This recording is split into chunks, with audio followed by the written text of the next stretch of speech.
now. Okay, make sure I've got things set up. Okay then. Alright. What is going on, everybody?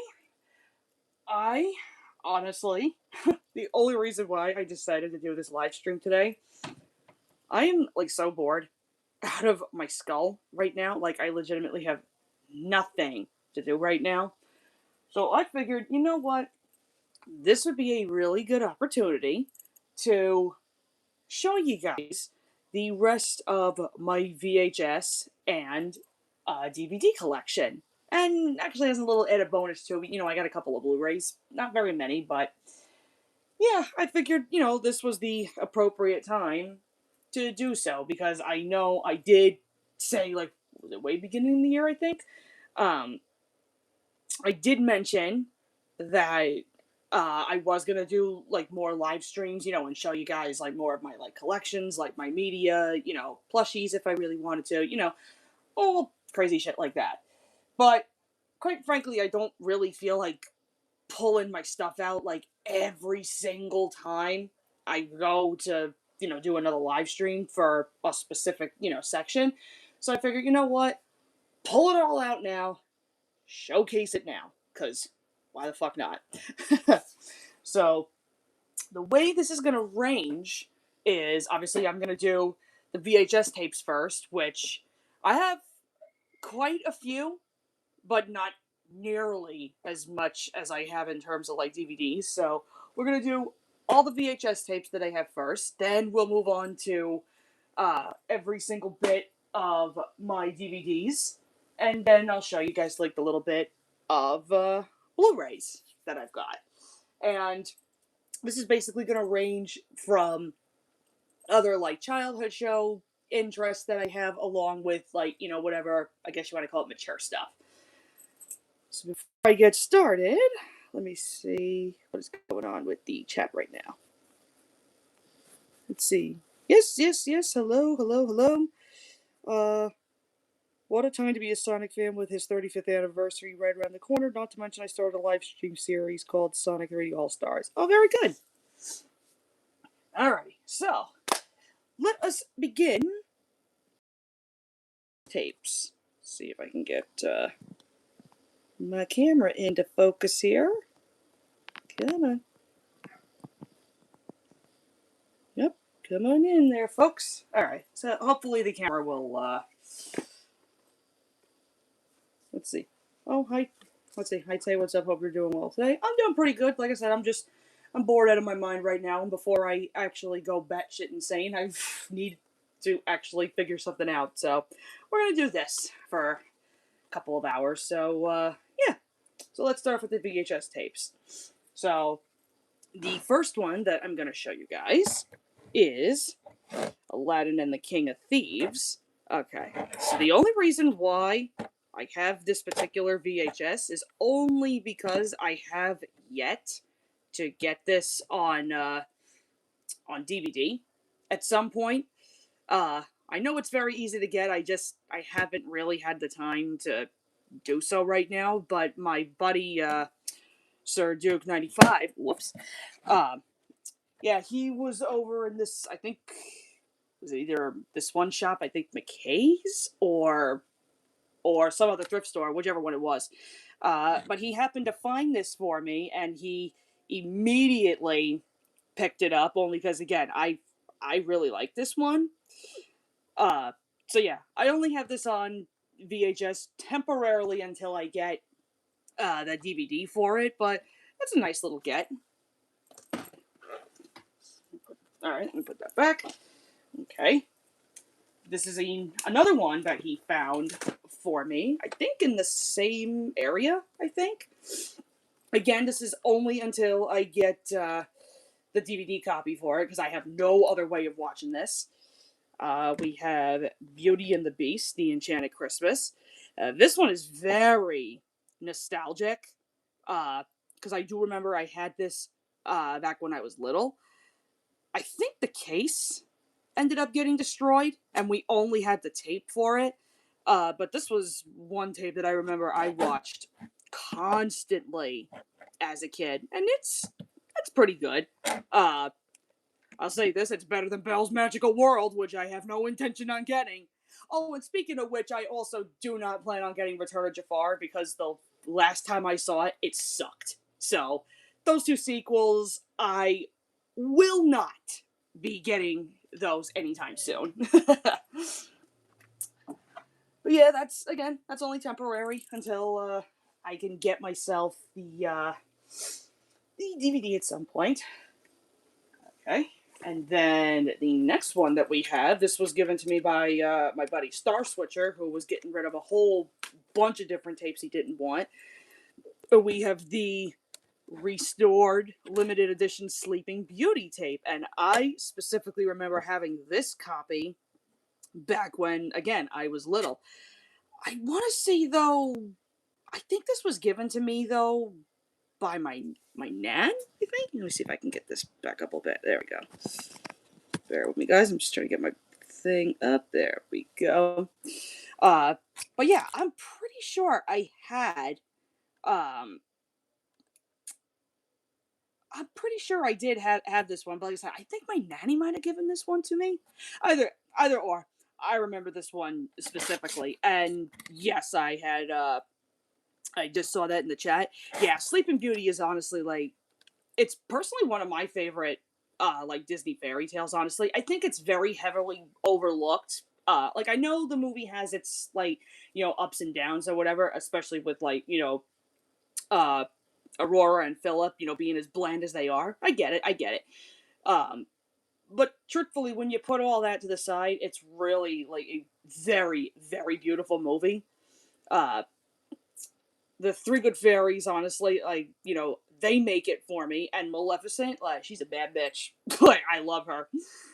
Uh, but yeah, that is a very, very neat tape to have. Let's see. What dress color do you prefer, pink or blue? I'm gonna be honest, I kind of prefer the blue one. I think it looks better on her, honestly. Let me see. Uh, Bear with me, Chad. I'm just trying to get caught up here. Uh, let's see. A little nervous. Sorry, ma'am, if you're okay with calling me that. You can call me Ma'am Drummond. I don't really mind. If you do more future streams, I hope you stream Thomas Wonders of Sodor. Okay, the problem with that is that I don't have the proper setup to do Wonders of Sodor. Because I do have the Switch port. I don't have a physical copy. I ended up buying it, virtually on the Nintendo shop. Because there was no way in hell I was waiting to get a virtual copy. Like, I needed to play it, like, right now. Um, I mean, technically, I could also buy it off of Steam on my computer. The only problem is I don't know how well my laptop would completely run that game. It'd probably burn the fuck out of my computer, let's be real. My fan would go all crazy, and then there's a matter of, trying to get my friggin' OBS set up so that I could record gameplay, and, like, it's a lot. I would honestly really need, like, a proper computer in order to do it. I mean, unless, I take, like, 30-second clips off my Nintendo Switch and I just piece them together. I mean, I don't know. I gotta figure something out. Mm, I'm catching up more of the chat. Oh yeah, Nostalgia Critic reviewed that. I still remember Dan Curry in it. Um, Nostalgia Critic reviewed that recently. Yep, and I saw it. Uh, have you guys heard that there's a TV series based off the Aladdin movie? Yes, I actually did know about that, and quite frankly, it sucks. I don't like it. All those, like, TV shows that they made, Aladdin, Little Mermaid, all those, I don't like them. The only one, I mean, I guess if you count this one, I guess the only one that I would say personally I think that is the better one is the Buzz Lightyear Star Command series. That was a good show. Uh, are you planning to review Calling All Legends in September, or is that another story? You know what, my friend? You are going to find that out very soon, and that's all I'm going to say. But anyway, let's move on with the next bit. So again, my buddy Sir Duke 95 bought me this little beauty. I believe this is the first edition copy, I think, of Pinocchio, and this was one of the copies that I was dying to get my hands on, because I know the classic one that I remember owning as a kid was, I think, the one where it's just Pinocchio sitting on the desk. I think Jiminy's also on his shoe. I think. But that cover I do remember owning as a kid. This one, on the other hand, I have never ever seen until another buddy of mine showed me this, and I was so intrigued, and I had to get this cover, and I ended up finding it for like a really cheap price. And then, funny enough, when Sir Duke and I actually first met, he ended up buying this for me as a present, which he didn't have to do that, but I'm very grateful. This is a really cool cover. I love it. So yeah, that's pretty cool to have. 1 second, I'm just checking chat because my chat is going like absolutely crazy. Um, Most of the live action Disney remakes sucks balls. Yeah, I'll give you that one. There's only a fair few gems. That was also the same time I heard of the death of Lilo's VA. Real shame. Yeah, I heard about that. That's so sad. Like 30 something, whatever. That's too damn young. Let me see. Mm, when Nitrogen Era of Thomas was new at the time, did you hate it? Well, not really. It's only when I really started looking into them, like when I became a content creator, and yeah, Nitrogen Era sucks. Even with the gems. Do you own any Trackmaster items? I absolutely do. In fact, if you go over to my Thomas merchandise live stream whenever you feel like it, go check that out. I have a couple of models here and there. Anyway, let us move on to the next of the tapes. I can get it without trying not to get everything. Okay, anyway, so again, my buddy Star Switcher also gave this to me amongst the Sleeping Beauty tape. This is the limited gold edition Cartoon Classics Life with Mickey tape. I have never, ever, ever, ever seen this tape in my life, but it does have some pretty good. I don't know how well you can see that. It's got a couple of good old Mickey Mouse cartoons on here, and I want to say I think a couple of these are from the black and white era. I think. This is actually this is a really cool tape to have. But speaking of Mickey Mouse cartoons, I don't know if some of you are aware of this, but I know for a fact this was one of my very favorite tapes as a kid. This is more so of the Mickey Mouse cartoons. This is the later, like, color era. This is The Spirit of Mickey. Again, one of my all-time favorite childhood tapes.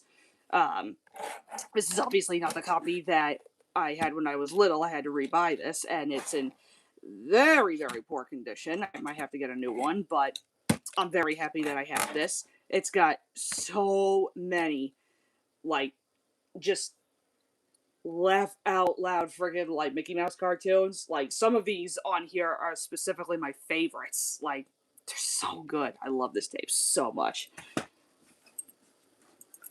Okay. Alright. And then, let's see. Then we have,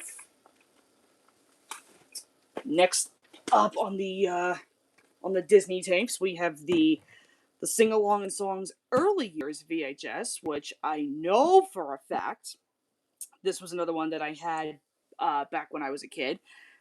Don't know though if I had the case for it. I might have just had the tape because I think the case ended up getting destroyed at some point. But there are, as you can tell, a lot of lit songs on this one.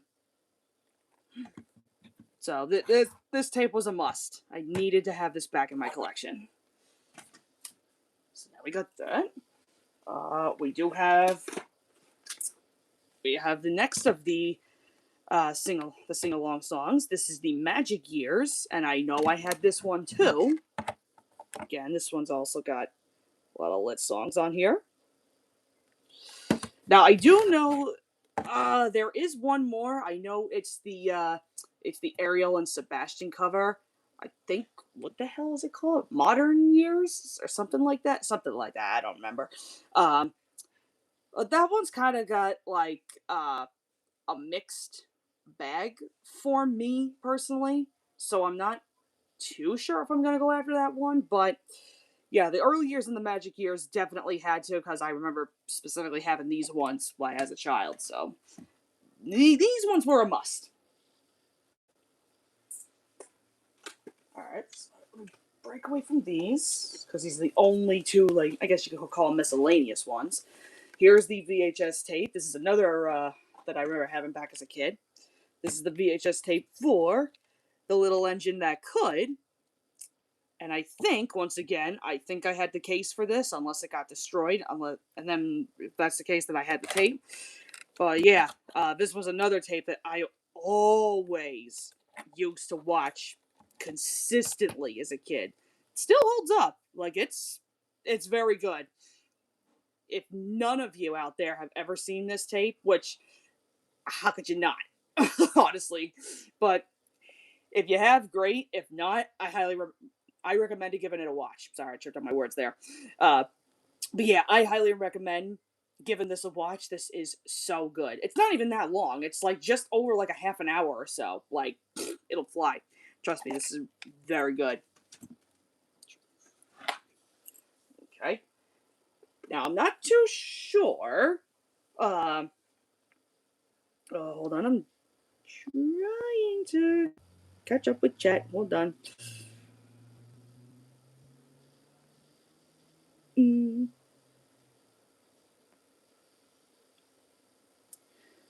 I guess, what are your thoughts on the upcoming Moana remake? I'm going to take a wild guess and say it's going to be like all the other live-action dumpster fires made beforehand. Well, you know what? I'll give them credit, that they're at least getting the original voice actors, to do the characters. Because, I mean, no duh. Why wouldn't you get The Rock as Maui? I mean, the dude literally fucking looks like him. So why wouldn't you do it?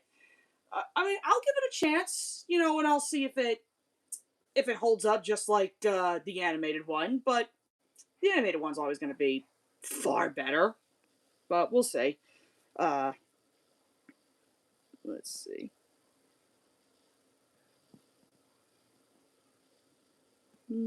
Did you hear Lilo's voice actors passing away? Yes, I did.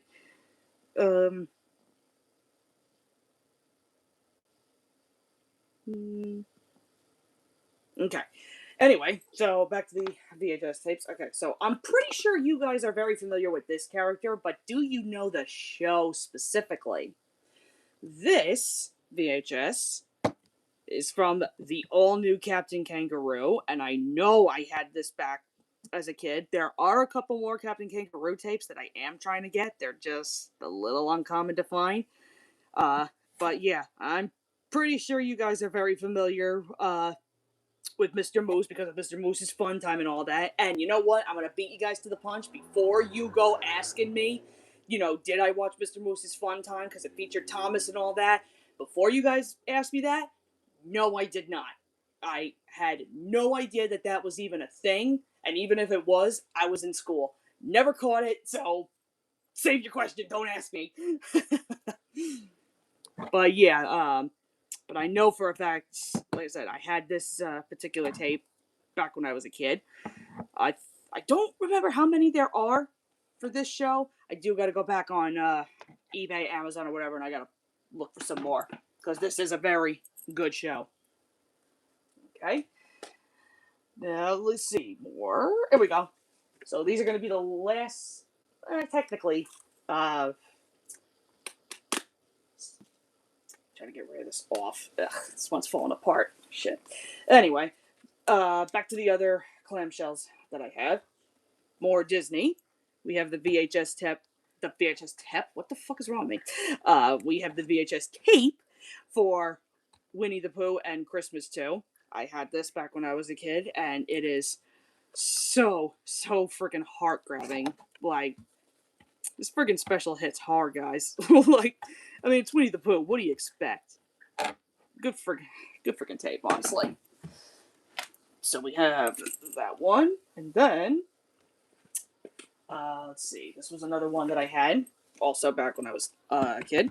We have Winnie the Pooh, Spookable Pooh, and this one also has a couple of my all-time favorite episodes on here. Yep, so we have that one. Alright, and then another one that I had back as a kid. We have Winnie the Pooh, Seasons of Giving. And yeah, you want to talk about extreme friggin' heartstring grabber? This tape.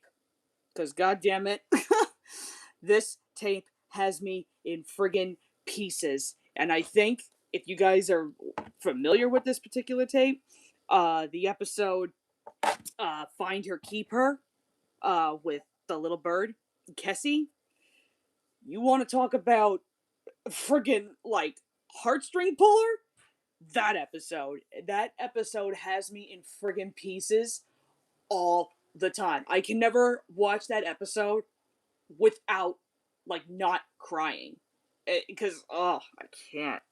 I get in like, I go to pieces. Let's just say that I go to pieces every time I watch that episode. It's just that's kind of the reason why it's one of my favorite episodes. Like, because it covers like such a mature topic for something like Winnie the Pooh. But that's exactly what I love about like the New Adventures. They were never afraid to cover topics like that. But yeah, to this day, like look at me, grown ass 30-year-old woman, and I'm crying at Winnie the Pooh. I mean, come on. Like, but yeah, so we have that one,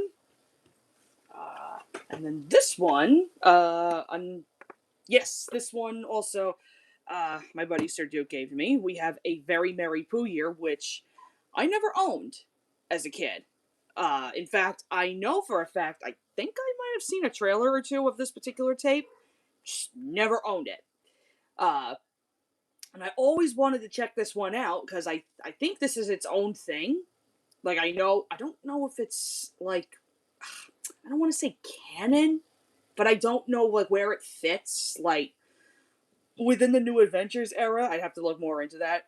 But yeah, like I said, I never owned this tape back when I was a kid, and I always wanted to check this out.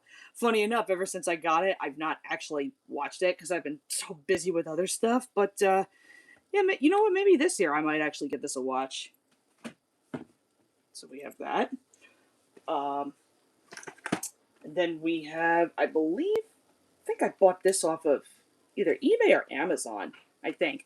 Here's the next one we have. We have Winnie the Pooh on Valentine's Day. And I know I had this one also growing up as a kid. No, I think I actually might have bought this for myself, I think off of eBay. This was one of no, I don't remember what year it was. But anyway, yeah, I think this was actually one of my birthday presents that I bought for myself off of eBay. And it was pretty dirt cheap. I think it was like just under $10 in the really good condition that it's in. I had to pick it up. But yeah, I know for a fact I had this particular tape, so glad to have this. And then we have the last of the clamshell Winnie the Pooh tapes. We have Winnie the Pooh Sing a Song with Pooh Bear, which, again, one of my all-time favorite childhood tapes. This one is so freaking charming. I love this one. But of course, what is Sing a Song with Pooh Bear without Sing a Song with Tigger? And this one is my favorite Winnie the Pooh sing-along. Love this tape. I mean, it's Tigger, for Christ's sake. I mean, he's my favorite Winnie the Pooh character, so why wouldn't I have this? But yeah, this one is also a very, very lit release. So happy I have this. Okay. All right. Try to make sure I get these back in my case correctly. Okay. So now that we have those clamshells, now let me show you what I have for these slip covers. All right, I'm just gonna pull a random one over here. I'm not gonna do these in any specific order, so there we go. This tape actually came in a lot of two, believe it or not. This is a mini classics tape. I've never seen this tape before, but this is the full mini classic tape of Mickey's Christmas Carol. Now, the only way I ever saw Mickey's Christmas Carol was through what was it? That House of Mouse special, Snowed In at the House of Mouse. Had that back as a kid. Don't you think I can't find that tape or DVD now, like for cheap? Um, yeah, so that was the only other way that I was able um, to watch Mickey's Christmas Carol, and I never knew that they made a mini tape like this. Uh, but yeah, this was in a lot with two other tapes. In fact, I think one of them, I think if I have this right, one of them I believe was like a Rudolph and like Frosty, I think, sing along, which I ended up donating because I didn't want it. And I think that's probably the same lot. I think I got my Really Brave Engines tape. I think. Don't quote me on that. I don't remember. Um, but yeah, yeah, this was a really neat find. So I decided to keep it because I mean I love the special. So yeah, why not? Nice little tape to have. Okay, so now, all right, put that down. Okay, now this one was also in a great big tape lot that I ended up buying because there was a couple of blank tapes that I was looking for, and it had a couple of just extra tapes. So here we have the VHS for Chitty Chitty Bang Bang, which me and my friend Sir Duke ended up watching when he was here visiting me, and it was honestly a really good movie. I really enjoyed it, but I've never seen a slipcover for this, so I thought it was pretty cool. Don't know specifically though if I am going to end up keeping this. I may ask him if he wants it, or I may end up, donating it because I actually do. Spoiler alert: I actually do have a DVD copy for it, so I may, part with this, but yeah, we'll see. We shall see. But anyway, so there's that. Here we go. Sir Duke also found me this. I think it was either in McKay's or in another like thrift store. This is the only tape I have for Little Bear. This is the Goodnight Little Bear tape, which I don't think I had back as a kid. I do remember some of these episodes, however, but I do not remember having this particular tape. Now I do know that Little Bear had a ton of US releases here, which I do plan on finding at some point. Just gotta find the time when. Alright, so we got that. Chill out a second here. Let me, I need to check chat. Do you have a VCR VHS player? Because I do. Yes, I do. In fact, I have two of them. One of them is kind of a little wonky. I gotta fix it. Mm, mm, mm.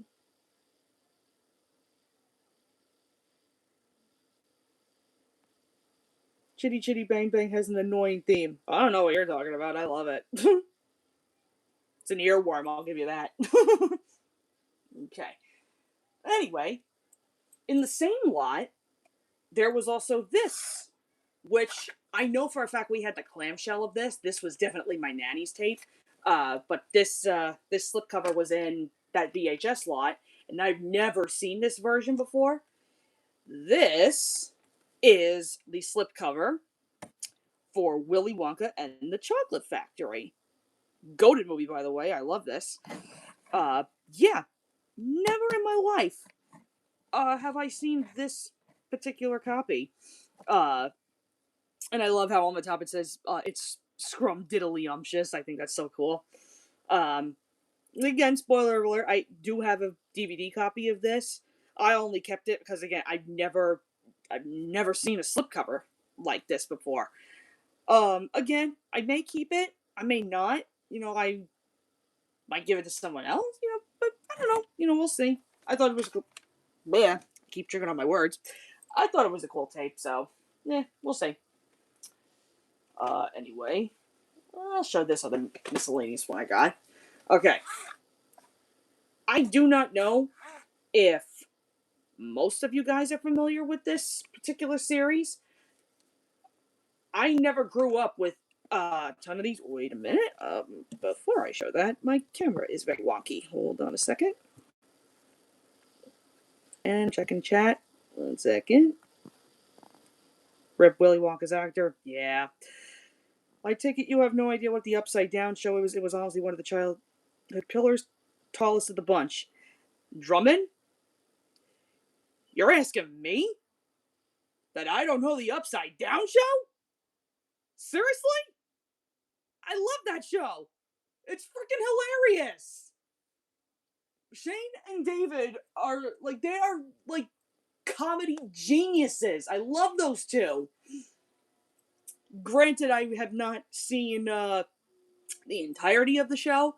I think all the episodes are up on YouTube. I gotta go and look. But that is a show that I definitely want to do more of because I've only seen I don't know. I want to say like 5, maybe 6. that's not that's not very much. So yeah. I don't know the Upside Down show. You kidding me? Love that show. So funny, and it's good for memes. It's very good for memes. Anyway, this particular series, like I said, it's all I'm gonna say is it's very niche. Like this is like the late '90s. I don't remember how many of these tapes that they made, but this, folks, if I can get the camera to focus a bit. Come on. There we go. Anyway, this is from the We Sing series. This is called We Singdom, the Land of Music and Fun. This was a tape I know for a fact that I had as a kid. Never had the cover, though. It was only the tape. And this was one of mine and my sister's favorites growing up. Fun fact, actually, when I started becoming a media collector, I don't know why, but I had this like really random thought about this particular tape, and I started searching like freaking crazy for it. I tried looking for it on Amazon. Amazon wanted like a bunch of ridiculous prices for it. So then I ended up going to eBay. I only paid, I think, like $3 or $4 for this freaking thing. I mean, it is a little banged up, but you know what? Tape works great. I'm glad I got this one. Like I said, it is very late niche 90s. Like, only if you were born in like my era would you even know what the hell this is. Like I said, very niche.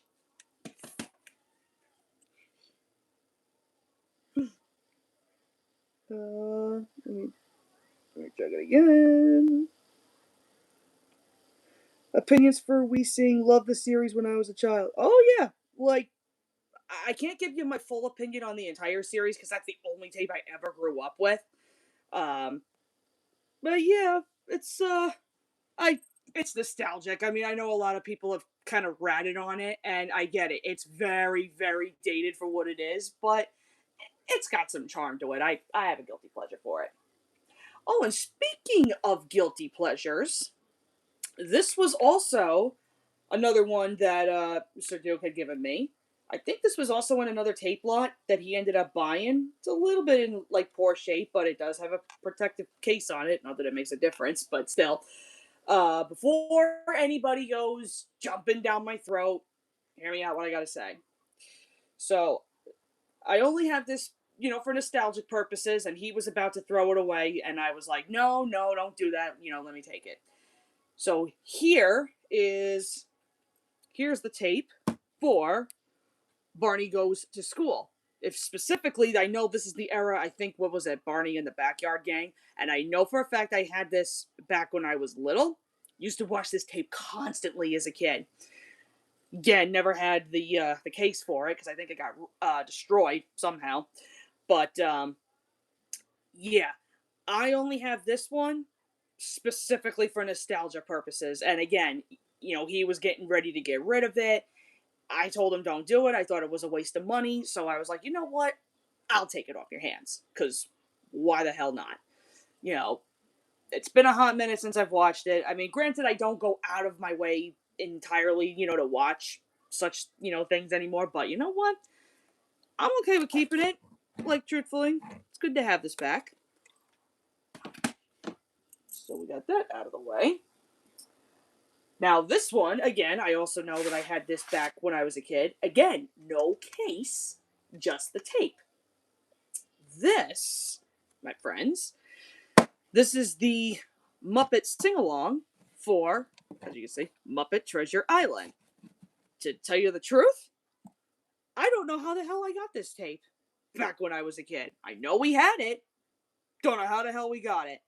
I don't know if it was from my mother, my grandmother. I truthfully do not have a clue. But this one, again, kind of like We Sing Them, I immediately thought of this tape, and I was like, you know what, I gotta have this again. Lo and behold, as soon as it came in, I mean, I wasn't stupid. I immediately put it in, and I watched it all the way through. I'm telling you, guys, I felt like I was 6 again. It was like, it was like looking in a mirror and just like being like in awe again. I'm telling you, this freaking tape is lit. So yeah, I'm glad that I have that finally. Here is another one of the goated tapes that I have. This was one of the first ones that I bought. Because I know for a fact, again, this was not my tape specifically. I think this was my sister's.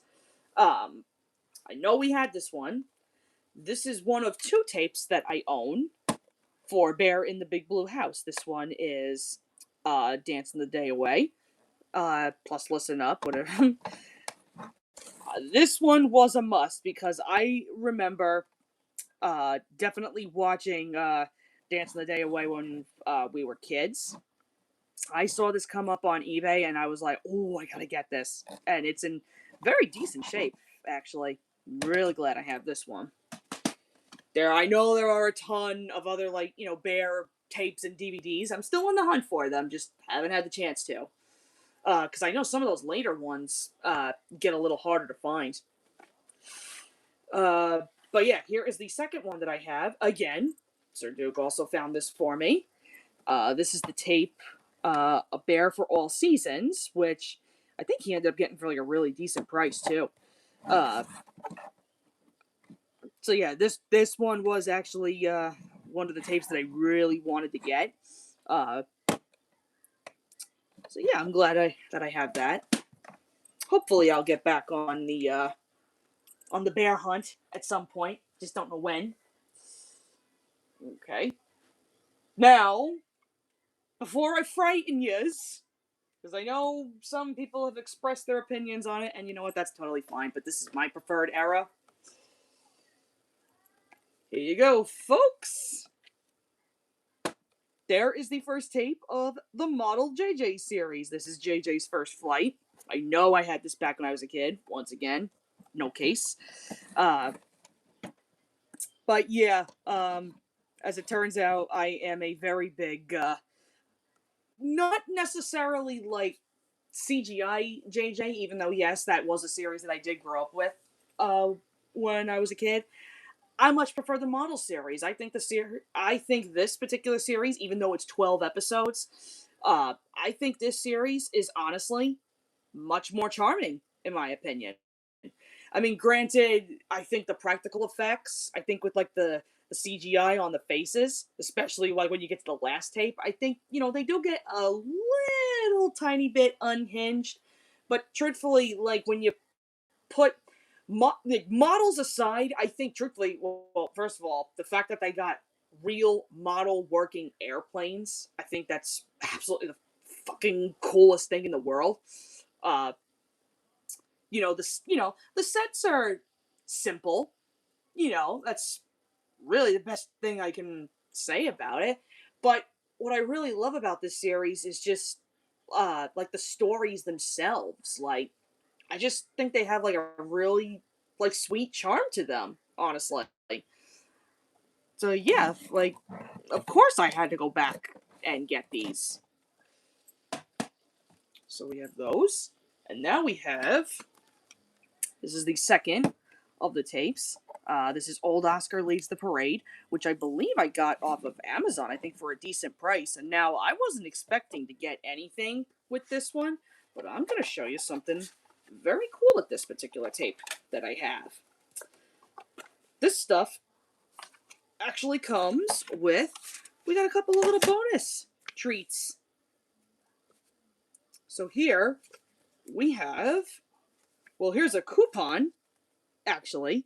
This is a Cuddle Me JJ plush toy. You can see like what the price was, $20 back then. And I think, yep, this was a mail order that you could fill out, and you could literally do whatever. Trust me, if they had this stuff still, I'd be buying one of those.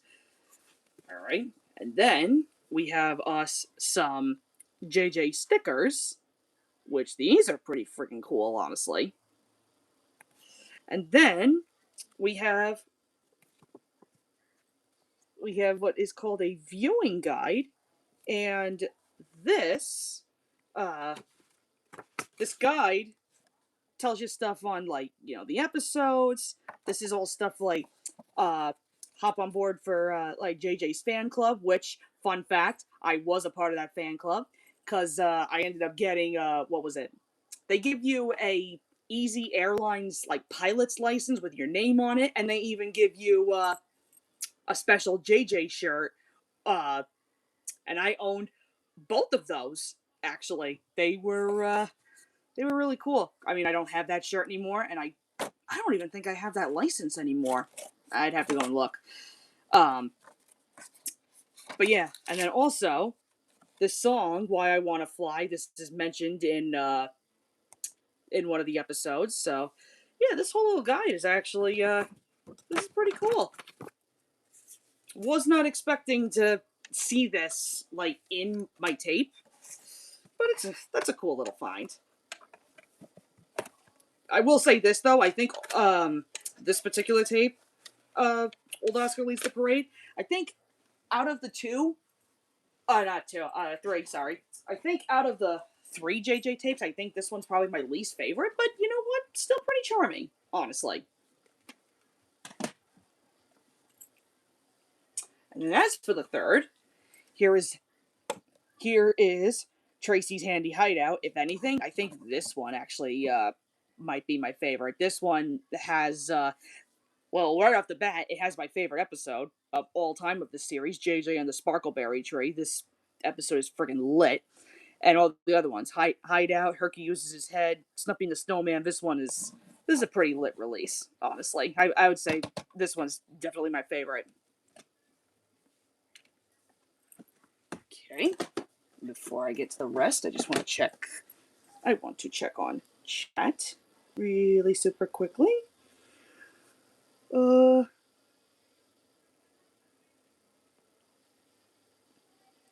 yeah, an old friend is a fan of this, even though we're still waiting for news on the new reboot, which is obscure. Yep. Let's see. Oh, well, hello there, beautiful. Thought I'd pop in here. Hi, baby. I hope you guys are having fun at your party. Okay. Alrighty. Now, these also were given to me by Sir Duke. I think this was also, don't know if this was McKay's again or another thrift store. I forget. But anyway, he ended up finding these for very cheap prices. First things first, this one's actually, I would say probably one of my, what's the word I'm looking for? Maybe call it like one of my holy grails, because I've never seen a sealed copy of this. This, folks, is a sealed VHS copy of Harry Potter and the Sorcerer's Stone. And again, I know I had this tape back when I was a kid. Um, very, very goated movie. It's what started me becoming a Harry Potter fan. But I'm telling you, to find this, like, completely sealed, you know how lucky you gotta be to find something like this? So as soon as he saw it, like, obviously he knows I'm a huge Harry Potter freak. So he saw that and was like, you know what, you want it? I said, hell yeah. So, yep, that is mine. And then on top of that, this was sealed, but then the plastic peeled away, so I ended up taking that apart. But this was another one that I had back when I was a kid, and it is one of my favorite Harry Potter movies of all time. Next to the Goblet of Fire, we have us Harry Potter and the Chamber of Secrets, and I know I had this one back on tape when I was a kid. Goated movie, like I said. This one is so freaking good. I love this. Yeah.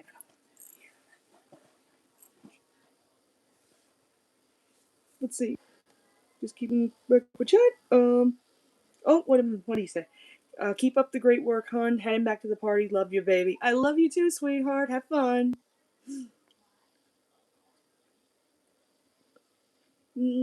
Let's see. Did you know there's going to be a Harry Potter TV series? I am very aware of it, and quite frankly, I am not interested. They should just leave it the hell alone, in my opinion. Let's see. Oh, I saw somebody mention Aunt Marge's inflation scene, and it's funny you bring that up because here is the VHS for Harry Potter and the Prisoner of Azkaban, which, by the time, first of all, I'm going to say this right now, I did not know that they released this particular Harry Potter movie on tape, because when this was the big new Harry Potter movie that was coming out, I remember, first of all, theaters around my area were completely packed. Like, you couldn't even get a friggin' seat. Uh, some of these places were staying late till, like, I don't know, like past midnight with these friggin' things. I'm telling you, you could not get a friggin' seat. So eventually we had to wait for my mom to rent it through like movies on demand when we used to go through our shit through like Optimum. We had to rent it, and that's how we ended up watching it. And then I think that was roughly right around the time when we were getting rid of all of our other like VHS tapes, and we were moving on to like DVDs and such. So I never knew that they made Prisoner of Azkaban on a tape. I only ever grew up with the DVD version.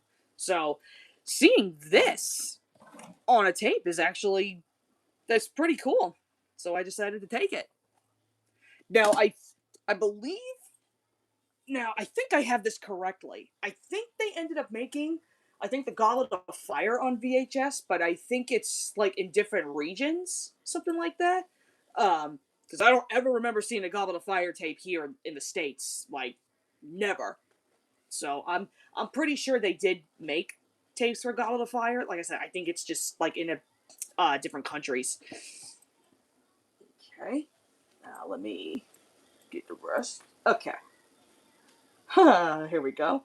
Once again, this is more of the tapes that my good friend Sir Duke found for me. I know that there might be a couple of you guys out there that are VeggieTales fans, and if that's the case, then you know of this little spin-off series, the Larry Boy Cartoon Adventures, and this one is The Angry Eyebrows, which, funny enough, I remember catching on Cubo when they did a couple of like reruns every so often. Uh, and that was the only way that I could watch this particular like tape episode, whatever. So, oh my goodness, all my DVDs are falling. Sorry if you heard that, folks. I'll have to get those later. Doesn't matter. But anyway, yeah. So that's one of the Larry Boy tapes that I have. Then we have this one, which I believe I saw on Cubo too, maybe once or twice. This one is uh, Larry Boy and the Yodel Napper, and I remember for a fact um, I saw advertisements for these. I think on some of my other like VeggieTales releases, like way back in the day. But like I said, I think I might have only seen this like once or twice again on Cubo. But it was so long ago, like I don't really remember. In fact, I don't even know how many Larry Boy tapes they even made for tape. I would honestly have to go and like, I'd have to go and look honestly because I have no clue. And this, now I know. No, I shouldn't say that because I do remember seeing advertisements for this too. Um, I think this is the last of the Larry Boy ones that I have. This is uh, Larry Boy in Lego My Ego. Yeah, I might have. I don't remember. I might have seen this on Cubo again, like what, maybe once or twice. I don't remember. But yeah, it's always good to have some good old Larry Boy tapes. All right. So now, uh, what? They keep falling all over the place. I'm so sorry, guys, if you keep hearing that. I told you I got a lot of shit. uh, let's get. I'm gonna get these two. Why not? Okay. So this is more technically of like, I guess you want to call them Disney sing-along songs, but these are all featured around a specific character. Again, this is also kind of niche. I don't know how many people know about these particular ones. This is the Disney tape for Sebastian's Caribbean Jamboree, which, again, another one of my favorite childhood tapes. Lots and lots of good songs in here, actually. Let me pull it up so you can see. Not a single song on here I dislike. Like, all of them are so freaking good. And this, actually, before I show you the other one, this one is actually, this was my favorite, not only like childhood tape, but this was also my grandmother's favorite tape. Only because she loves, uh, if I have his name correctly, right? Believe yeah, Sam Wright. That's right. I thought I had it. Yeah. So anyway, my grandmother is a big Sam Wright fan. She loved him doing Sebastian. Uh, and just everything about this particular tape, like she just really enjoyed. So it became one of her favorites, and it does sting a little bit. Like anytime I watch this, when she's not here with me to watch it, but I have a lot of good memories watching this with her. And then I don't know why I was tripping on my words there again. But anyway, this is another one of the Sebastian tapes, and I never knew that this existed. This one is called Sebastian's Party Gras. Again, never knew that this tape existed. I was searching through eBay one day, and I just wanted to see, like, if maybe, they did any of the Sebastian stuff, like, on DVD. No luck. All I kept finding was listing after listing of Caribbean Jamboree, and then I saw this and was like, wait a minute, hold the hell up. And I started looking into it. I immediately called my grandmother. I mean, guys, she didn't even hesitate. She was like, you better get it. And I was like, okay. So I ended up getting it. And I got to tell you, it's pretty good, honestly. A lot of really good songs on here. It's very, like, it's weird still not what, well, watching one that I'm not, particular, with since childhood. I'm kind of like, it's a little weird, but it's good, honestly. Cover looks nice. Yeah, the cover actually does look really nice. Like I said, listen, when Disney actually gave a shit back then, they came up with some really good VHS covers. Like, that is really, really clever. I love it. Fix. Gotta swing my cases around. All right. I'll show these. Why not? Only a few. So now we have more of the Disney sing-alongs. I'm pretty sure. Again, I think this was another one that I had completely caseless. But here's one of the sing-along songs. We have Zippity Doo Dah. I am going to say that I more than likely had this particular tape, just again, no case, because I know between this one, whichever one it was, again, I don't remember, the magic of the early years, and just other like little, miscellaneous sing along songs that I had like here and there. This was the only way that I was ever introduced to anything like of those those Song of the South uh songs that they do. Um so that was really my only introduction, and I always sat here and I thought, where are these songs from? I mean, so many people would tell me, "Oh, you didn't read, the like the title of the song and it tells you what movie it's from." Truthfully, I would like always glance over those, so it was kind of like, "Oh, now thinking about it, it's kind of like, oh, that's where they came from." But yeah, that's the only other way that I was ever like introduced, to the Song of the South songs, and I like them, truthfully. So, as soon as I saw this one, this was a must. So I'm finally glad that I have those. So we got that one. Then we have, here's one of them. I'll go by color order. Why not? Okay, so here's one of the sing along songs that I have. Again, I remember seeing advertisements for this particular one. This is the sing along song Lion King Circle of Life. And I think this was up, I want to say, on either eBay or Amazon, I think for like $5, and I immediately snatched it. Uh, but yeah, this has got a very lit like song list. So yeah, so glad I have that one. Okay. This one I definitely remember buying off of Amazon because I always wanted this tape and never owned it as a kid.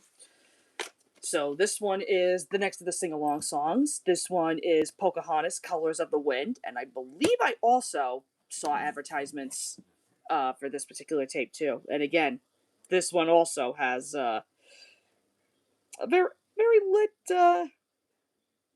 lit songs on here. I also feel like maybe I might have had this one too, but again, I don't remember. So long ago.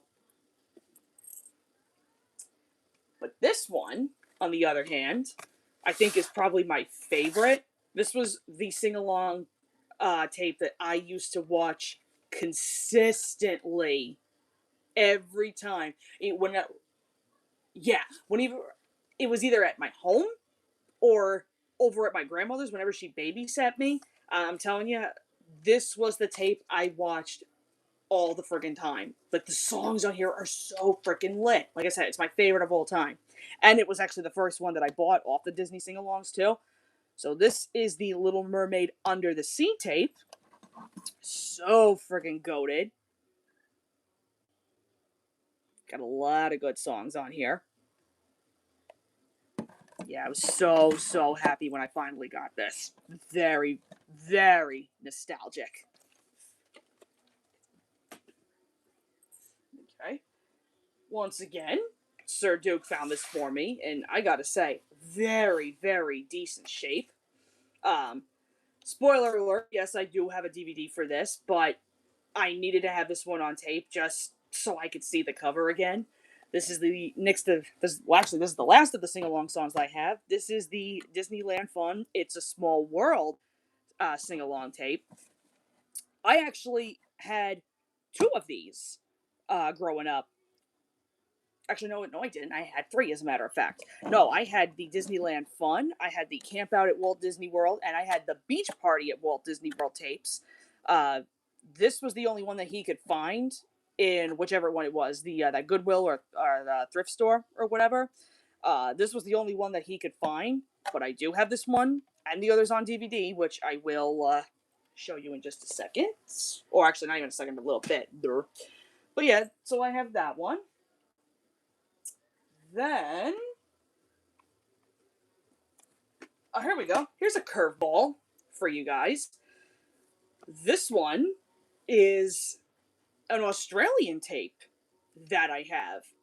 And this one was an absolute must for me ever since I caught this full concert on YouTube, before they all started being a little anal about this particular series.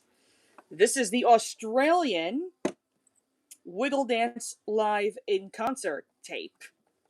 And like I said, well, first thing, very good amount of songs on here.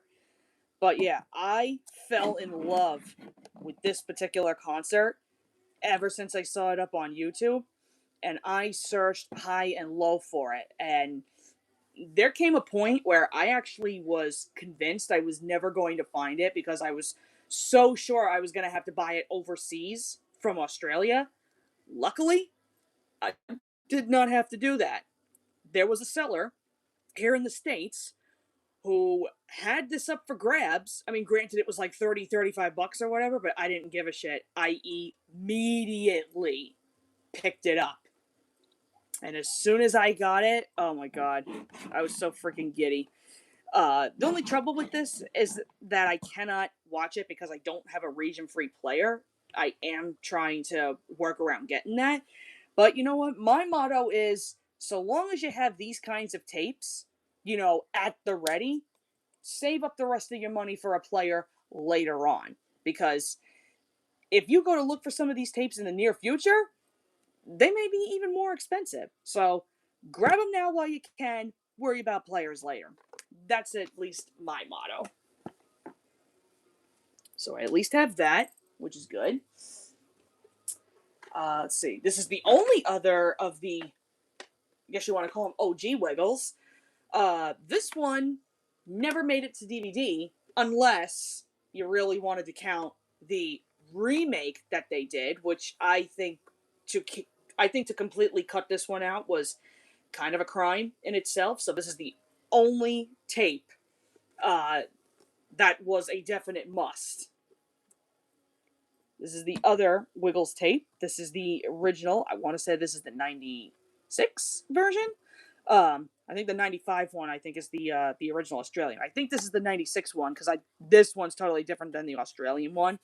So, yeah, this one, well, I shouldn't say it. Like, this did get remade into the newer era of Wiggles, but this version specifically never made it onto DVD, which, like I said, I think that's a little bit of a crime, because I love this particular special. So, unfortunately, I do have to have this one on tape, but it's fine. It's because it's one of my favorites. It's got some very lit songs on here. A lot of cool bonus stuff on here. So, yeah, that was a must. Okay. So, we got this one. Alright, and now let's show you guys. Okay. Now we have some more Winnie the Pooh to show you. Here is the first Winnie the Pooh tape I have. This is Pooh Party. This is part of the Playtime series. This one, I think I bought off of, I want to say this was eBay. You can see it's in, like, very, very poor condition. But every single time I tried to find this one for a good price, they wanted like 20, 30, sometimes 50. And then I was like, I might as well give up on this. But then, I caught this for like $4 or $5 on eBay. Was not expecting it to be in like piss poor condition, but you know what? I have it. Tape works and all, so whatever. I can always get another copy at some point. So we got that one. Then we have this is the tape. This is the Winnie the Pooh Sharing and Caring tape. This is part of here we go. That's part of the Learning collection, which I want to say I think I bought this stuff at Amazon. Don't remember how much though. But yeah, I saw this up completely for grabs, and I was like, I don't have anything from, the I didn't have anything from the Learning collection, so I'm like, you know what? If I'm gonna find one, I might as well just get this one. Kickstart things off. Kind of the same thing with the Playtime, honestly, because those are the only ones that I have for that one. Okay, and then here we go. Here's one of the tapes that I have for the Friendship collection. This is Pooh Wishes. This is another one that Sir Duke found for me, which I was so happy to get my hands on. So there's that. Such a cute cover too. I love this one. Very cute. Okay. This one I know was one of the birthday presents I bought for myself years ago. This is another one of the Friendship collection ones. This is Imagine That Christopher Robin. Apparently, I've seen this tape go for a little high up in price. I don't know why exactly, but I think I came across this, I want to say under $10, and I immediately snatched it. So at least we have that one for now. Then, this is the next one of the Friendship collection ones. This is Clever Little Piglet, which this was a tape that I do remember owning as a kid. It's got some very good Piglet focused stories on here. Well, apart from Owl Feathers, but still, good episodes. Okay. And then, this is my favorite. Not only of the Friendship tapes, but one of my favorite Winnie the Pooh tapes in general. This is Tiggerific Tales. And I know this was another one that I used to watch consistently whenever I'd be in like a Winnie the Pooh phase. There's actually home video that my dad took of me, and you can hear you can hear the episode All's Well That's Wishing Well in the background through like a good half of like our home videotapes. I swear to God, it's so funny. But All's Well That Ends Wishing Well is actually my favorite episode entirely of the Winnie the Pooh series. Stripes is up there. Luck Amuck is really good. Yeah, this is a very, very lit Tigger tape. I love it. Okay, so let's put him down there. All right. Now this was in a lot that my buddy Jeremy ended up finding for me, and I've never seen copies of these particular Winnie the Pooh tapes. These advertise the new adventures, and this one's Newfound Friends. Funny enough, Find Her Keeper is actually on this one, and don't you know it's the first episode on the tape? Friggin' teasing me right there with that. But yeah, he didn't want to keep this, and as soon as I found out that Find Her Keeper was on it, I was like, give. You want to pull at my heartstrings some more? Give it here. So, that's good to have. And then, we have us. This took me forever to find in at least somewhat decent condition. But you know what? I'm happy I have this, because again, this was another one of my very favorite Winnie the Pooh tapes back in the day. This is Part of these storybook classics, we have Winnie the Pooh and A Day for Eeyore. And once again, this only had the tape when we were kids. We never had the case for it. But yeah, this one was a must for my Winnie the Pooh tapes. I love this special so much. So cute. Okay. Put that back in my case. I need to check with chat a second. Let's see.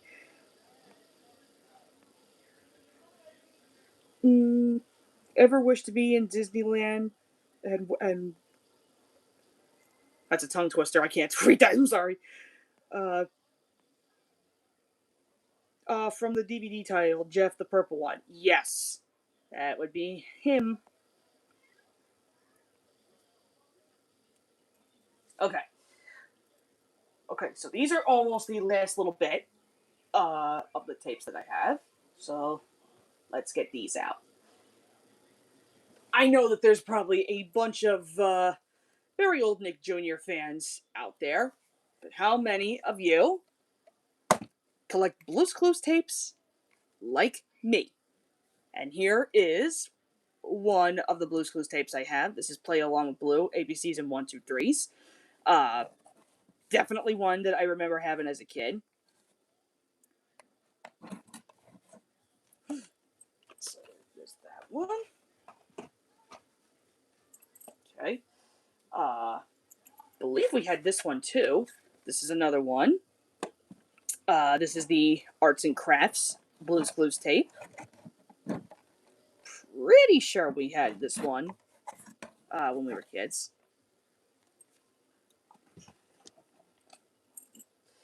And then we have, this is probably my favorite Blue's Clues tape of all time, specifically because of the bonus stuff that's on here. If you know what I'm talking about, this is the tape for Blue's birthday.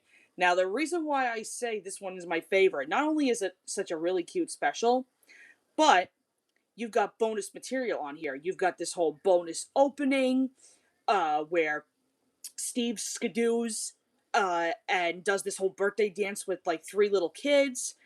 And there's an even extended ending where Blue leaves Steve a present and he does the whole present time, and Steve actually gets his own present as a thank you. On later DVD releases, for whatever reason, they cut those out. And I think, once again, that is such a huge crime because I think it really adds to the charm of the special.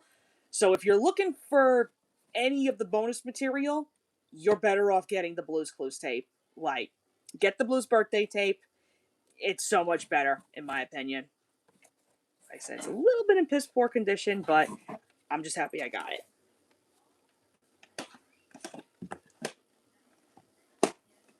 Okay, so there's that. And then we have, I know we had this one back when we were kids. This is the Magenta Comes Over tape. And this one's pretty lit. I love the both of them. Blue and magenta are so freaking adorable.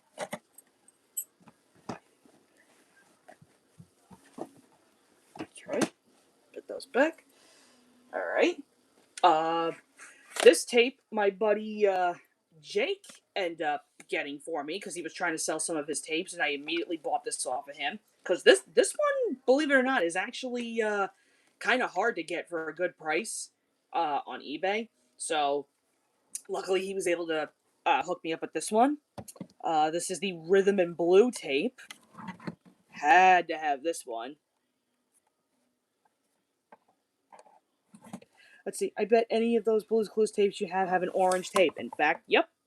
As a matter of fact, all of my Blue's Clues tapes, they are all orange.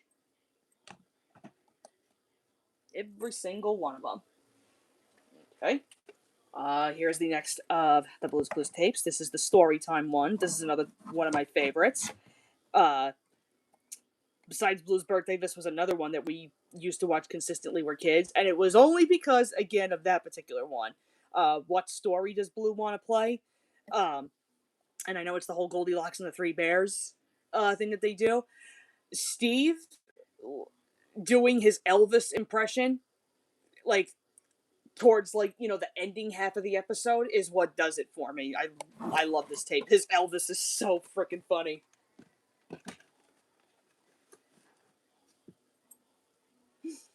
Let's see. And then we have this one on tape. I actually remember catching this on TV the first time it was advertised. Me and my sister were actually up at whatever it was, 8 o'clock at night, I think. 8:30. And we saw this. Here's the tape for Blue's Big Pajama Party. Yeah, this one is this is a pretty lit special. It's cute. But yeah, I remember on a school night, we ended up staying up late and we watched this particular special. And surprised my mom even let us do that. But, she knew that we were big Blue's Clues fans, so she let us do it. Okay, so we got that one. And then we have another one. Once again, I think I remember seeing advertised on Nick Jr., and we stayed up late for this one, too. This is the tape for Blue's Big Treasure Hunt, another really lit special. So happy I have this one finally.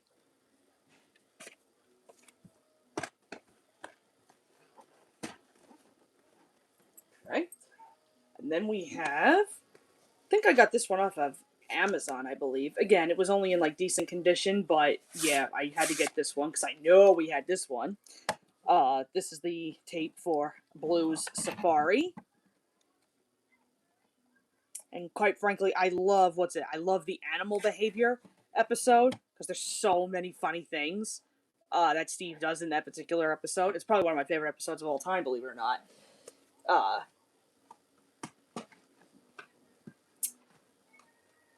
So we got that one.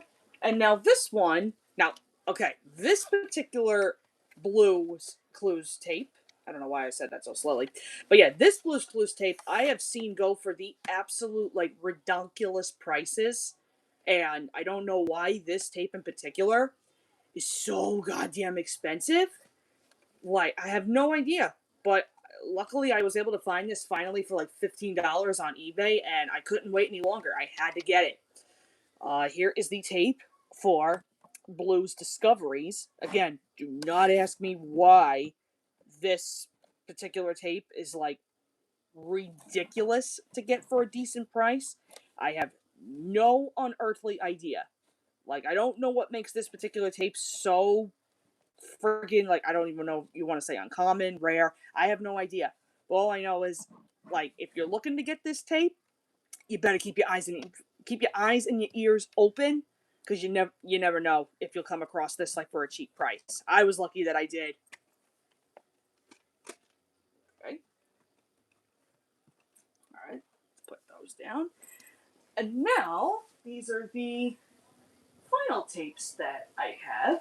This one's actually kind of again, little niche, but let's see. Some of you guys I know are UK fans, okay? And I know some of you are familiar with a very familiar show about a little yellow car called Brum. Well, I did not know when I was introduced to this show by my friend ND1998 and my other friend Adamski. They did not tell me that Brum, back then, was in the US. I had no idea they had US tapes. Granted, it's not everything. They only made 4 tapes. And, yeah, for whatever reason, they only cut out, 1 episode from season 1. Again, I have no idea why. I think it's the Wheels episode. I don't know why that one specifically. But the rest of the Brum episodes actually made their way on to onto VHS here in the States. The only difference is just a couple little things with like the title, but everything else is the same episode. Like the terminology's the same, everything. So when I found out that they had Brum tapes in the States, again, all season 1, no season 2, that's another crime because season 2 is my favorite of the model Brum. But yeah, once I found out that they had US Brum tapes, oh yeah, 100% I had to grab these. So here is the first of the Brum tapes. This is Brum to the Rescue.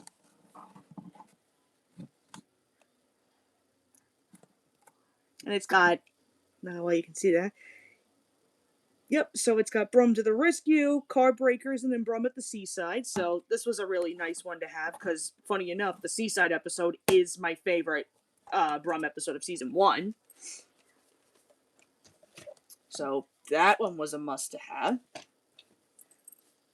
And then this one I know has a different title, I think, in the UK. I'm a little lost. I don't remember which one this was. This one's also kind of uncommon, as far as I know. This one is Brum and the Bank Robbers, and this one's got Bank Robbers, Kite, and Stiltwalker. Actually, I think the Bank Robbers one, I think it's Brum and what the fuck is it called? I think Brum and the Big Magician or something like that. Something like that. It's been a long time since I've watched the UK dub. But yeah, so there's yep, so we have that one. And then here's the third one. This is Brum and the Baby Carriage. I think this one's called I think it's Runaway Pram. I think in the UK. I think that's what it's called. But yeah, you've got Baby Carriage, Opera, and Moving Van on this tape. And then the last one of the Brum tapes, this is Brum and the Little Girl Lost. And this one has got Little Girl Lost, and it's got Mower and Brum at the Safari Park. So yeah, the only one that they did not put on tape for some reason is the Wheels episode. And the only thing that I can assume is, I don't know, maybe they didn't have any other way to put that on a tape, or because it covers such a heavy topic, because, it's dealing with, with a disabled kid in a wheelchair trying to run a race, or maybe it's the fact that they even show like them popping open a cork of champagne at the end. Yes, that is true. Maybe that has something to do with it. I have no idea, but it's just so stupid that we do not have every single season 1 Brum on tape. I really wish we did, but hey, we got a majority. Just I wish they would have done season 2. That's all I'm saying. Okay. So there. Okay. So there, folks. That was all of the VHS that I have. Now I have them all set up.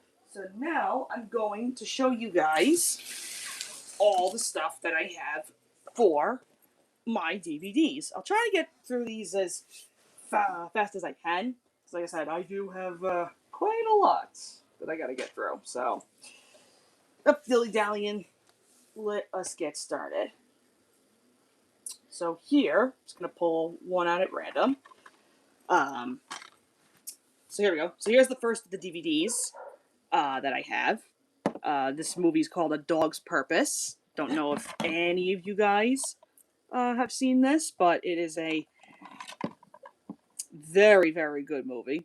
I'd say adorable and heartwarming film. Yes, it is. Absolutely, it is.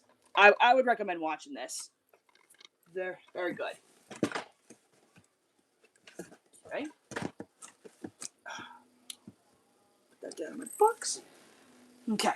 Then we have another dog-related movie. This one is called After Thomas. This is actually a UK DVD. And if you don't know what this actually discovers uh, this little boy, Kyle.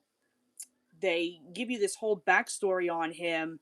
Uh, Kyle has autism, and there are certain things that upsets him. And his big interest uh, is Thomas the Tank Engine. So, in order to help him, cope between just real life, and home and school and this, his parents end up getting him a dog, and they name the dog literally after Thomas the Tank Engine, which I think is so freaking cute, honestly. And they communicate with their son through the dog to make it look like he talks. I think it's such a cute movie. If you haven't seen this, I recommend you do. It's so cute. Okay. And the next one that we have, probably one of the best movies I've seen. Uh, this is the DVD for All Dogs Go to Heaven. Goated Don Bluth film. I love this movie to pieces. So good. So freaking good. And then, of course, we have the sequel. We have All Dogs Go to Heaven 2, which, I'm going to be completely honest, I know some people have like a lot of mixed feelings on this one, because I know this is when they started steering into like the whole animation uh, show that they ended up doing for this one. I think that was after, though, they did this. I know there are some people that are kind of like with it. I also am kind of like 50-50 with it, but I kind of have a guilty pleasure for it still. I'm only keeping it because, again, it completes my All Dogs Go to Heaven's series of DVDs, so that's whatever. I'm keeping it. But this one, I remember catching this on Stars years and years ago. I know this is clearly off of the show. This is the DVD for An All Dogs Christmas Carol, which back then I never even knew this existed till I happened to come across it on Stars, and it's charming. I'll give it that. I like it for the most part. Right. Once again, I know people have their mixed feelings on this particular series, but it's okay. I happen to have a guilty pleasure for these. Here is the DVD for the live action Alvin and the Chipmunks movie. I love this one, honestly. I think like the first time I saw this, I fell in love with them, and quite frankly, I kind of prefer the live action movies compared to what's it, the original cartoon, and then that stupid Nickelodeon show that they tried to do. I do not like those for Alvin and the Chipmunks. I definitely prefer the live action ones. I think they're just a little more cuter, more charming. So yeah, I kind of prefer that one. All right, and then we have the DVD. We have the Alvin and the Chipmunks, the Squeakquel, which very decent. I like this one. Okay.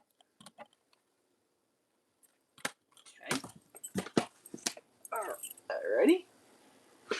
This one I know has a lot of very mixed reviews, but again, I'm only keeping it just because it completes the set. We have the Alvin and the Chipmunks Chipwrecked on DVD. Cool cover, but I know a lot of people are a little mixed. Why not show the disc? Nah, because that's a lot of work, honestly. Like, and I already got so many like DVDs I got to go through. I'm just trying to get through these quickly. So, yeah, so we got that one. And now this one was actually, believe it or not, this was mine and my grandmother's favorite, believe it or not, of the Alvin movies. Again, I know people have their like mixed opinions on it, but here's Alvin the Chipmunks, The Road Chip. I think this one is okay. Honestly, it's way better than Chipwrecked. I'll give you that. But yeah, me and my grandmother, we used to laugh so hard with this. Like, I know people look at it and say, "Oh, it's corny, it's this and that." You know what? I think that's what Alvin and the Chipmunks really are. They're corny, and I think that's just supposed to be corny. So I like this one personally. So okay, and okay. The next, hold on, I gotta make sure I got the right ones. Okay. This was one set of DVDs. This is a 2 DVD set actually. That I bought right around the time when I started when I started buying stuff on eBay, you know, and again, becoming a media collector, I had to get this, and I did not realize that they had a double feature DVD set. So I immediately picked this up, and it's got, again, probably 2 of my very, very favorite movies of all time on here. This is the double feature DVD for the original Balto and Balto 2 Wolf Quest, which, fun fact, I had Wolf Quest growing up, and it was, again, mine and one of my sister's favorites. Never grew up with Balto. I ended up seeing it for the first time when I was in first grade, and because I was already familiar with Balto, I fell in love with the first one.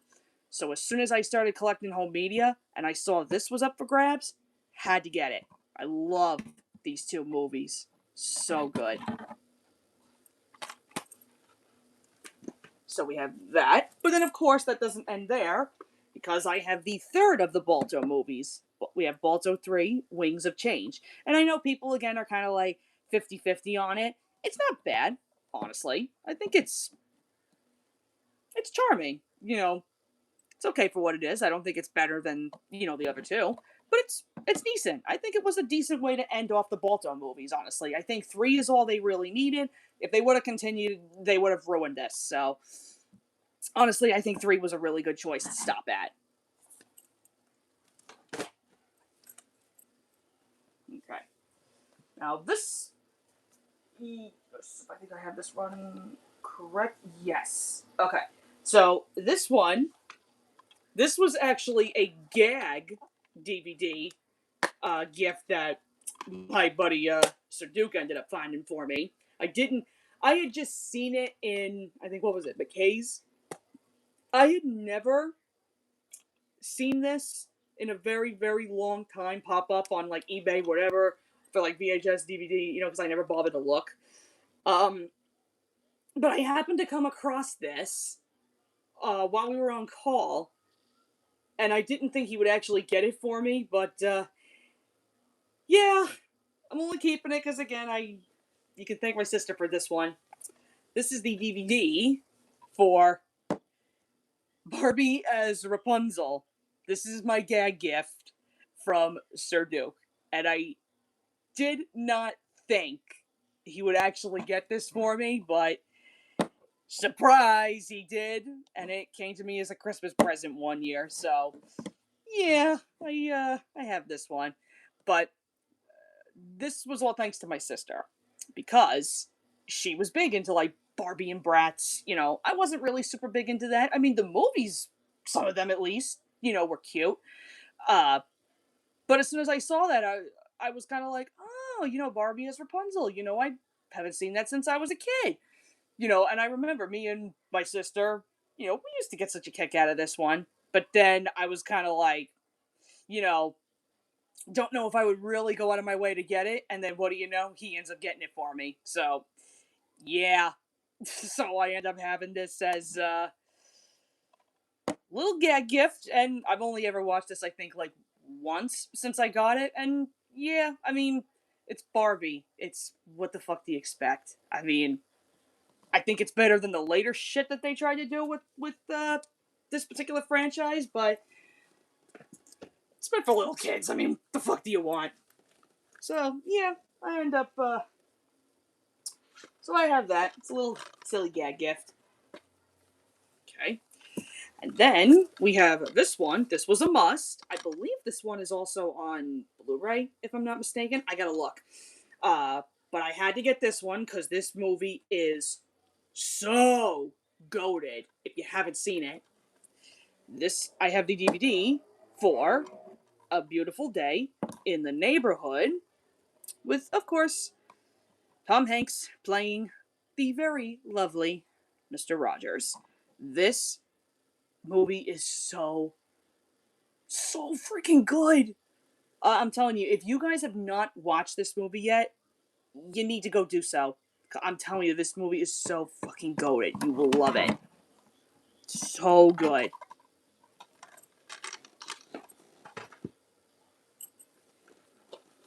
Okay. And then, this was another must that I had to pick up for myself. I thank you to my mother for showing me this at a very, very young age. This is the DVD I have for Beetlejuice. I, oh my god, well, where do I even begin with this particular DVD? Every single time I watch this around Halloween time, oh my god, my sides freaking hurt. Michael Keaton is, oh my god, dude is friggin' hilarious. I love him. He is like the perfect Beetlejuice. Um, I did end up seeing the sequel to this. I did see Beetlejuice with my mom and my sister when we did this one like movie night back last year, I think. Um, I did end up seeing that, and honestly, I mean, did we really need a sequel? Not necessarily. I mean, it was cool to actually, get a sequel. Not needed, honestly, but there were a couple of like little things that I kind of found a little like weird about the sequel. Um, I don't want to sit here and say that it was bad because there were a lot of parts that I really did like, but there was a couple of like points in the plot where I was kind of like, I don't really get it, but it wasn't bad. If anything, I mean, I don't currently have that on DVD or Blu-ray. I would need to go and find that. Um, but yeah, no. If anything, original is the king here, like by far. Okay. So then we have. Let me see. I'm looking around. Hold on.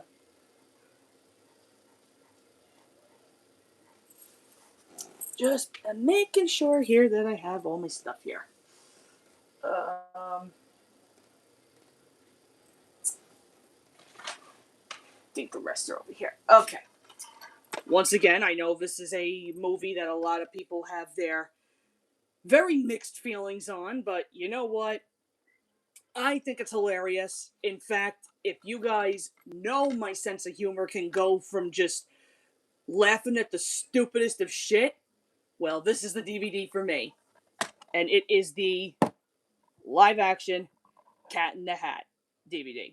I know, like I said, I know there are people that are kind of like, they don't care for it. But like I said, this is literally my level of humor. It's so stupid that it is hilarious to me, honestly. Like, I think Mike Myers is a funny Cat in the Hat, honestly. I think Alec Baldwin as Larry, I think, is hilarious. Uh, yeah, truthfully, like I said, I know that people have their feelings on it, but I think it's funny, honestly. It's my level of humor. Okay.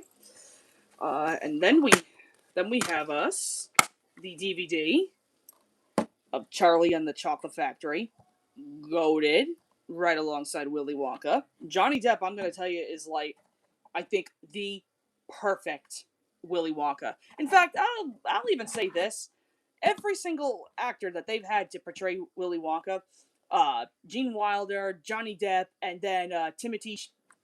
Yeah, I thought it was Timothy. It's Timothy. Yeah, Timothy Chalamet. They're all very good Willy Wonkas. I mean, Gene Wilder is king regardless.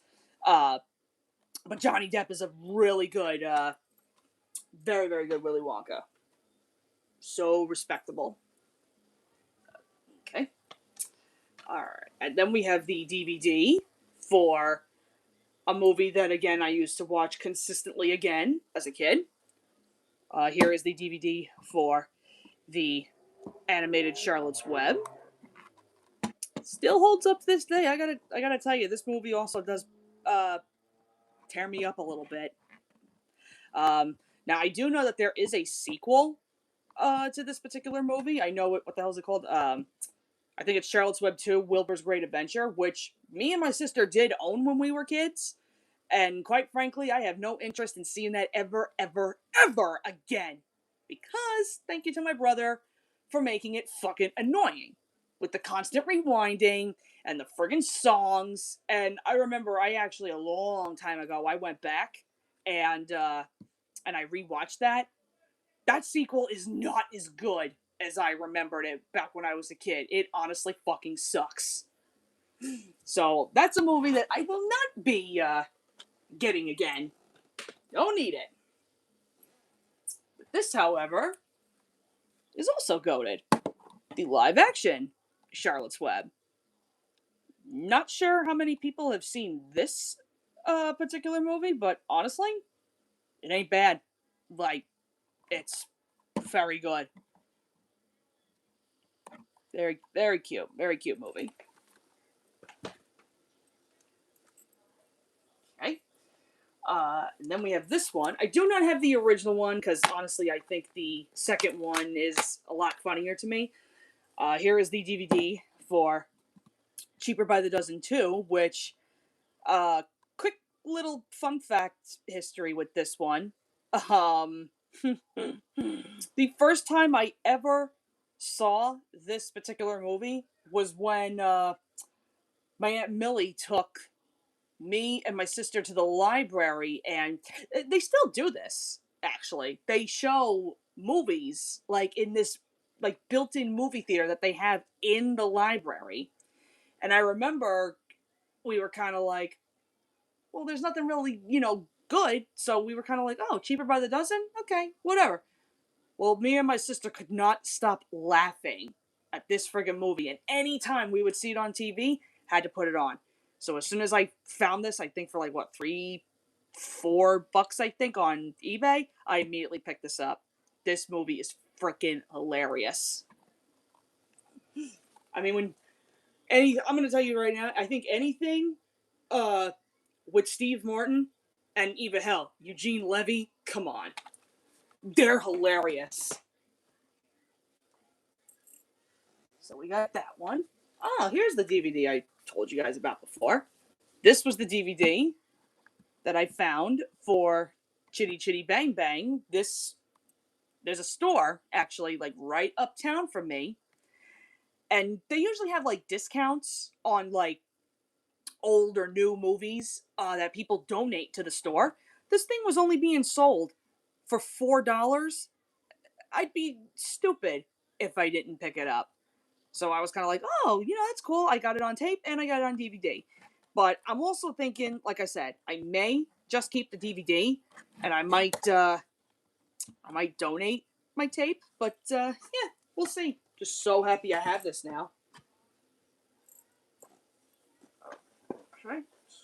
Making sure I have some room here.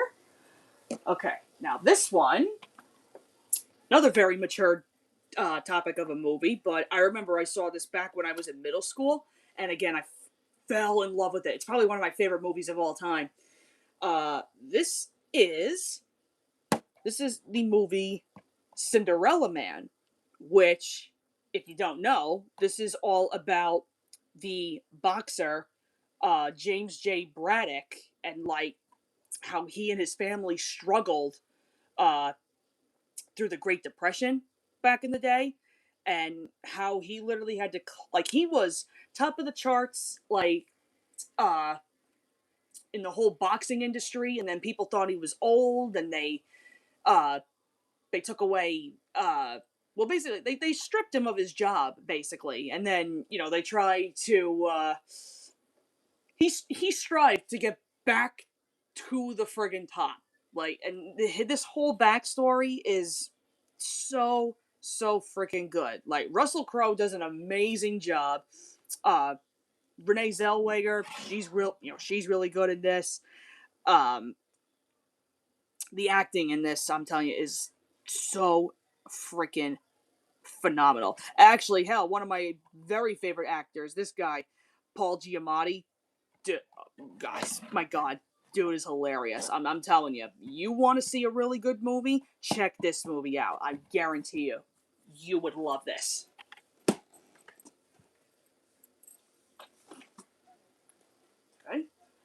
then, here we go. Here's another one of the movies I have. This is the DVD for, I don't know why they call it really big, but this is for Clifford's Big Movie. I call it that because that's the way it was. I always saw it advertised. Not really big movie, but anyway.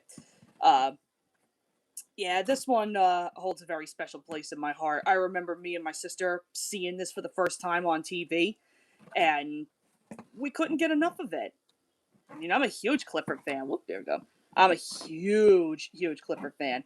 And this, to me, I think is just, it's such a cute movie.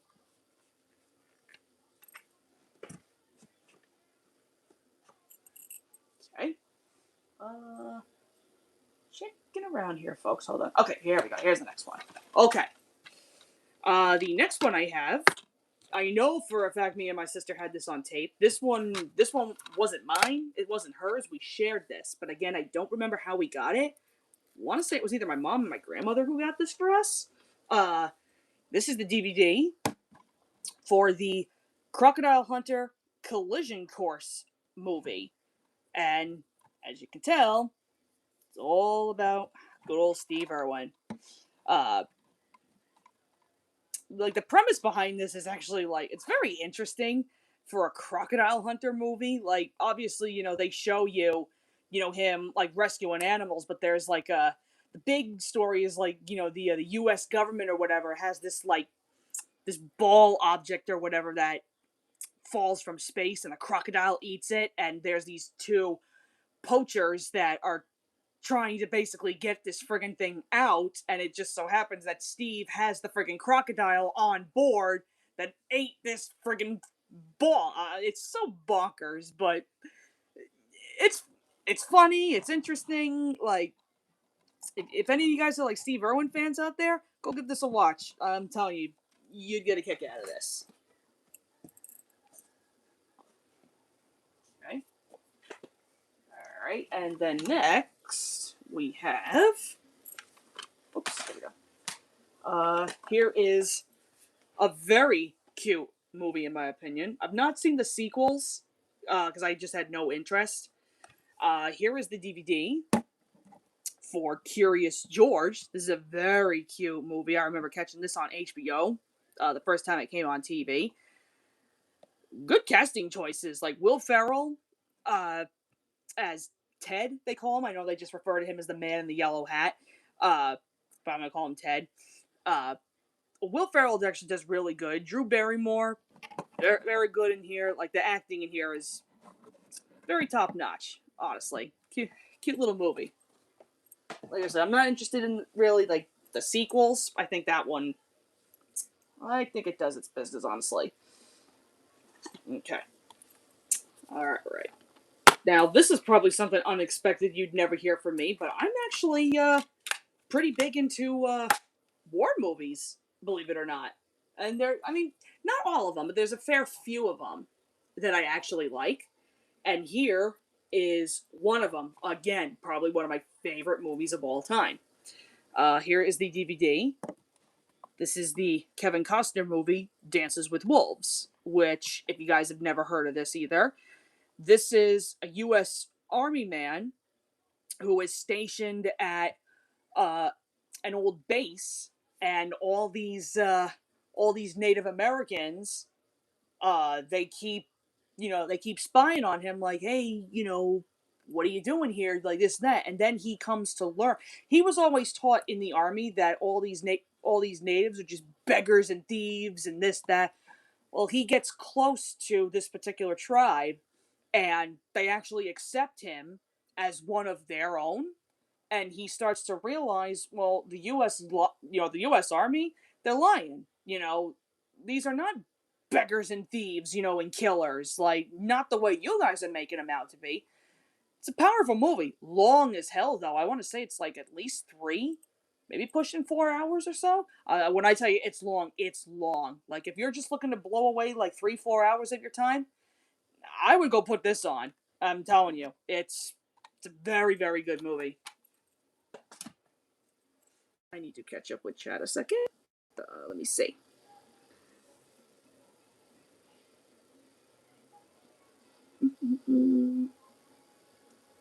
I'm just checking. Okay, here we go. Okay, next movie we have. This is another Johnny Depp movie. I don't hear a lot of people talk about this, and like I said, I remember some people having like mixed feelings on it, but I don't really think it's supposed to be taken like super seriously. It's funny, I'll give it that. So here is the next movie I have. This is the Johnny Depp movie Dark Shadows. This is pretty funny. Uh, Johnny Depp's character, the main guy, uh, Barnabas Collins, is he's supposed to be like this like big wealthy man, but he gets uh this chick in the back, Angelique. Uh, she puts a pretty much a curse on him that turns him into a vampire. Uh, and he has to live his life again, just like a vampire. And she becomes like the head of the whole friggin' town. Like she's got everybody pretty much under like her little finger. Like it's funny, it's pretty dark, but yeah, I think it's okay. Honestly, I like it. Wish they'd do a sequel for it because they kind of hinted at the end of the film, but I don't think they ever touch up on it, which is a shame because that's whatever. I mean, oh, here's another good movie I can show you guys. Again, I remember seeing this back again when I was in, I want to say, middle school, I think. But yeah, this one, this particular movie is not to be taken with the faint of heart. Basically, this is a very very serious movie.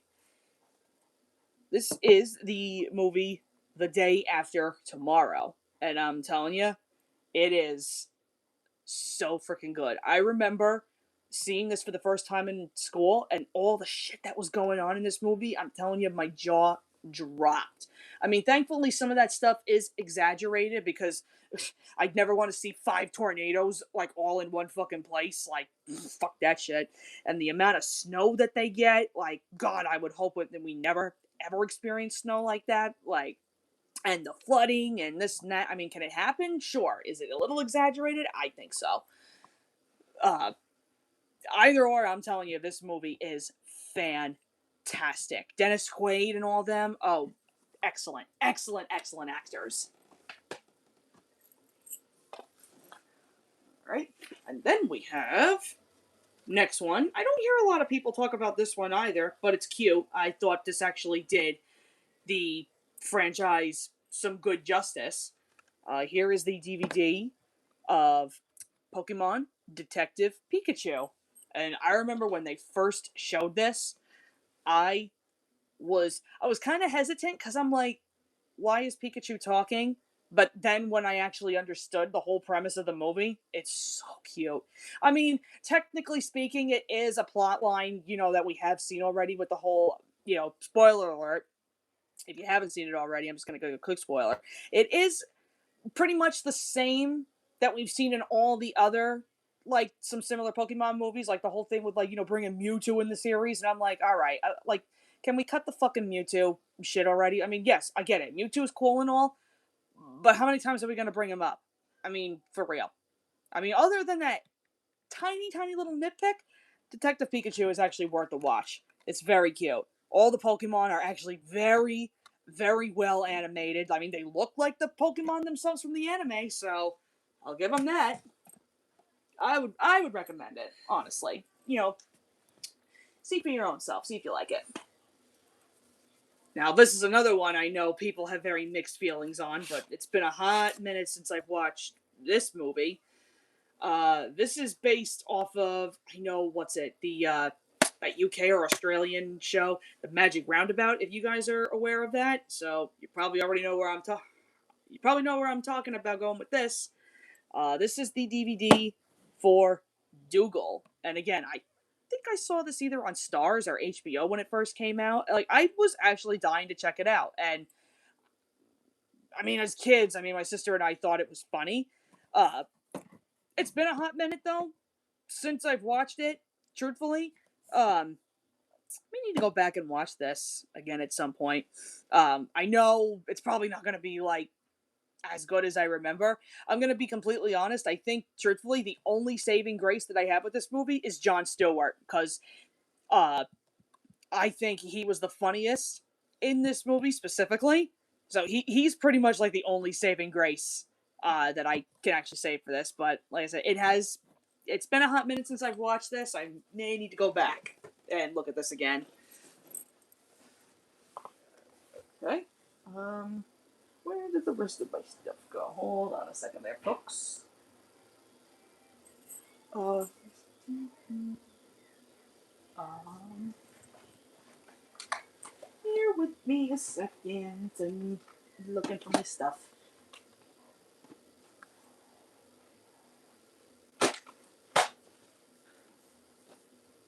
Let's see.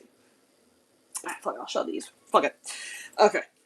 Alright, so here's the next one. I found this one, same store, uptown by me. Uh, didn't even know they re-released them in some of these really cool DVD sets. It was $15, brand new, so I was like, why not? This is a re-released version of Harry Potter and the Sorcerer's Stone. It's a 2-disc set. I don't know what this magical movie mode is. Like, I'm not exactly sure what that's all about. Um, I think this pretty much has the same bonus stuff, because I had a different Sorcerer's Stone like DVD box set back when I was a kid, but I ended up giving that to my brother because he didn't have some of the Harry Potter stuff. So when I saw this, I was like, "Ooh, I kind of want this." I think it's got the same stuff, just a little extra here and there. So haven't had a chance to check this out yet, but yeah, maybe I will at some point.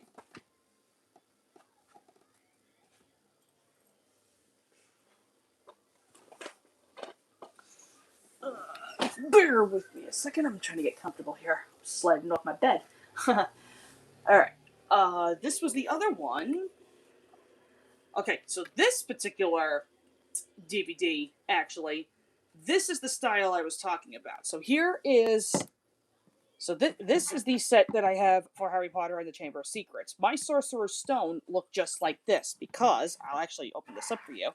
This actually has a lot of stuff up here. So you got the special features, and you have the main DVD. It'll show you the chapters and this and that. Now you actually saw this too. I do have a spare widescreen in here because for some reason my full screen one keeps fucking up on me for some reason. So I ended up buying a widescreen pack uh, just so I could have an extra copy of Chamber of Secrets to watch. Because like I said, I don't know why my full screen one keeps fucking up on me for some reason. So at least we have that. Okay, and then. Now, this one actually kind of saved me a little bit. This one's very common. I've seen this pop up everywhere. This is a double feature DVD for Harry Potter and the Prisoner of Azkaban and Harry Potter and the Goblet of Fire. Defeated 2 birds in 1 stone, honestly. So, at least I'm happy I have that. And then we have, this is a special edition DVD set that I know for a fact, I think my mother bought this one off of either Walmart, Target, whichever one it was. But yeah, this is a special edition DVD set for Harry Potter and the Order of the Phoenix, which, by the way, this is my 3rd favorite movie. Love this one. Yeah, and I'm pretty sure you can see it too. This one's got like a really cool, like holographic sort of looking case. So that's pretty cool. Okay. And then we have Harry Potter and the Half-Blood Prince. I know some people, again, mixed feelings, and whoops, I did. I'm kind of the same with this one. It's not terrible. Seen worse. But yeah, so we have that one. Okay. And then this is part 1 on DVD for Harry Potter and the Deathly Hallows. I actually think I'm going to say probably this one next to Half-Blood Prince are probably my two least favorite Harry Potter movies, only because, again, well, I think they had more that they could have done in Half-Blood Prince, and I think Deathly Hallows, as you know, I will say this, it's not the worst, honestly, but Deathly Hallows, I think in some areas, like, I think it fucking drags, honestly, and I think part two is so much better, in my opinion. Uh, which, speaking of, there is part two. I'm actually gonna look and see if they have a double feature for these two, so I can probably give these to my brother. Only because again, it saves me space. Cover's cool though. I'll give it that. Like that's a cool looking cover. So yeah, that's my Harry Potter stuff. And then we have us another set of goated movies. This is the 2-disc special set for The Hunger Games, which I do remember seeing in theaters, and it was so good. Now, I actually do have the Hunger Games books, thanks to my mother. Never read them, only seen the movies. I have to go back and I gotta do those at some point when I'm not super lazy. So there's that, and then we have the Hunger Games Catching Fire, which is probably my favorite of the series. Friggin' Katniss, man, she's a bad bitch in this one. And then here is part one of Mockingjay. I know my mother bought this as soon as she found out that this was out. So I'm glad we got this. And then I ended up buying this. Let's see. Yes, I ended up buying this off of eBay because for some reason this one had, at least by me, there was like very, very like limited areas where you could find this, and I was pissed because I really, really needed to check out the second part. But I ended up finding the Hunger Games Mockingjay Part 2, and honestly, Mockingjay in total, it's alright. I mean, preferably, it's kind of the same thing like Harry Potter. I prefer Part 2 than I do Part 1, honestly. I think Part 2 kind of summed it up. But in total, I think Mockingjay's, it's okay. It's not bad. Okay. Alright, and now here is the next of the war movies I like. Now, this was actually something that my father actually showed me. Uh, you could probably find this cheap still, I think, on like eBay, or I don't know if it's on streaming. You guys have to look. But here is this is a Clint Eastwood movie. This is called Kelly's Heroes, and it's about like all these army men that they travel cross country to basically like an enemy base where they're basically told that there's a shit ton of gold, and they go halfway across the friggin' states to get to this like other like enemy base, so they break into a bank and get all the friggin' gold. It's actually a very good movie, honestly. I'd recommend it. It's really good.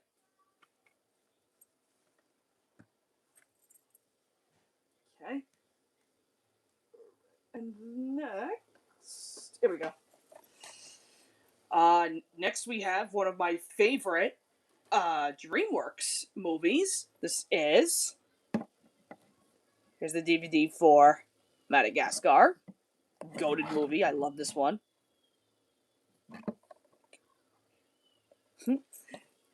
So funny. So funny. Let's see. And then let's see. And then here's the sequel. This is Madagascar Escape to Africa. I remember the first time I checked this out, and I couldn't handle the amount of like awesome actors that they had in this. I was like, how the hell did you guys pull this off? Like, seriously. But this one's pretty funny. I like it. I like Alex's backstory is actually pretty interesting. And then to close this off, then We have Madagascar 3, Europe's Most Wanted, which again, I know I've heard some people have their mixed feelings on it. I like it, truthfully. I think it's cute. It's funny. I mean, it's how we got the friggin' Afro Circus meme. Overused, by the way, but still, it's a good movie. What the hell are you doing? Huh?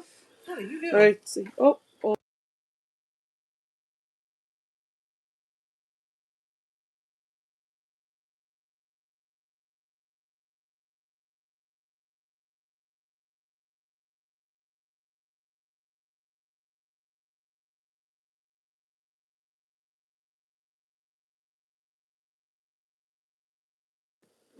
There we go.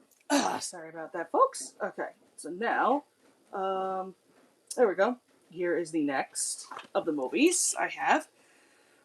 This is one of the shorts that was actually made when this legend was alive. Drum, you're mute. Yeah, I was mute because my mother came in to just ask me like what I was doing really quick. It's okay though, we're fine. But yeah, this is a short film that the legend himself, Michael Jackson, made based off of one of his songs. This is I'm gonna be frank here and say I think this is a bootleg, but hey, you know what? It's a good short film, honestly, because this is actually really hard to find online in good quality. So yeah, I ended up seeing this on eBay, and I completely said, you know what, I had to get it because I love the Ghost song and the short film in general. Very very good. I do not have his other one, Moonwalker. I think that's a UK only DVD for some reason. Um, I do need to find a copy of that at some point. I was just really happy that I had this finally. Okay, and then now, if you want to talk about a good documentary, I'm actually thinking of pulling this out soon because his death anniversary is actually coming up. I think sometime this week, I believe. And I already have a couple of stuff planned that I'm going to do with like in my own private time. This is the documentary off of his concert, the Michael Jackson's "This Is It." And if any of you guys are Michael Jackson fans out there, this is a go-to documentary. All the stuff that they would have done in concert had he not passed away, this concert would have been fucking lit. And every single state that he would have went to, I'm telling you. Well, I think he was doing tours in UK too. I don't remember. I know it was more so here in the States. I know that. Um, but I'm telling you, every single show would have been fucking sold out. Like this concert honestly would have been friggin' lit. Uh, but yeah, with his death anniversary coming up, gotta give a nod to the man. I mean, why not? You got some lit songs on here, so pay the man some respect, you know? Now, this one, never thought in a million years I would actually change my opinion on this particular movie, but I'm so glad I finally gave it a chance. This is, without a doubt, one of my favorite Robin Williams movies. This is the DVD for Mrs. Doubtfire. And yeah, I know there are so many people that have seen this movie before me. I think it was funny enough during COVID. As a matter of fact, uh, when I watched this for the first time, I could not believe I waited so long to finally watch this. Like, Robin Williams is a freaking comedy genius in this. Like, he's so freaking funny. And I know Sally Field from another movie that I'm actually going to show in a few minutes here. But let's see. Oh, and yeah, freaking Pierce Brosnan? Seriously? And you got little Mara Wilson. Like, that's awesome. So good. Such a goated movie, honestly. Like, definitely by far, this has got to be my favorite Robin Williams movie of all time. So funny. Then we have another section of movies where it has another one of my favorite actors. Uh, this is the DVD for Night at the Museum. Ben Stiller. I love him. I think he is.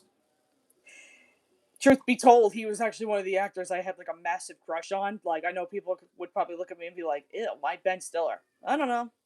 I'm weird. I'm weird with men like that. But yeah, Night at the Museum is such a goated film. I love this.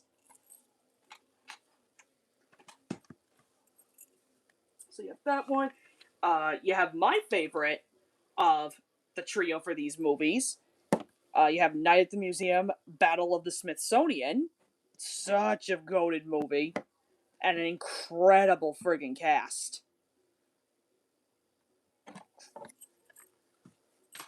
So this one. Now, this one, I know it.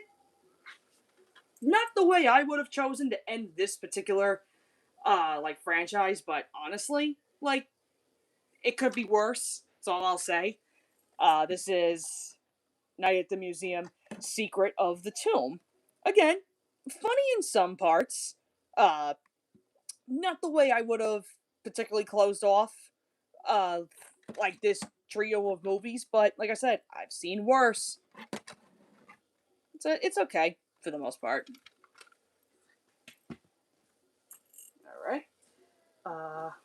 Now let me show you this. Okay. Here's another really goated movie of mine. Again, another one of my all-time favorites. I remember I saw this one. I want to say this was high school, 10th grade, I think, 10th or 11th grade. I forget. Um, this movie, this is called Of Mice and Men. This is with Gary Sinise and John Malkovich. These two, oh my god, they are amazing. Like this movie is so fucking goated. Like, if maybe some of you guys might have you might have read this book in school. Don't know if they ever showed you the movie. I know my English teacher certainly did, and I'm so glad she did, because this is so good. If none of you have seen this, like, go watch this. I'm telling you, goated movie. Oh, wait. Oh, I'm checking chat here, folks. Let's see. Oh yeah, 10 them rabbits. Gotta tend them rabbits. Oh, what's this? The animated Night at the Museum was kind of mid. Oh, okay, it was said. What do you what do you think, ma'am? Honestly, I never gave a damn about the Night at the Museum animated series. Like, as soon as I heard about that, I was like, why? Like, why is there any need to bring that back? Like, I don't get it. Like, the movies are done. You don't really need to bring that back. I mean, cool that they brought Common Raw back and everything, because, I mean, duh, I love Common Raw. Uh, thanks to Battle of the Smithsonian, but I don't know. I don't think it was necessary to bring that back.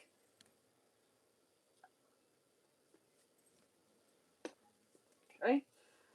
Now we have another one of my very favorite war movies. It's probably my favorite of all time, and believe it or not, I actually watch this every year on the 4th of July. It's just my little tradition that I do. You want to see another goated war movie there, folks? Here you go. This is the Mel Gibson movie, The Patriot. And I know I saw this when I was in middle school. You'd think I'd see this when I was in high school. Nope. 8th grade specifically, I remember watching this. And actually, here's a fun fact. I never got to see the full movie of this when I was in school, because around that time, I ended up. Actually, no, was it not 8th grade? No, it was 7th grade. I take that back. No, it was 7th grade. No. So 7th grade, actually, I did not get to see the full movie of this because right after we had gotten back from Christmas break, uh, this is when this whole fucking bullshit started with me. Like, this whole rumor kind of spread about me that apparently I was. You're gonna laugh. Apparently, I was a fucking racist towards Hispanics, which I'm gonna tell you was so bullshit because a lot of my friends were Hispanic, but of course, because teens will be fucking teens and they love to spread gossip and rumors, a bunch of people believed all these goddamn people. So while I was dealing with this, I also ended up getting really sick with a disease called mononucleosis. And it's a very highly contagious disease. Like they call it the kissing virus. Which no, I was not kissing a bunch of people in school because I knew better. But I think I might have contracted it if I drank like from the water fountains. At least that's what the doctors told me and my mother. So yeah, we were right in the middle of actually doing this particular movie, and because I was so sick, I couldn't watch it.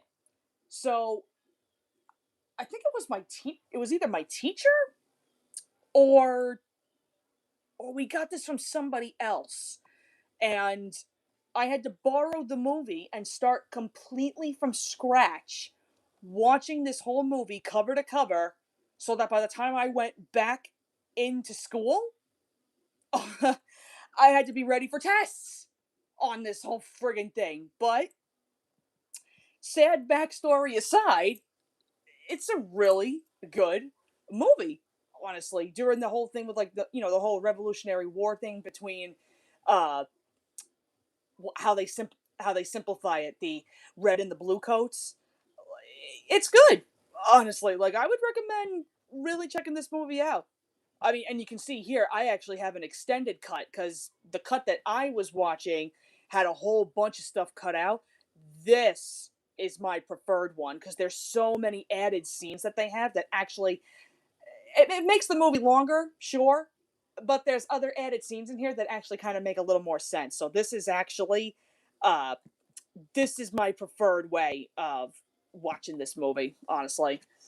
So yeah, like I said, sad backstory and everything aside, I would recommend it. Let me see. I'm checking up a chat. Let's see. What did Drummond say? Oh, I'm part Hispanic, so I can kind of understand you. Apart from the disease part, yeah. Like I said, it was that was not a fun time for me in school. Like I said, teens will be fucking teens. They love to spread gossip and rumors, and you know why? Like before I continue, you know why they did it? It was because I was the nice girl in school. I was, I guess you could say I was kind of like the teacher's pet, honestly. Because I was so friendly and nice. I never got into trouble, and then everybody just thought, oh, you know what? How are we gonna fuck with Taylor today? Oh, I know. Let's spread this rumor because people eat that shit up. Everybody believed all these girls. And it's like, let's put it to you this way: it was probably. I'm a fucking idiot.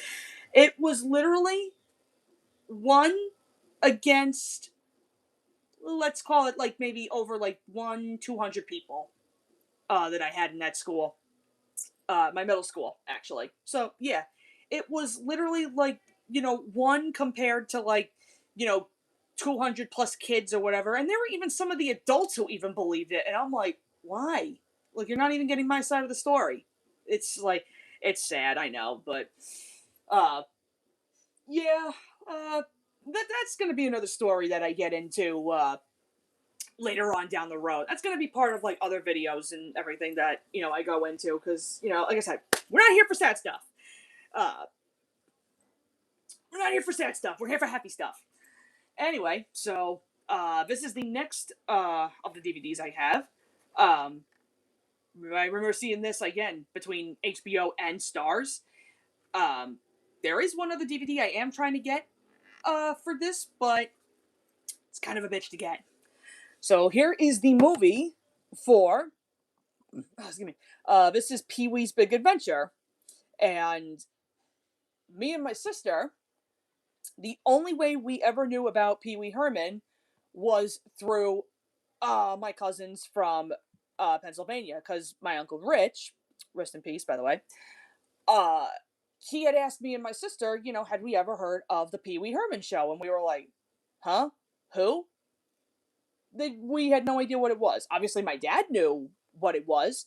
So my cousins actually showed me and my sister a couple of the episodes. And at first, we really weren't interested until we actually found out that they did a Broadway show for Pee Wee's Playhouse. And then all of a sudden, me and my sister were hooked. And we thought it was so funny. And then we didn't know that they made movies based on it. So we were kind of like, well, how bad could it be? So we watched Pee Wee's Big Adventure, and it's silly, it's goofy, it's wacky, it's literally everything you could ever want in a Pee Wee Herman movie. And I know there is another one, I think was it Big Top Pee Wee, and I didn't care for that one, honestly. I think this one, truthfully, I think this one's better, as bonkers as it is. So if you're looking for something funny to watch, go check this out. It'll give you a couple of laughs.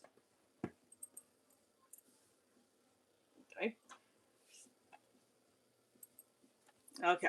And now here is the next one. This was definitely on Stars I caught, and I never knew that this existed. This is a live action movie for Peter Pan, and I think this was somewhere in like the early 2000s they made this. This interpretation of Peter Pan is actually really good. Especially, I mean, hello, Jason Isaacs as freaking Captain Hook? Hell yeah! He's amazing! I mean, I already love him as Lucius Malfoy, but here, he's freaking awesome! Like, I'm telling you, guys, this movie, you would like this interpretation. I know so many people are kind of like, oh, I'm so used to the Disney movie, and that's fine. So am I. But this movie, truthfully, I'm gonna put it to you this way. You know that new live action movie that came out? What's it? Peter Pan and Wendy, and everybody said it sucked. Go watch this. It's a literal night and day with that one. I'm telling you, take my word for it. This is a really good movie.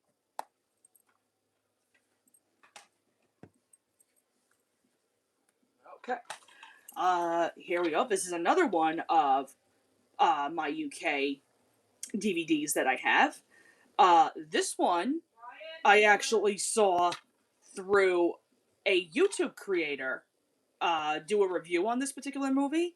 That YouTube creator, by the way, shout out to Jamboree. Love him, love his videos. But he ended up doing a review on this UK movie called The Plague Dogs. Now, this movie is basically, if you don't know what this movie's about, it's about these two dogs who basically escape a lab because between them and some other dogs and other animals, they're all being experimented on. And that was a big fucking thing that they used to do back in the day. So they end up escaping this lab, looking for freedom, trying to, go about their own way. But obviously, they're stray dogs. They're hungry. They're looking for food. Well, when the chickens and the sheep and all this livestock, when all of them start disappearing, everybody starts thinking like, oh, it's a plague, and then this whole friggin' thing spreads around about the dogs that came from the lab, and they think there's this whole big rumor that spreads around that the dogs are infected with the bubonic plague, and they basically set out like the army and literally whatever they can to basically hunt these dogs down and kill them so that they stop infecting livestock. I'm gonna tell you, it's they let's put it this way, they marked this as a kids movie, and for UK standards that's pretty fucking dark, honestly. Like, I've never seen a US release for this, truth be told, and I kind of see why they didn't do that. I'm telling you, this movie is absolutely fucking dark. It's literally, again, it's one of those movies that's not for the faint of heart. So, if you're not comfortable seeing, like, animals, in, like, precarious scenarios like that, I recommend don't checking it out. I mean, personally, I think the movie is good, but if you can't handle seeing stuff like that, this movie's not for you, honestly. It's pretty dark, believe me.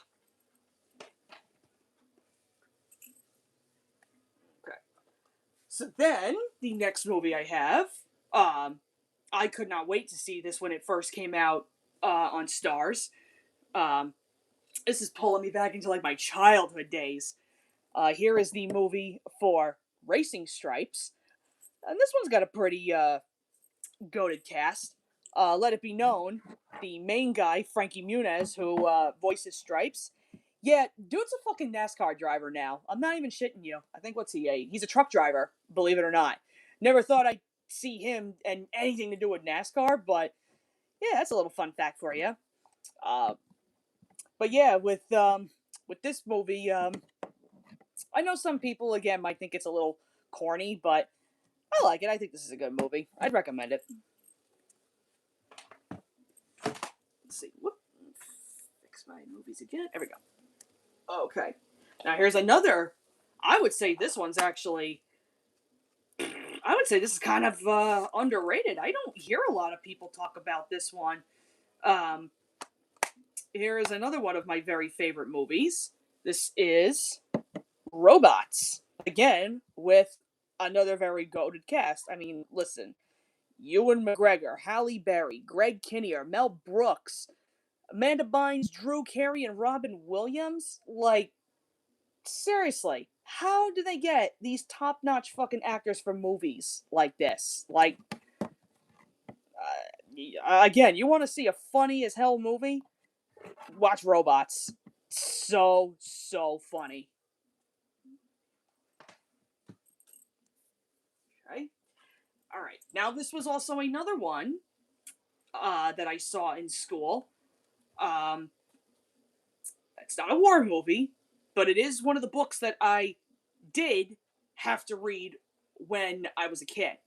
But it's probably one of my favorite stories that we actually had to read. And this was the version. This is 95, I believe. Uh, this particular version I saw back when I was in, I want to say, 8th grade, I believe. Either 8th or when I was in high school. Uh, this is the DVD for Romeo and Juliet. And this is literally the only version of this movie I will ever watch. I know there is a later whoops daisy.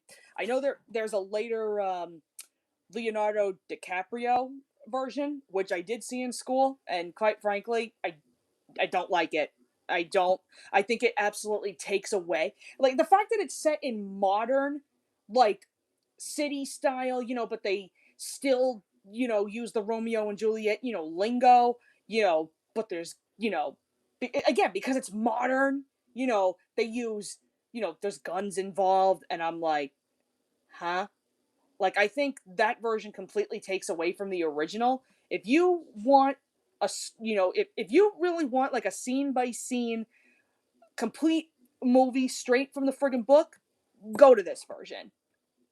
And also because if you see, I know some people make comments about this. I know Leonard Whitney. Yeah, doesn't he look oddly similar to Zac Efron? I think he does. A lot of people actually got him confused and thought he was Zac Efron until I looked it up and I was like, damn it. But yeah, no. If you but yeah, if you were looking to see like a real definitive version of this particular story, go to this one. You'd like it. It's long as hell though, but it's worth it.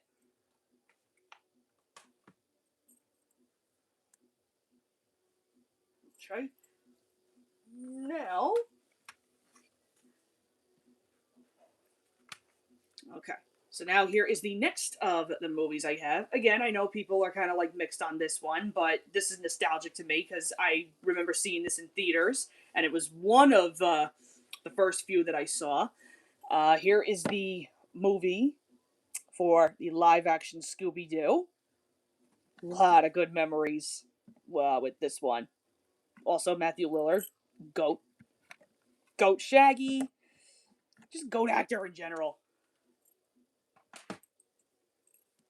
And then we have my favorite, however, of the Scooby Doo movies. Probably everyone's favorite, as far as I know. Here is the movie of Scooby Doo 2 Monsters Unleashed. So much. I mean, Don't get me wrong, I love the original, but Scooby-Doo 2, GOAT right here. Better practical effects, better animation on the monsters, just overall funny as hell movie. Okay. Let me move. Let me move these because I gotta get to these next ones. Okay. Uh. Oh. Let me just double check. What's that? You know the actress who played Velma would go on to play Wendy in Gravity Falls and CJ in Regular Show.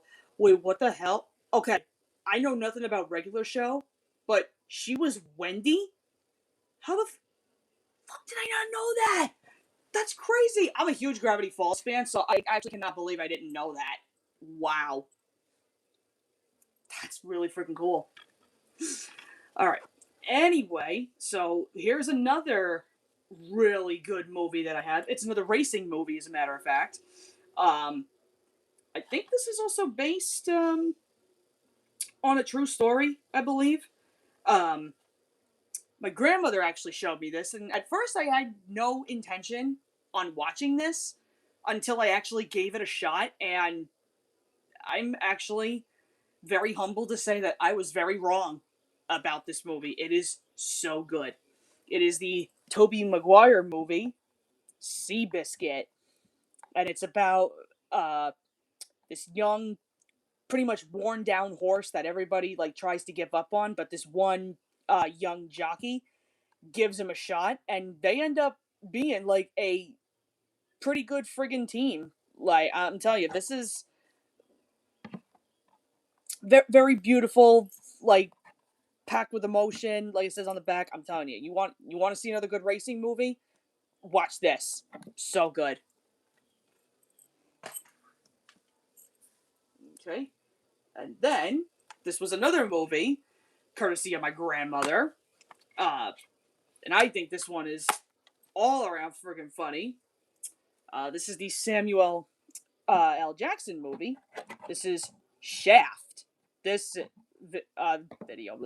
This movie's pretty funny, honestly. The whole backstory uh, of Shaft as a cop, like, funny movie. A lot of cursing in it though. So again, not for the faint of heart. If you don't want to hear that, it's not for you. Okay. And now we have. I know this is probably going to be so random, but this is probably my favorite movie of all time. This is the DVD for Shazam. Why is Shazam my all-time favorite movie? Well, it's simply because I was completely in awe when I watched this. Now, normally I am not super big into superhero movies, but Shazam actually opened up my eyes. Like, it was so good. I mean, for DC standards, I know DC doesn't have a really good reputation with its movies. You know, and I know Marvel is kind of like, half and half depending on how you swing. But out of all the superhero movies that they came out with, Shazam was the one that actually caught my interest, and I was completely blown away with it. Like, so freaking good. And even what's it, Shazam 2? Not as good as the first one, but still pretty good, honestly. So good. So freaking good. Alright. Oh, here we go. I'm going to pull your heartstrings again with even more of the dogs related stories. These are based off of books that I read back when I was in elementary school of all times, and I remember catching these movies on Stars every now and again. This is the double feature for the movies Shiloh and Shiloh Season, which, again, if some of you are not familiar with these particular stories, uh, this story is about a boy named Marty who saves this beagle from being abused by his owner, this guy Judd Travers. He's a hunter, but he's very very rude, very harsh to his animals, and he especially picks on Shiloh, because he's he's not listening, and he's always running back to Marty. So Marty tries to do whatever he can to save this poor dog. Uh, Obviously, he ends up keeping him. But the story itself is like, so sad. And then they follow up on like Shiloh season and all that. And actually, what's that? Without the final of the chapter, we have Saving Shiloh, where this is it's the pretty what they say the suspenseful conclusion of the Shiloh trilogy, and this honestly like this just goes a little more in depth with Marty and Shiloh's like relationship and the whole thing. Like people, um, well by the let's put it this way: by the end of the second movie, people try to look at Judd a little bit differently. But people still kind of eye him like, he's suspicious and he's a bad guy. And they kind of tap into, this conclusion here. Good friggin' trilogy of movies. If you guys haven't checked this out, I recommend these two. Okay. And now, here is obviously another one of my favorite movies from DreamWorks. This is the very meme related movie that is Shrek. I mean, why wouldn't I have Shrek? I mean, this was one of the, believe it or not, this was actually the first DreamWorks movie my mother ever showed us. And I gotta tell you, even with the very tamed kind of like, cussing, that they have in here, I mean, not super duper terrible, like the F bomb and all that other stuff. No, the tame ones that they have in here. I'm surprised that my mother even allowed me and my sister to even watch this movie when we were kids. But it's funny. It did its job. I'll give it that. But if you really want to see my favorite of the Shrek movies, it's this bad boy right here. Shrek 2. Best movie of the Shrek franchise. I saw this one in theaters, believe it or not. I think what was it? I think it was me, my sister, and my mother. I think were the only ones that saw this. I think because my brother was too young to go to the theater to watch this. But I'm telling you, we could not stop laughing throughout the entire freaking movie. And believe it or not, when my brother got a chance to watch it, this is his favorite Shrek movie too. Goated movie. I love this one so freaking much. Now and again, I know people have their mixed feelings on it, but I do have Shrek the Third, and this was another one that I had to go see in theaters. Like me and my sister could not wait to see this, and I think it was just me, her, and my mom that went to go see this, and I think it's funny. I don't think it's better than two or one, honestly, but I like it. Now, before anybody asks me though, no, I do not have Shrek Forever After because the amount of times I've actually tried to watch that movie fucking sucks. I have tried so hard to give that movie chance after chance after chance, and quite frankly, I don't like that. I think it really messes up the entire story. I don't like it. And now that they have already confirmed, yes, before anybody even goes and asks me that too, yes, I've seen the trailer for Shrek 5. I hate it, honestly. It's not even like I'm just so tired of all these like sequel after sequel movies. Like I don't really think there needs to be a Shrek 5, to tell you the truth. I think it's completely fucking pointless. And the animation that DreamWorks is trying to pull off with this freaking shit, I think it looks horrible. It looks absolutely horrible. Like this is not like what I envisioned for them to do a new Shrek. Like the characters, I'm gonna be completely honest with you, the characters look like they were done by fucking AI. I'm telling you for a fact, they don't look good at all. You would think if DreamWorks actually gave a shit, you'd think they'd give them the Sonic treatment, and actually fix their renders up, and they're not. And I'm really disappointed to where I'm like, you know what? You guys can do whatever you want with Shrek 5.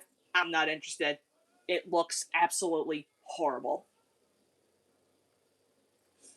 But enough of that. Oh, this was the other movies. Well, actually, Well, this is actually part of the Shrek one, so I might as well just show this before I go on.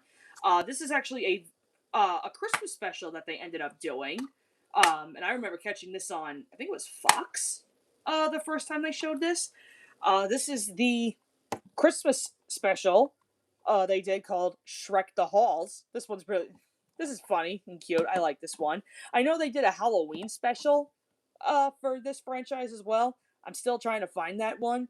Um, Believe it or not, this was actually my brother's, but he very rarely watched it. So I was like, you know what? If you're not gonna watch it, I'm gonna take it, and I like this special. So I have that, and that's pretty much all of Shrek I need, apart from me getting the Halloween special. So we'll see how that goes.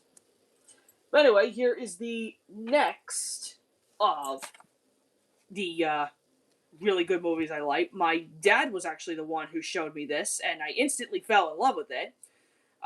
This is the Burt Reynolds movie, Smokey and the Bandit. And good old Burt Reynolds playing Bo. Can't really see him, but the other guy back there that plays Sheriff Justice, Jackie Gleason, he's from another show that I will show you I have DVDs for. But this movie is so freaking funny. I showed this to my friend ND1998 when he visited the one time, and he was laughing the entire way through. This movie is so funny. Oh, and speaking of, and you can see down there, yeah, Sally Fields actually also she's in this too. You may recognize her from Mrs. Doubtfire. But yeah, no, you want to see a funny movie? Go check this one out. And not just this one, but the sequel to it. You have Smokey and the Bandit too. This one's pretty funny. I think this one's actually just as funny as the first one. Now, I do know that there is a third one, but it's only really focused on like Sheriff Justice, and I think one of the other like side characters that they have for this, I don't remember, but I don't have that one because I didn't think it was really all that cracked out to be. So I will only stick with these two, and that's all I need. All right, and then let's see.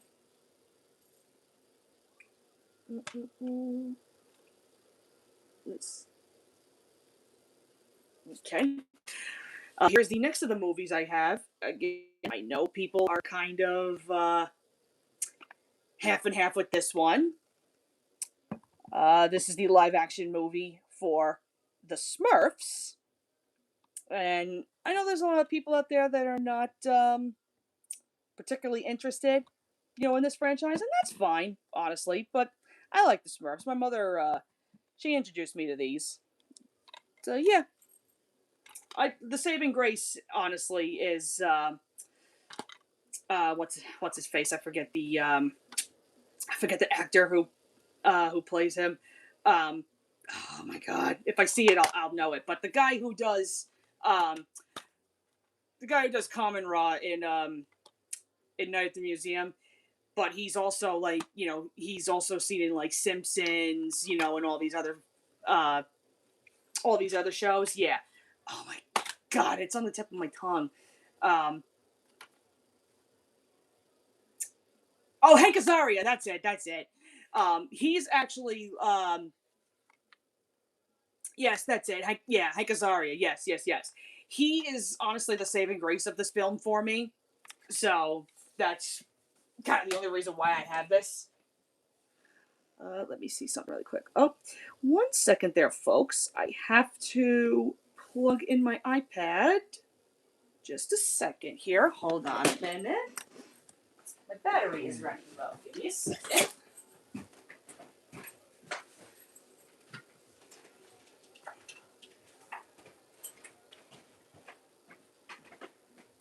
Oh my goodness. Yep, just hang tight a second here, folks. I'm trying to get my iPad plugged in here. Hopefully it'll charge. Give me a second here. settle down. There we go. Alright, I'm gonna try and see if I can hide my plug so that you don't, try and hide my plug here so you don't, see it.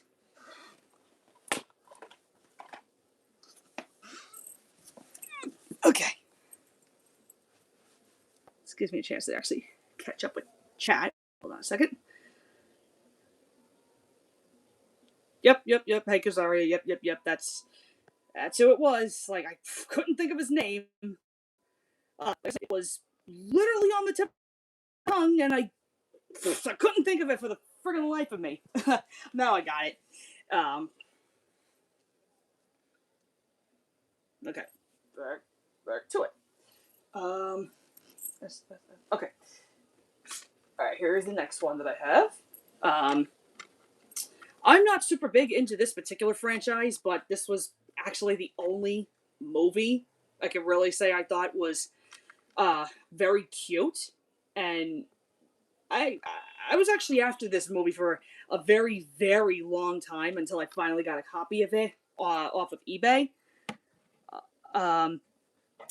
This is the Peanuts movie, Snoopy Come Home, and I remember I caught this off of ABC Family during Thanksgiving one year, and yeah, by the end of this movie, well, actually, I shouldn't say by the ending, but very few parts in between this movie, I was sobbing.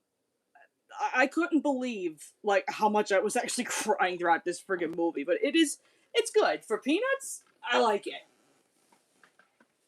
It's the only one that I have again, because like I said, I'm not huge into Peanuts, but that was one that I did need to get.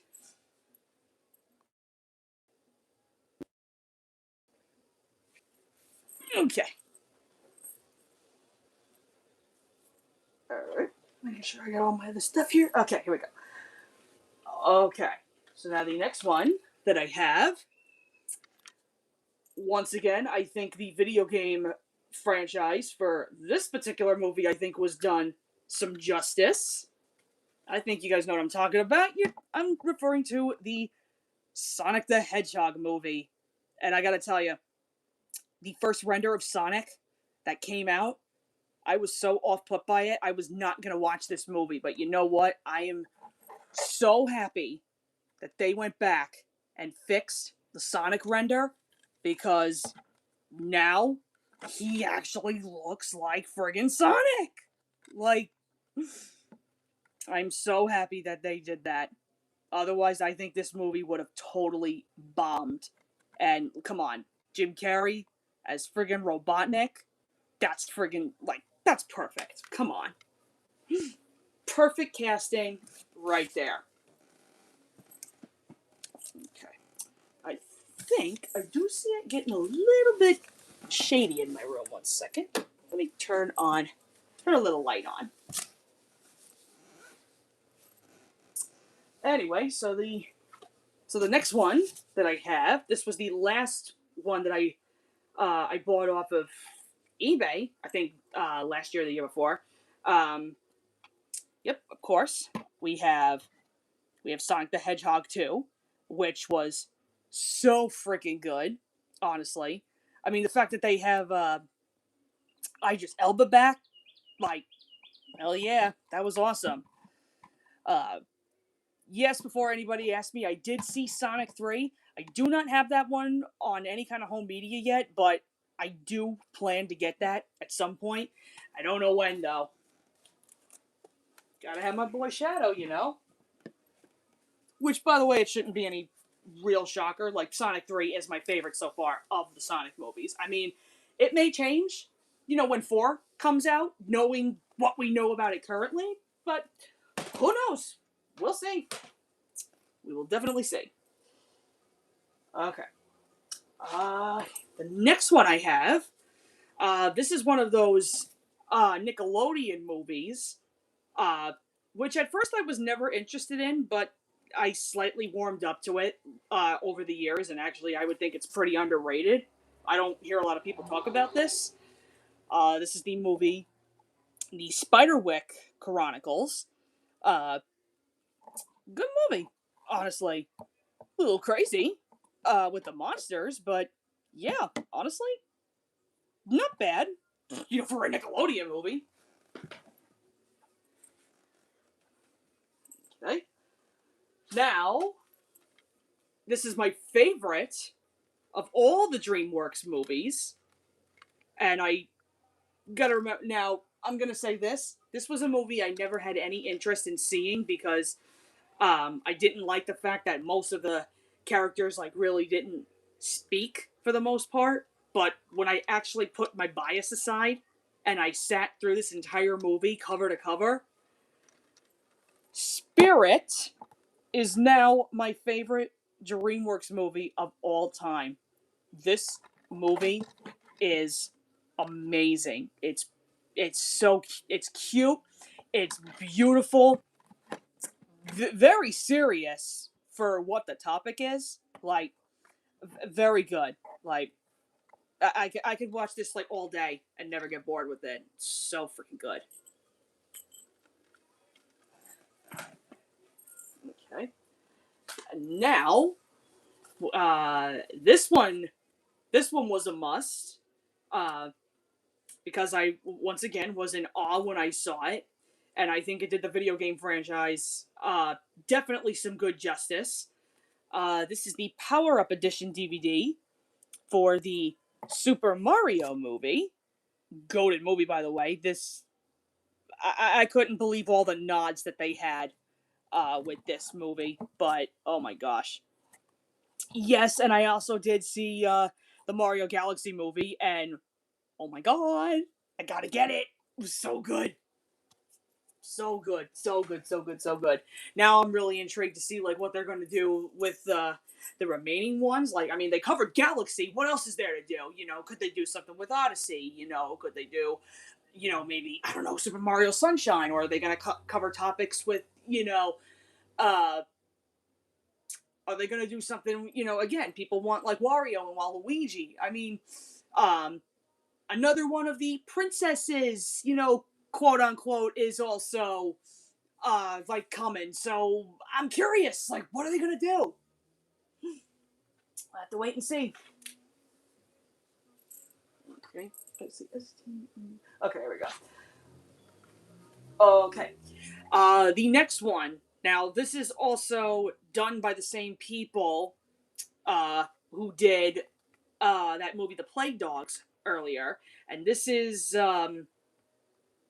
based off of one of the novels. But again, not for the faint of heart, because this one is actually very dark too. Again, mind you, this is marked as a kids movie.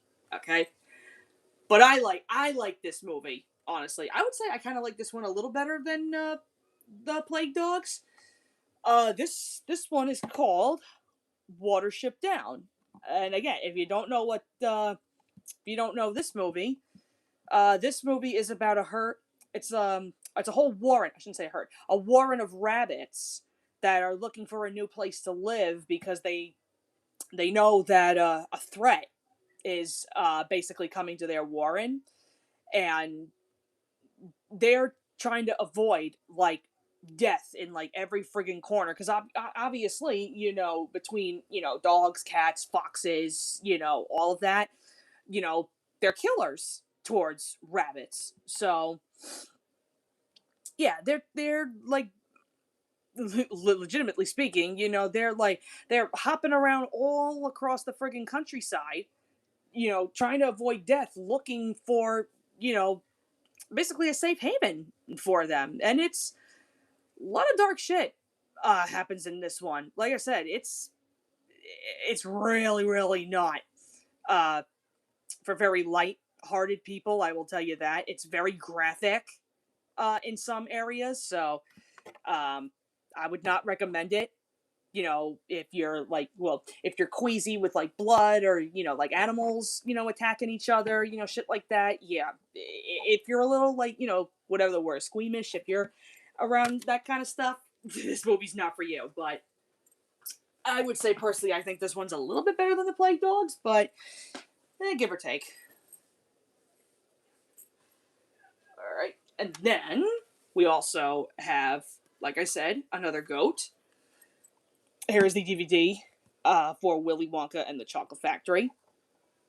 A movie I never would have thought twice about when I was a kid. Never cared for it, or anything. I only liked Charlie and the Chocolate Factory, and then once this came up on ABC Family back in the day, and I gave it a chance, goddamn was I wrong. Like, freaking Gene Wilder, man, you freaking legend, you. Good, so freaking good.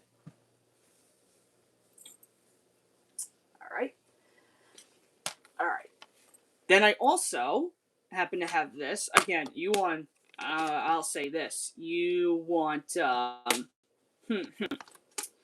You want to talk about ridiculously old movie?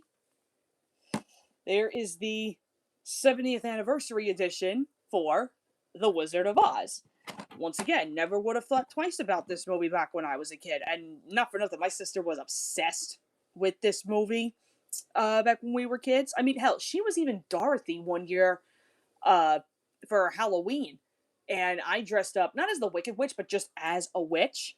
But yeah, I never thought twice about this particular movie until I actually sat down, gave it a watch, and I gotta tell you, it's good.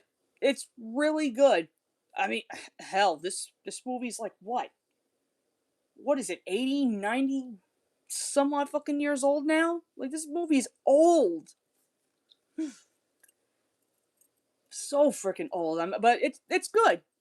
It's very good. Like, I do know that there are some people that are kind of like with it, because I know that there's a horrible backstory with, like, Judy Garland doing this whole thing, how they treated her and shit like that. But you know what, I try to put that all aside, and I still enjoy the movie for what it is, backstory and everything aside. So yeah, good movie, honestly. All right, so that's pretty much what I have for the mature stuff. But now let me show you guys the let's show you the Disney stuff I have. Because notice how in that entire section of DVDs I did not show you my Disney stuff, because that's a big collection in itself. So I had to save that one at least for last. So let me show you a couple of these other, like, little kitty ones before I actually go into the Disney stuff. Now that I think about it. So here we have one of these DVDs. This is the complete animated series for a show that I never would have thought I'd ever see again, but luckily I have it. This is the complete series DVD set for The Adventures of Sonic the Hedgehog. And I've always said, excuse me, by the way, I've always said that Sonic X, truthfully, I think is my favorite Sonic show. But I remember catching this show way, way back in, like, elementary school, and I fell in love with it. Like, I just love, like, the slapstick humor with it. It's so freaking funny. I don't even think I ever completed this entire thing, because I actually was binging the show on Netflix at one point, and I don't think I ever finished watching it. I might have to do that at some point. But yeah, very very funny. I love this cartoon. Okay. I will show these at once, just so we can get this out of the way. I don't know if some of you guys have heard me say this before, but out of all the Nickelodeon shows that came out when I was a teenager, my favorite show all time, next to, well, actually, I won't even spoil that, but I will say one of two of my favorite Nickelodeon shows, again, as a teenager, was this. Good old Big Time Rush. Let's see if I can get the camera to focus here. There we go. But yeah, Big Time Rush is one of two shows that I still love to watch with Nickelodeon. Now, the only gripe that I have with this is that technically I do, between these two volumes, I have all of season 1 on DVD. That's great. But season 2 is my favorite. Seasons 2, 3, and 4, well, they didn't exactly get a lot of releases here in the States. They're in other countries. And a lot of those are like stupid expensive. Like, as stupid as that is. So that's where I'm kind of like, you know, I'm glad I have all of season 1. I mean, because there are a lot of like, there's a lot of goated episodes in season 1. Some of them, like some of my all-time favorites. Um, let's see, actually, right here, my all-time favorite one of season 1, Big Time Mansion. Like, this episode alone had me friggin' rolling on the friggin' floor. But Big Time Party is another good one. Big Time Terror, that's another one of my favorite ones. Big Time Sparks is a favorite of mine. Big Time Fever is a favorite. And hell, the Big Time Concert one is also really good. Like, season 1 has a lot of really good episodes, honestly. But yeah, but season 2 and the rest, they didn't get very many seasons here listed in the States, so this is all I have, unfortunately, for Big Time Rush, and I don't really think there's any other way that I can stream the show, because I'm pretty sure it's off of Paramount. It was on Netflix at one point, and I did binge watch the whole series again. I just wish I could find more of the other ones. I mean, hell, if I have to buy them from the other countries, I mean, fuck it, I might as well do that. They're probably going to be in PAL, but hey, it's whatever. You know, I at least get them. Okay, once again, before anybody jumps down my throat with this one, only for nostalgia purposes,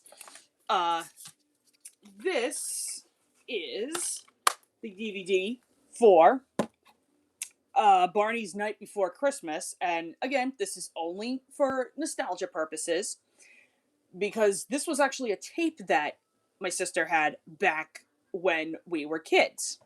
And this is the one amongst a few that I remember very, very fondly. And, you know, even though I will say I'm not, you know, I didn't say this last time, I'm not a crazed fan, you know, I'm not super duper big into Barney, but there are a few, like, little instances like this, you know, and then, you know, the Goes to School tape, you know, and I think like 2 or 3 other releases I'm still trying to look for. I do have a little bit of a soft spot for them, so that's really the only reason why I even have this. I mean, I only ever watched this with my brother, specifically, what's it? During Christmas, I should say. I don't know why I couldn't get that out. Yeah, I only ever watched this, you know, during Christmas time with my brother, because again, you know, my brother's also not really a crazed Barney fan, but you know, if he sees it online, he sees it online. So yeah, that's really the only reason why I have this. Again, just for nostalgia. Then we also have a DVD that technically I wasn't supposed to get, but I now have it because it has my favorite episode on here. We have the DVD for Bear in the Big Blue House. This is the Party Time with Bear DVD. And again, technically, I was not supposed to get this until I saw that Dancing the Day Away is also on this DVD, along with Mouse Party, which I like this one. And then you have Bear's Birthday Bash. Again, another goated episode. But as soon as I saw Dancing the Day Away was pretty much, I would call, a bonus third episode on this DVD, I immediately grabbed it. And I actually kind of like the style of this cover. It's kind of cute. I like it. So yeah, we have that. Okay. This is the only season so far that I have of this particular show, which again, I actually was talking kind of shit. I hate to admit, with this particular one, but yeah, you've seen me, I've changed my ways on it. This is season 3 for Bluey, I cannot wait, honestly, until season 4 comes out and the movie. I'm like really stoked for that. This DVD set was actually given to me by my friend Graham, who actually he didn't really need to do this for me, but I really appreciate it because I kind of had a feeling that season 3 was going to be season 3 more or less. I think kind of got a little hard to get, as I knew it was going to be. I mean, duh, when the sign was, pretty much like one of the most watched episodes of Bluey, I knew people were going to go after this friggin' DVD, so I had to get it. And luckily he snagged this for me, so yeah, I'm actually really happy that I have that. Still got to get seasons 1 and 2. I know they have them separate, but I do know that there's a box set where they have season 1 and 2, which I think might be my better option. Oh, and a fun fact that I have with season 3, if you notice, I also have a couple of like Bluey saved on my DVR, and if you notice, my copy is actually not open. Mine is still sealed for the most part. Yeah, so I've not opened this yet, but I eventually will at some point. Uh, Kind of really haven't been in a Bluey mood because I've just been like tired of seeing the same episodes on Disney Junior like over and over and over again. I know that's all you can work with, but until the movie and then season 4 comes out, then I'll get back in the phase. But yeah, glad I have this. I just got to get seasons 1 and 2 now. Okay, and then here is the next one we have. Here is one of the DVDs I have for Clifford the Big Red Dog. This is the Doggy Detectives DVD. And this one's also got a lot of really good choice episodes on here. I don't remember, though, where I found this. I don't know if I got this off of eBay or if I got this at the store right uptown for me. I want to say I got this off of eBay when I was looking for Clifford DVDs. I know there's a fair few of these that I still need to look for, but again, when I get back in a Clifford mood, then I absolutely will. And this one, technically this one is not mine. This was my brother's, but he rarely watches it, so I just decided to snag it for my collection. This is the Carry Me Case Clifford the Big Red Dog DVD. This one's called Big Fun in the Sun.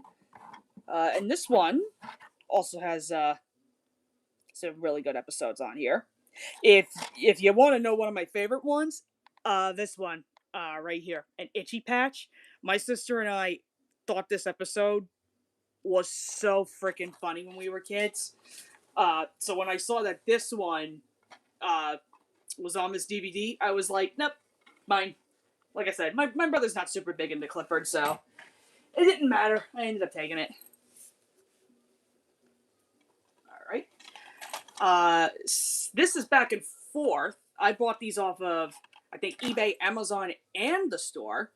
For those of you who don't know, this was one of my very favorite PBS Kids shows to watch back in the day. This is the Adventures in Dragonland DVD for Dragon Tales. This is a goated show, by the way. One of my all-time favorites. And this one's got some pretty good. This has some good stories on it. I know for a fact that I had this, not the DVD, I had the tape when I was a kid with this. But I don't remember there being 5 stories on here, if I remember. I know there was Kingdom Come. Yes, I'm pretty sure if I have this correctly. I think the only one that I do not remember on the tape was, what is it, Zack Takes a Dive. I do not remember that one being on the release. I only remember the other 4. Forest of Darkness, Bad Share Day, Baby Troubles, To Kingdom Come. I only remember those being on the tape. Like I said, unless they just added a 5th one, like strictly on the DVD. I don't know. But yeah, I had to get this one. I know there's other Dragon Tales DVDs. Now, there's a couple of like the older generation ones that I still need to get. The ones with Enrique, I'm not really all that interested in because I think the show really downgraded from that point. And nothing against, Enrique, but it's just I don't know. His era doesn't really stick out like what I know with when it's just Emmy and Max. Honestly, like that's kind of my uh preferred, I guess you want to say, era of Dragon Tales. Honestly, like I don't know. There's so many of those that I need to get, and like I said, the Enrique ones I don't really want in particular. So I'm like, it is what it is. All right.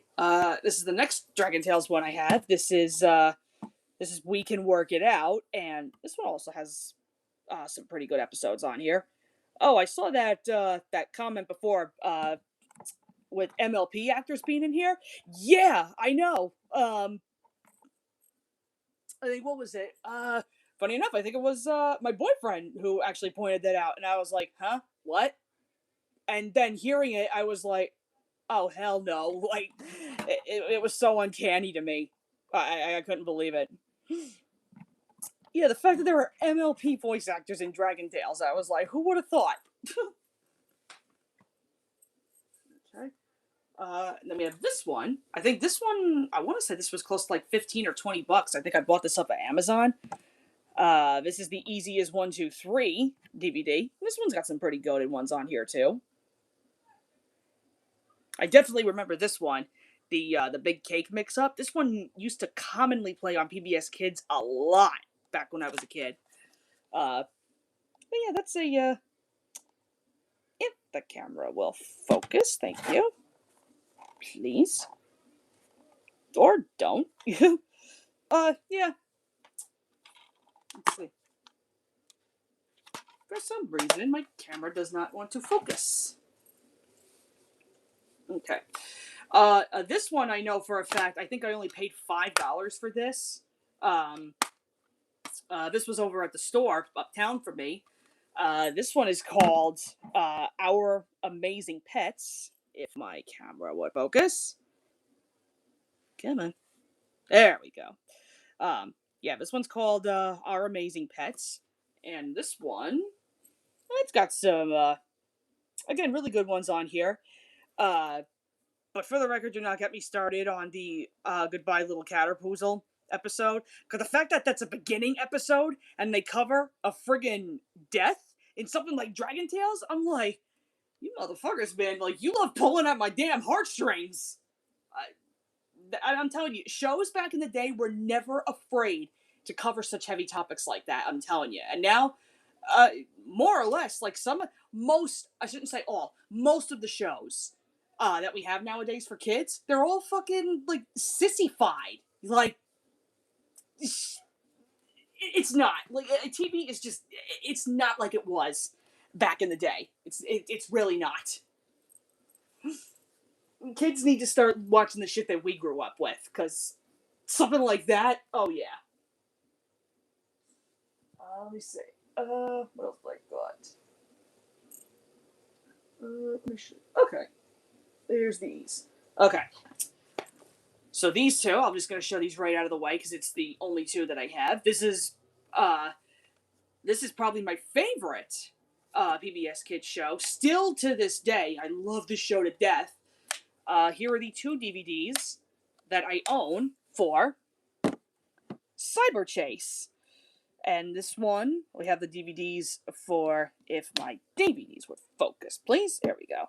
So yeah, we have the Snellfoo Snafu, and then Totally Rad, which, funny enough, Totally Rad is one of my all-time favorite episodes. Yeah, Cyber Chase is such a goated friggin' series. Like, this actually, like, really helped me a lot throughout, between middle school and hell, even high school. Yeah, Cyber Chase actually, like, really helped me a lot. Like, this show is so freaking good.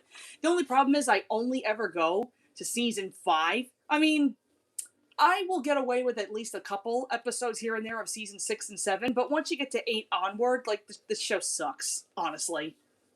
So, most of the time, I prefer to go up to at least season 5 of the show, but 6 and 7, I kind of have mixed feelings on. But anything 8 onward, I want nothing to do with that era of Cyber Chase because I hate the animation and it fucking sucks, honestly. Okay, so we got those. Let me see. All right.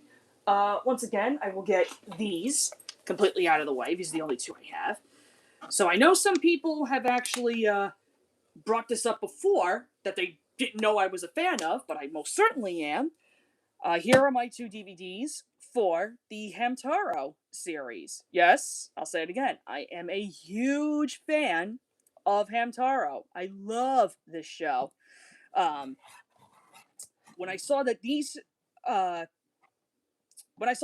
2 were up on eBay, I actually got these in a lot.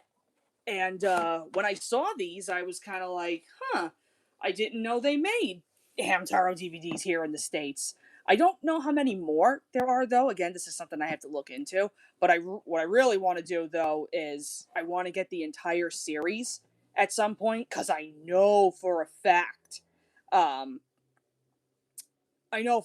not seen the entirety of the series.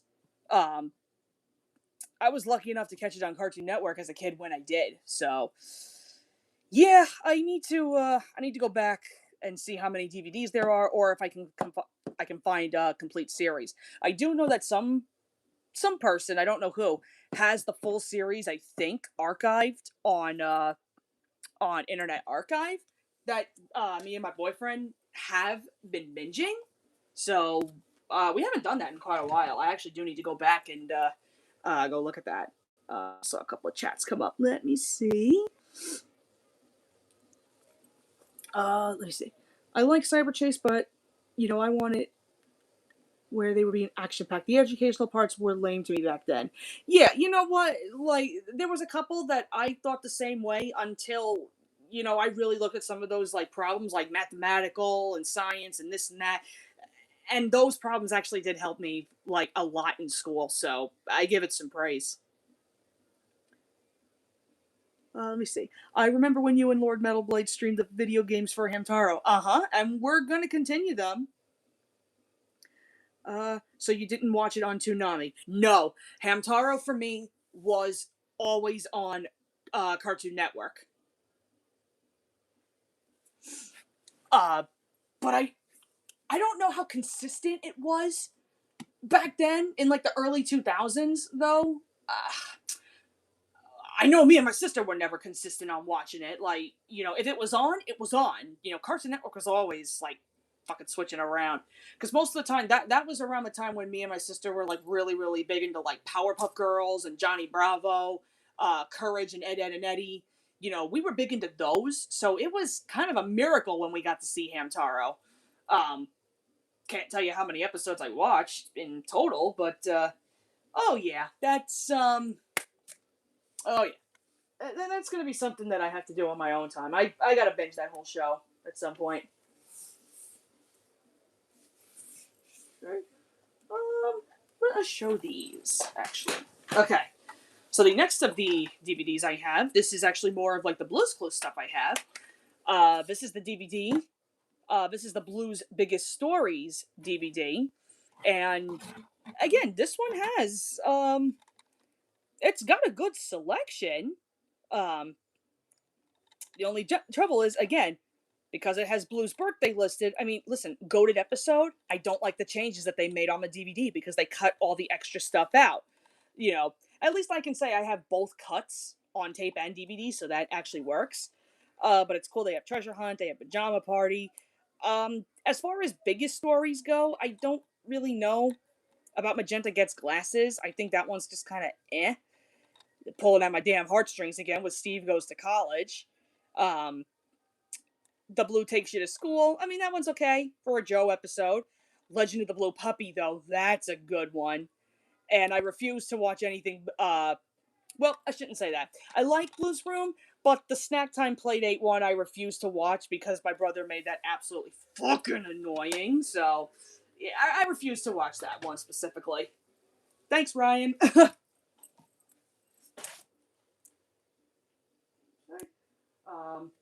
is another one of the Blue's Clues ones I have.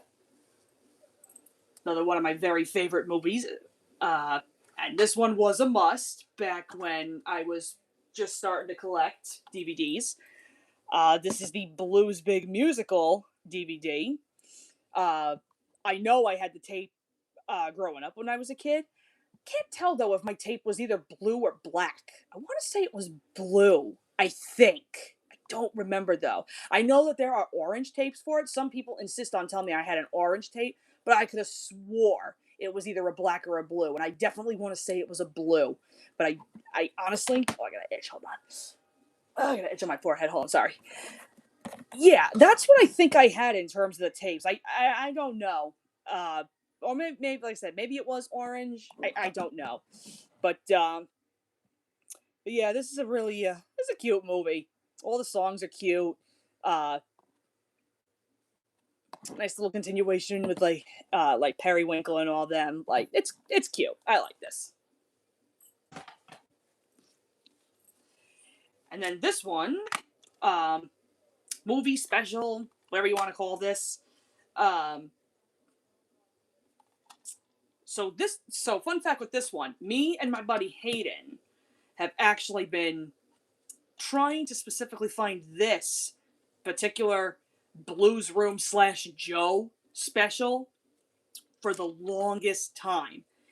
And we could never find it on YouTube. It was either filmed in front of a TV, but it would only be like clips, or it would just not be anywhere in freaking general. And it was, we'd get so pissed off with that. And we'd be like, okay, come on, what the hell? Why can't we find it? Until I ended up going on eBay one day and I found for $4 on eBay the Blues Room special, Meet Blues Baby Brother.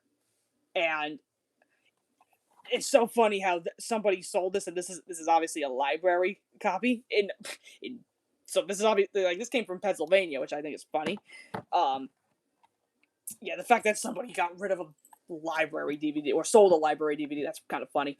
But yeah, as soon as I saw this up, I immediately grabbed it and I ripped it for the two of us, and both of us we were like, "Oh my god!" Like the nostalgia, because I remember when I saw this special on TV only one time. Um,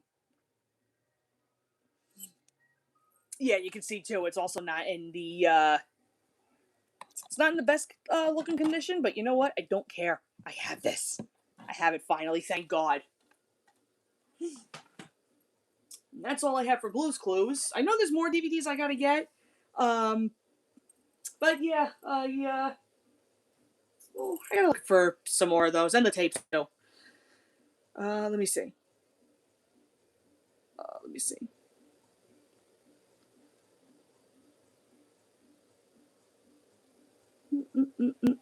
Let me see. If I may, thoughts on Blue's Clues and You. To me, it's tried. I see it's finna. It's just not my thing. I don't mind Blue's Clues and You. I mean, I don't like the fact that most of the stories, are just rehashes of what they did with Steve, with just like a modern twist on it. But for what it's trying to do, I don't really think Blue and You is terrible by any stretch. Honestly, in fact, I think what was it? I forget the name of the. I forget the Blue's Clues and You movie that they did, and what was it? I DVR'd it, and when I finally got a chance to watch it, I didn't think it was bad. I hasn't seen it. I really freak out. Let's see. Uh-oh, it's reconnecting. There we go. Sorry about that. I think I have a little glitch there a second. But no, I really don't think Blue's Clues and You is, I don't think it's that bad, truthfully. Let me see. Do you use an eBay gift card to buy stuff on eBay? Yeah, sometimes I do. I haven't done it in a hot minute though. because I've been so busy with other stuff. Let me see. Oh, you still going, hon? Yes, I am, sweetheart. I have a lot of stuff that I'm showing.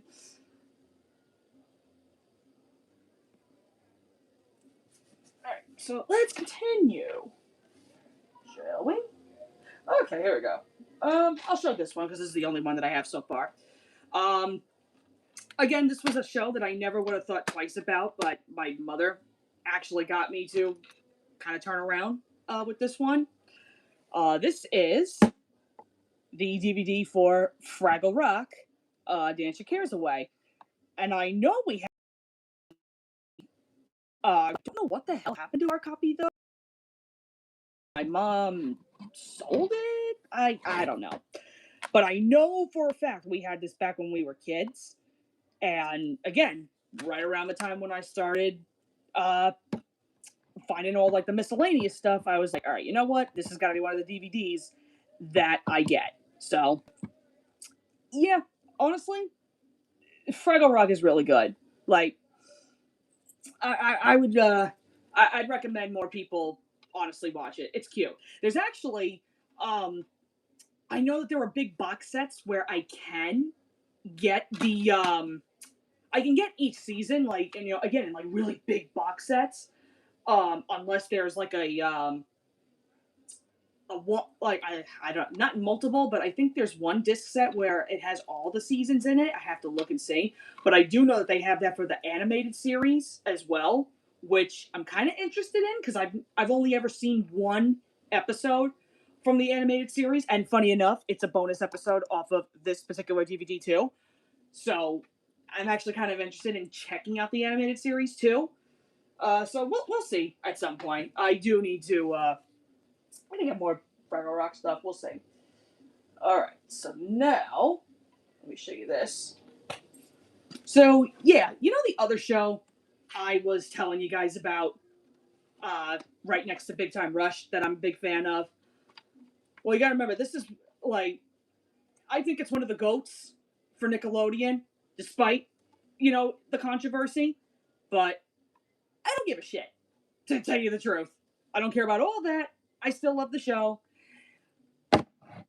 We have us the best of seasons 1, 2, 3, and 4 for the goated series that is Drake and Josh. I love this show to pieces. Again, right next to Big Time Rush. I love this show. It's so freaking funny. Now I know. I think, what was it? My buddy Jeremy actually hooked me up with these because I think these were through Amazon. I think he said. And I know not every single episode, um, not every single episode I know is on these particular DVDs, like for some strange reason. And I know they have like weird cuts. Like I know, what's it? I think on 3 and 4, I think Alien Invasion, is like cut really weird for some reason. Like Amazon kind of like, they fucked around with these DVDs, I think, a little too much, honestly. Like here, I can actually, I can show the back for some of these. You can see, like, not all of season 1 is on here. I don't think all of 2. And the same thing, I think, with like 3 and 4. Like I said, Alien Invasion has a very weird cut. But yeah, my buddy Jeremy told me that these particular DVDs, they're a little but honestly, for any Drake and Josh fan, I mean, if you're looking for specific episodes, good luck. Honestly, yeah, no, I had to have these because I haven't seen Drake and Josh in like a really hot minute. So yeah, I'm really happy that I have those. But then there's also, I think this was also given to him, I think by a buddy. These are bootlegs, pretty much, but this is actually, I'm going to show all these at once. This is the complete 1, 2, 3, and 4 seasons of Drake and Josh. Like I said, these are technically bootlegs, but it does have, you can't see all of them, but it does pretty much have like all the episodes. So that's honestly good enough for me. If I ever want to binge watch the show, there you go. That's That's how I do it. So yeah, my buddy Jeremy hooked me up with those, so that's always nice to see. All right. And then the last of the Drake and Josh movies that I have, of course, where would I be without Drake and Josh Go Hollywood? And go to movie, by the way, like, so fucking funny. Funny enough, I actually do have a spare copy of this, but it's going to my lovely boyfriend because he doesn't have anything Drake and Josh related. So, honey, if you're watching, guess what you're getting when you come here? You're gonna get my spare copy of this.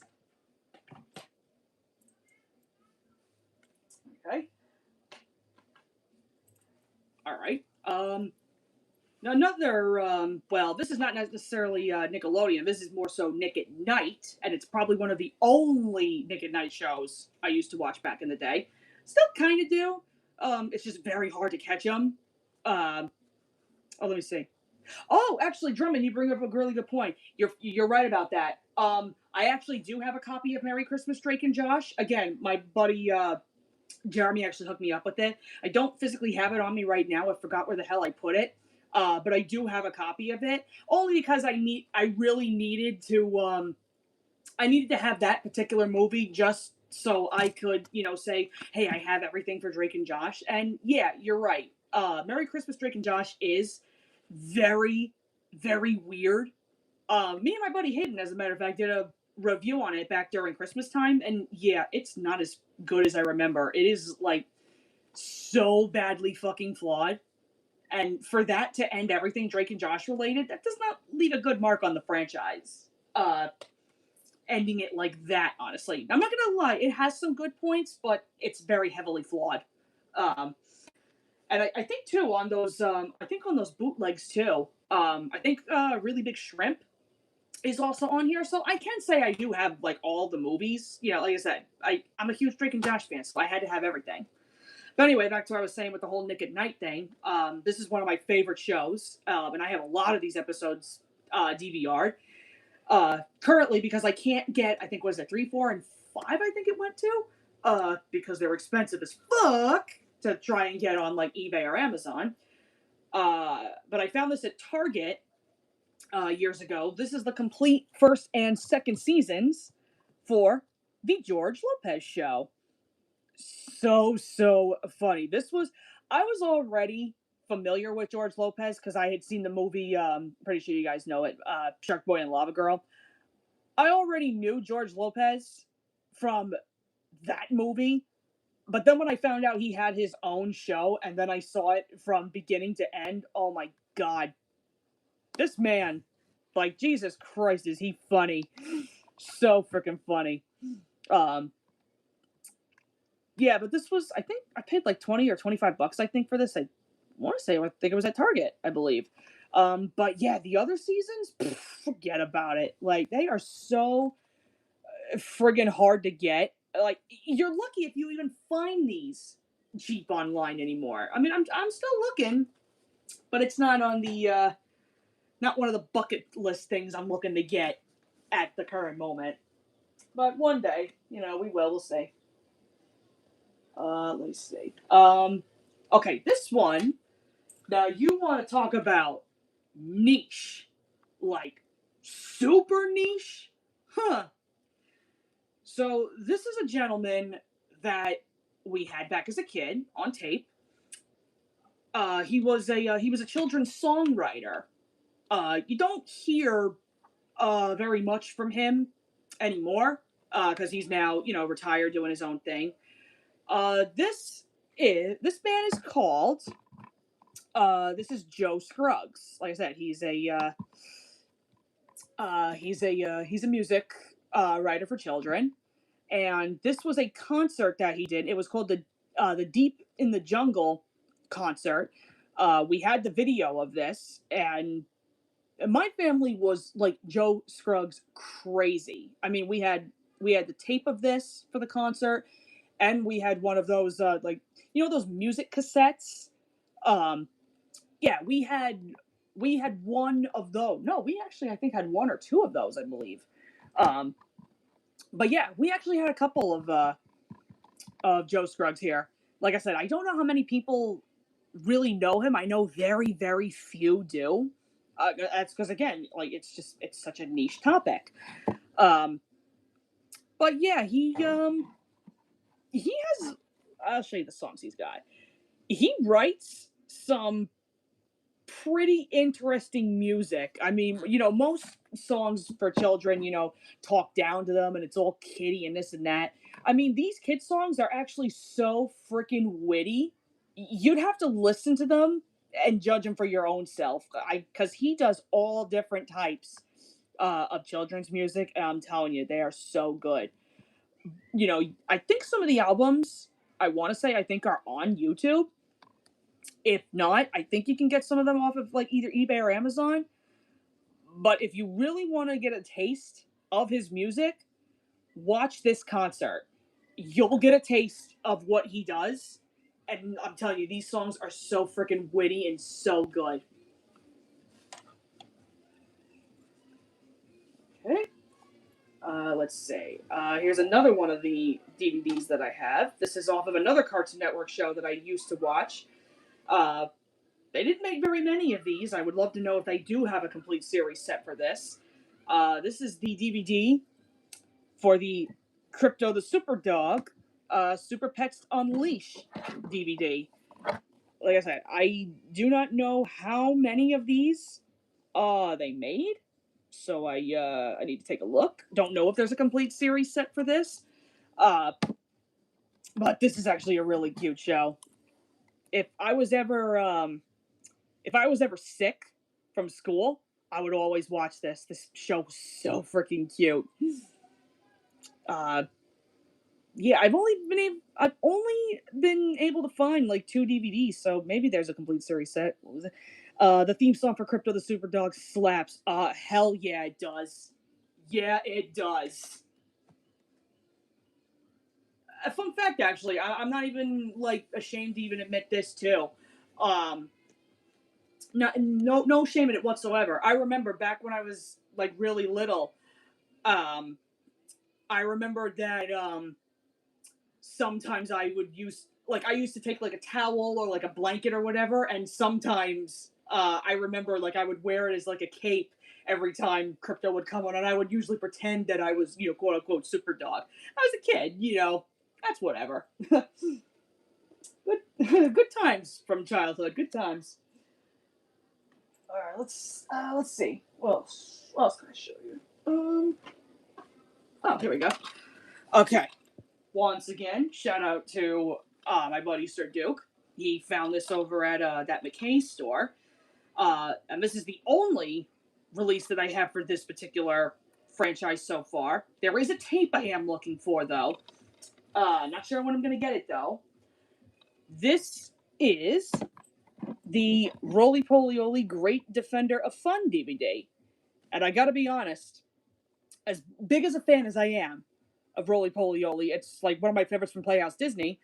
Um, I remember when this special was advertised on Playhouse Disney, and I'm gonna say I probably only ever saw this special maybe one time, and then it was so friggin' hard to come by.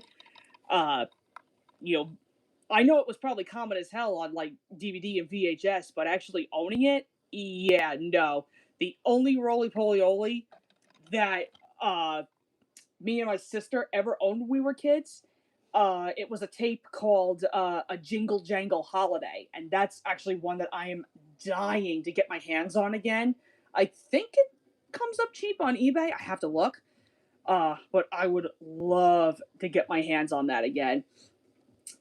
But other with this one, yeah, it's been a hot minute since I've actually watched this. I think what was it? I think my buddy got me this. I think for my birthday one year. So let's see. Oh, Michael Angelis, Neil Cronin, Susan Roman, part of the cast. Get the hell out of here! Seriously? For Roly Poly Oly? I didn't know that. If that's true, I didn't know that. That's pretty cool. Damn. Along with Michael Cera, not Joe. That wow.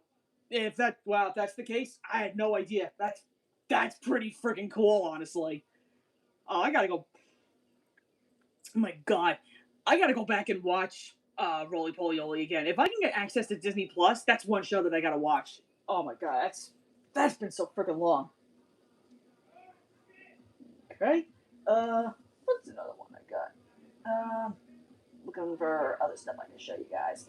Um, I'll show you. I'll show this one. Okay, this is the only one I got. Okay, so I bet you guys would have never guessed in a million years that I have another particular interest. Not super duper crazy, but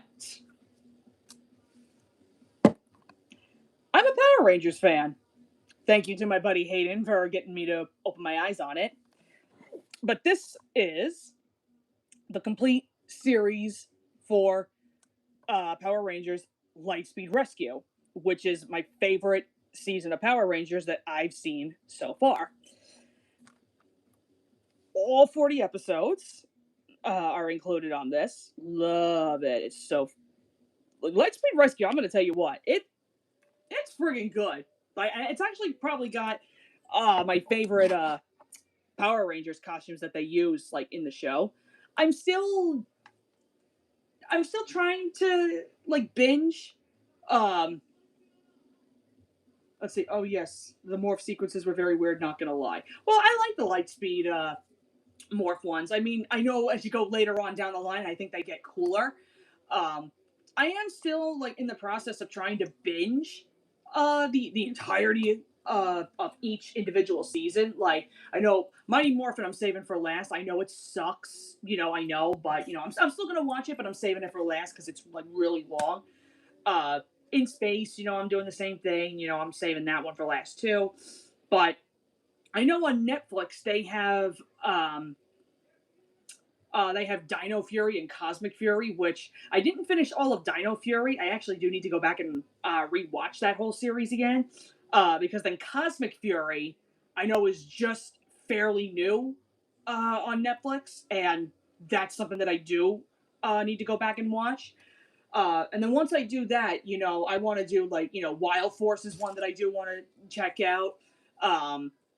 Time Force, I do want to check out. At some point, you know, but where it stands right now, Lightspeed is that's my favorite season so far. Right. Then we have, let's see. I'll show you these. I'll show you these ones because these are the only two that I have. What is that one? Let me check the chat really quick.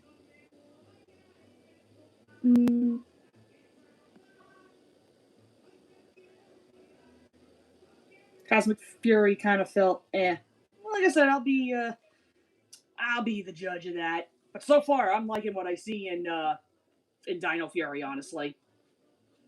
All right. So anyway, with these DVDs, now I have these two for the Powerpuff Girls. Yes, to answer your question, I am a huge Powerpuff Girls fan, except the reboot. I don't like it. I think it's kind of cringe. I will only stick with the OGs. That's as far as I go. Um, but yeah, this is will it stay? It stays. Okay. So this is the complete series 1 that I have on DVD, and of course I have the Powerpuff Girls movie. Um,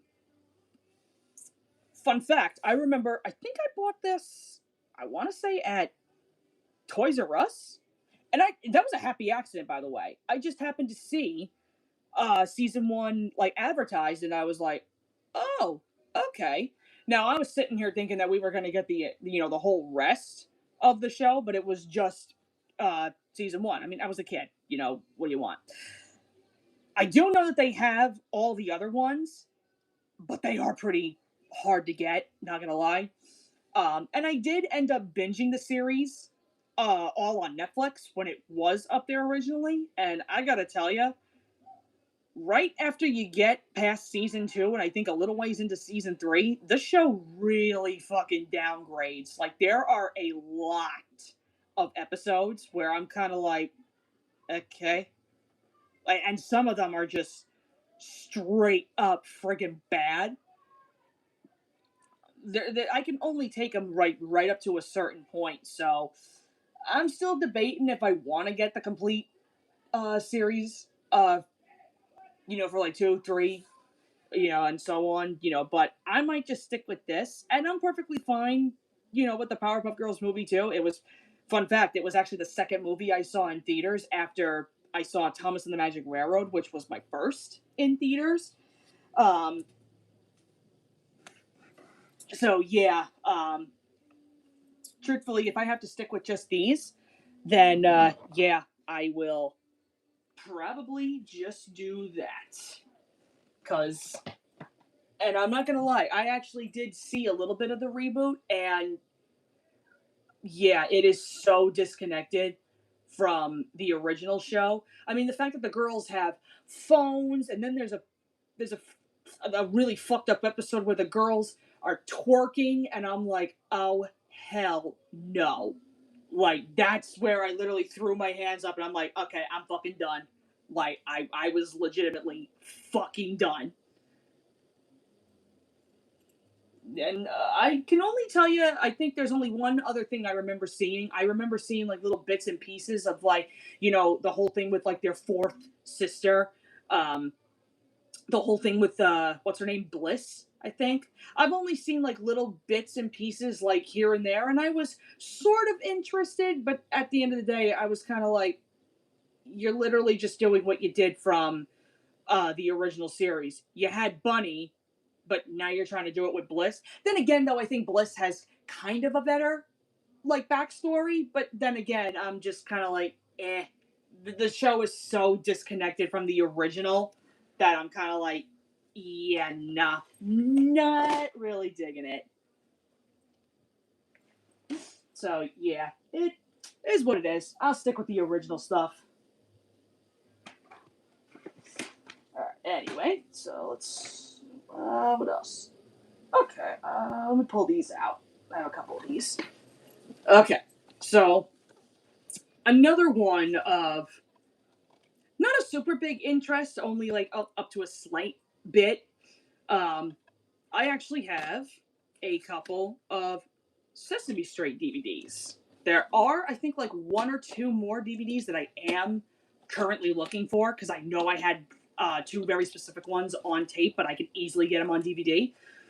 But right now I have about, I want to say 7, I think.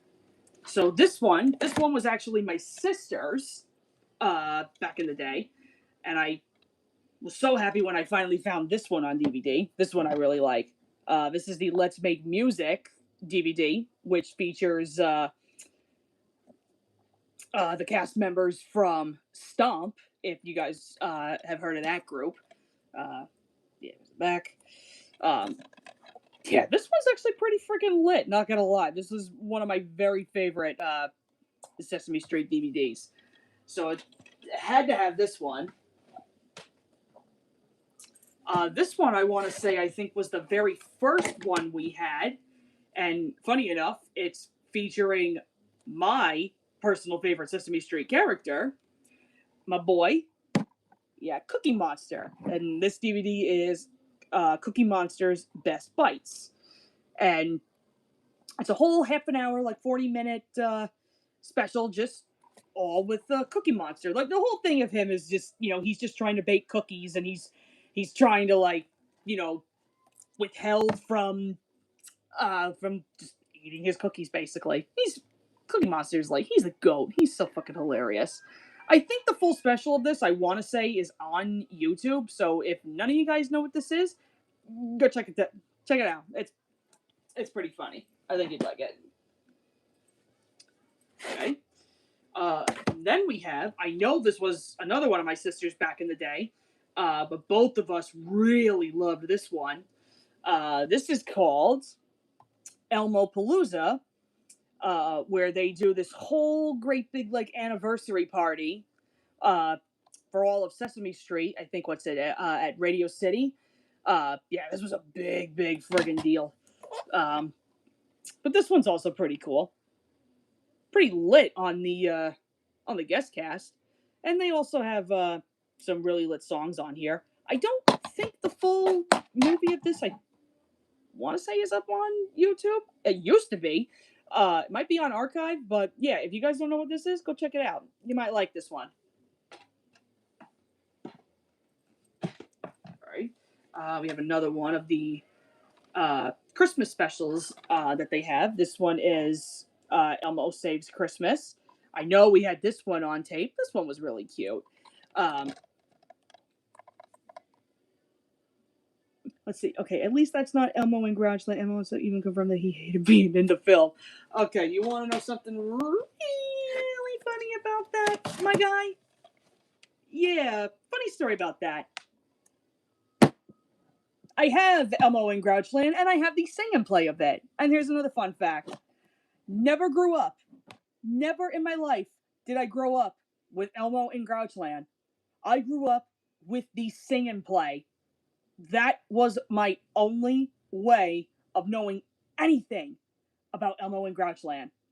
I didn't see that movie until it came out on HBO.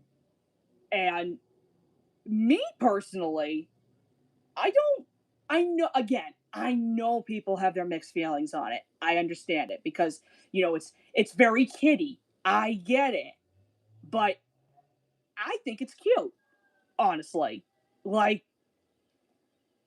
what do you expect? I mean, here's the thing. It's a kids Sesame Street movie. I don't expect a lot of people to like it, but I think it's cute, personally. I mean, I will say that there's a couple of gripes, particularly with Elmo, that I particularly don't like about it, but I think it's cute. Like, then that's just my opinion. I don't think it's all bad. But, of course, that's not the only movie. Because, of course, we have Follow That Bird, which this is a very mature movie for something like Sesame Street. To cover such a heavy topic of Big Bird moving away from Sesame Street and then running away, and it becomes this whole freaking wild goose chase of Miss Finch tracking down Big Bird, trying to bring him back to the Dodos. Meanwhile, he's trying to get back to Sesame Street, and then you have these other two friggin' bozos like chasing him for their whole little fun fair. It's pretty whack, honestly. But I remember I never knew that this movie actually existed. Funny enough, I saw it on HBO. I just happened to come across it, and I was like, Sesame Street, Follow That Bird. And I'm sitting there like, what the fuck is this? And I saw it cover to cover, and I was like, oh, damn. Like, I really liked it. Again, very, very mature for something of Sesame Street's very first movie. But you know what? Honestly, I'll tell you what. Very good. Very good movie. So yeah, if none of you have seen this, go check it out. Like I said, it's pretty whack. All right, and then let's see. Oh, here's all the other ones. Now I can show these ones. I have a few. Okay, so the next bit of movies I only have a few of these, but most of you guys know that I am a huge Pokemon fan. So I only have technically I have 4, 5, 6, 7. I only have 8 of the movies. I still have a very long way to go, and I'm also trying to get a lot of the complete series on DVD. I'm trying, but that one's a big project in itself. But anyway, most of the movies I think are pretty goated. Some of them underrated, some of them like super duper freaking lit as you go on into the show. So I made it apparent to at least get a couple of my favorite ones. Starting with Pokemon 3, the movie. This is the Spell of the Unknown movie, which I think is very criminally underrated. Like, I don't hear a lot of people talk about this one. Some people said it's controversial. Well, I don't get what's so fucking controversial about it. Like, and I've seen this movie so many times. I don't get it, truthfully. I mean, I like it. I think it's great. Okay. So there's. I'm trying to put these back. There we go. So we have that one. This one I want to say I think I found in either Walmart or Target. This is a collector set of 4 DVDs. We've got Pokemon Heroes, we've got Pokemon Forever, Destiny Deoxys, and Jirachi Wishmaker. And the only reason I ever ended up getting this was because I know for a fact I've seen Jirachi Wishmaker maybe one time off of Cartoon Network. Never saw Destiny Deoxys, but I know I've seen Pokemon Heroes and Pokemon Forever. But when I saw Destiny Deoxys, I was like, nope, never, ever, ever did I see this movie, and that's exactly why I picked it up. And it literally defeats 4 birds in one stone on one set. So, hey, that's a win in my book. So at least I don't have to worry about all those, thank God. This one, however, was the first movie that my sister actually bought me. This was, funny enough, this was a Valentine's Day gift that she bought me. And I didn't really expect her to do so, but it is my all-time favorite Pokemon movie, like, ever. This is a collector's edition for Lucario and the Mystery of Mew. My favorite Pokemon movie all freaking time. I'll actually I'll even show you. I'll show you the inside. You have a nice little picture of Lucario, Mew, and Ash. Now you see this too. Why this is a special? You have this whole thing. Whoopsie. You have Pokemon: The Mastermind of Mirage Pokemon, which is a bonus DVD that you get with this. Which I never saw this until I got this. I was like, the Mastermind of Mirage Pokemon. And again, I'm sitting there like, what the fuck is this? Once again, they bring up the whole thing with Mew and Mewtwo, but again, it's slightly different. So yeah, this one's pretty goated. I like this one. All right, and then you have another one of my favorite ones. This is from probably my favorite era of Pokemon. We have Pokemon: The Rise of Darkrai. Like, this movie is freaking cool. Darkrai, honestly, I think is one of my favorite legendary Pokemon, and Dialga and Palkia are freaking cool. So many people ask me, like, out of the 2 giants, like, who's my favorite? My boy Dialga. Like, he looks so freaking badass. I love him. And I don't know what it is. I love the noise he makes. That like that friggin' noise that he makes. Like, I don't know. I get goosebumps every time I hear that. Like, my boy, he's a badass. And now this was one of the later ones. I think this is from the. I want to say this is from the black and white era. I think. I believe so. I might have this wrong. I'm not sure. Well, this one also has another one of my favorite Pokemon. This is Kiram and the Sword of Justice. I love this one. Keldeo. Love this guy. Kiram's, gotta tell you what, he's pretty freaking scary too. All the and the fact that, I mean, he can turn his whole like shape. Like, Kiram has his own form. But he can also, take on the forms of, like, what's it, Zekrom and Reshiram? That's fucking. Not only is that scary, that's friggin' impressive. And then all the other Swords of Justice, like, I like Cobalion, Virizion, Terrakion. Those guys are pretty freaking cool. Yeah, this one's pretty good. And that's pretty much all I have for Pokemon. I need to get some more at some point. I just haven't had the time to do it.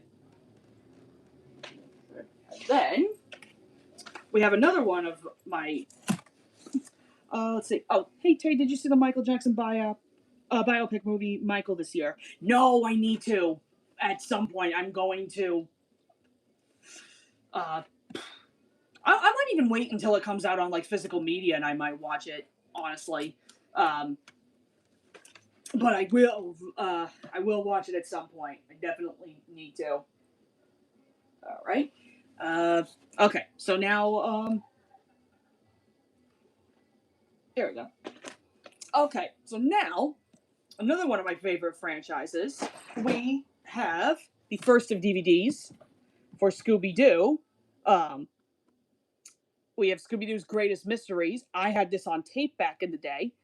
Um, I've actually, I remember picking this up with, funny enough, I think one of my uncles, when we were in Toys R Us. I happened to see this and I was like, oh my God, I have to get this. And oh my God, the nostalgia that I had with this particular one. It's got a lot of really good episodes on here. Most of them are all my favorites. So yeah, I had to pick that up. Right? And then we have, I'm going to show these two because it's the full series. I have seasons 1, 2, 3, and 4, given how short they are. We have all the seasons for my favorite of the Scooby-Doo shows, A Pup Named Scooby-Doo. I remember when I came across this on Cartoon Network one day when I was sick, and I instantly fell in love with it. And anytime I saw this show come up on Boomerang, had to put it on. I love this show to freaking pieces. It's so good. I love it. I mean, I know that there are a couple of people that are kind of like, it's a little kiddie because I know there are some points where they're like, oh, do you know who this monster is? Can you figure it out? And I'm kind of like, I kind of see it, but, I get it. But it's still a really good show. Well, actually, I just seen somebody make a comment about that. Someone said Mr. Incorporated. Yeah, honestly, I think in terms, I guess if you want to say if you want to count A Pup Named Scooby-Doo as like a spinoff, then I'll say okay, fine, it's my favorite spinoff. But yeah, if somebody asked me my overall favorite show, then yeah, I'd probably say Mystery Incorporated because, like, again, never had a thought to check out that show until the full series is up on Netflix and I saw it front and back. Holy shit. That series, I'm going to tell you right now, that series is fucking dark, but I love it. It's so good. Like, I think, what's it, Mr. Incorporated? I think it actually did literally what Scooby-Doo should be. Like, because that's nuts. That's a series that I would love to get on DVD. I do know it's not easy to get, but yeah, that's something I got to look into. But anyway, as far as more Scooby-Doo, we have one of the first movies. We have Scooby-Doo and the Witch's Ghost, which I do know I had when I was a kid. My sister and I would piss our friggin' pants with this. And of course, it's got the friggin' goat. It's got Tim Curry. Like, fucking you not. So we have that one. I don't hear a lot of people talk about this one and the next one, actually. We have Scooby-Doo and the Cyber Chase. I really like this one. I remember I saw this on Cartoon Network for the first time, and again, because it's all video game stuff, I'm a video game nerd, so I'm gonna geek out over something like this. So this one's actually probably my second favorite, believe it or not. So yeah, we have this one. But I don't hear a lot of people talk about this. Everyone seems to skip over Alien Invaders, and I don't mind this one. I mean, I would probably say out of most of the Scooby-Doo movies, it's probably the weakest one, but I don't really think that makes it bad. It's still good for the most part. But now if you want to talk about best and pretty much my overall favorite Scooby-Doo movie, after many, many years of seeing it advertised and never getting a chance to watch it until however many years ago, you know it, Scooby-Doo on Zombie Island. This movie fucking rocks. I was so happy when I finally got a chance to see this, and I was completely blown away. And I sat here thinking, again, I had to watch this during COVID, mind you. And I sat here thinking, I waited 20 plus years to finally see this. Like, what the hell was I waiting on? Like, seriously, it's freaking awesome. So good. So freaking good. One of the GOAT Scooby-Doo animated movies. But another niche one, I know we had this one also on tape back when we were kids. And again, it's probably another one of my favorite. Probably, I want to say this is like early Scooby-Doo, I think. But yeah, my sister and I got a kick out of this one too. This is the DVD for Scooby-Doo and the Reluctant Werewolf. This one, again, very niche. Like, I don't really hear a lot of people talk about this one either. Let's see. Tara Strong was the voice of Lena. Yep, I knew that was her. But yeah, I don't hear a lot of people talk about this one. You can tell it's very dated because I think this is from the era of, like, the new Scooby-Doo movies where it was just, I think, like Scooby and Shaggy. I think it's from that era. You can tell. You can totally tell. But I think it's funny for what it tries to do.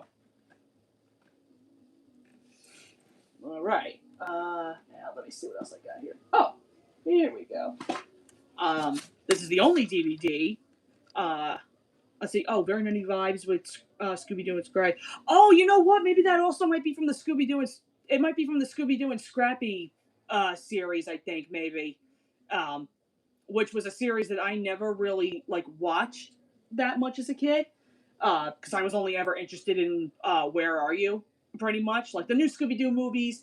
Scooby and Scrappy Doo show. Never really watched those, honestly. They didn't really pique my interest, if I'm being honest.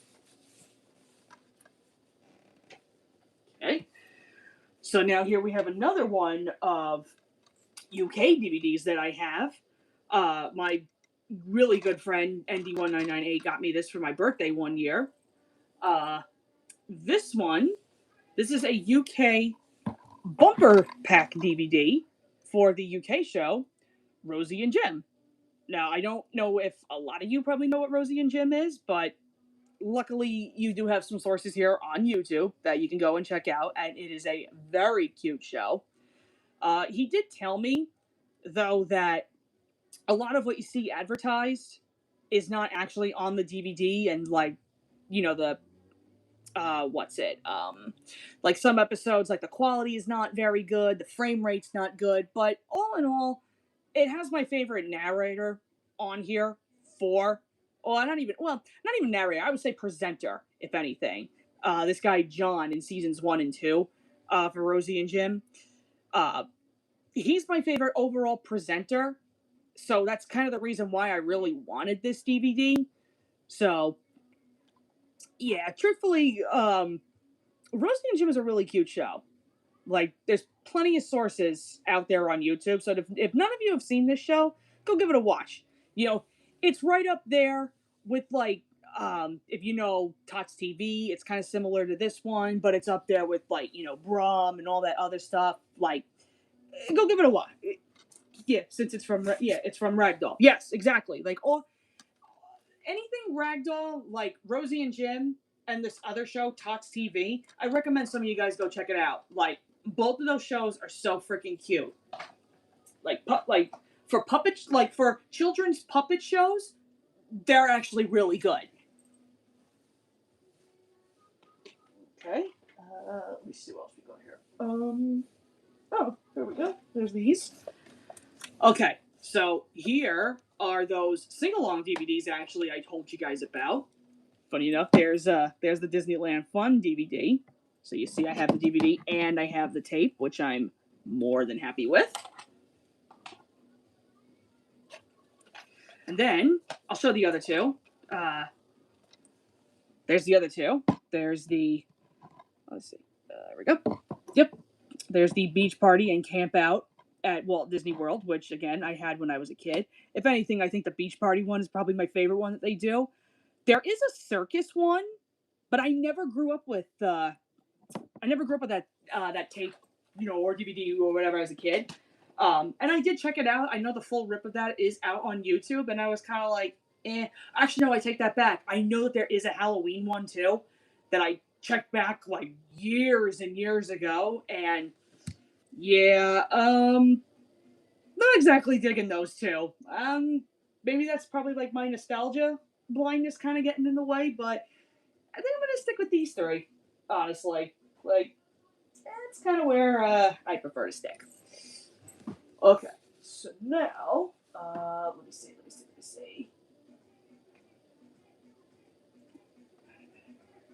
I'm looking to see. There's so many DVDs like falling all over the place here, guys. Hold on a second.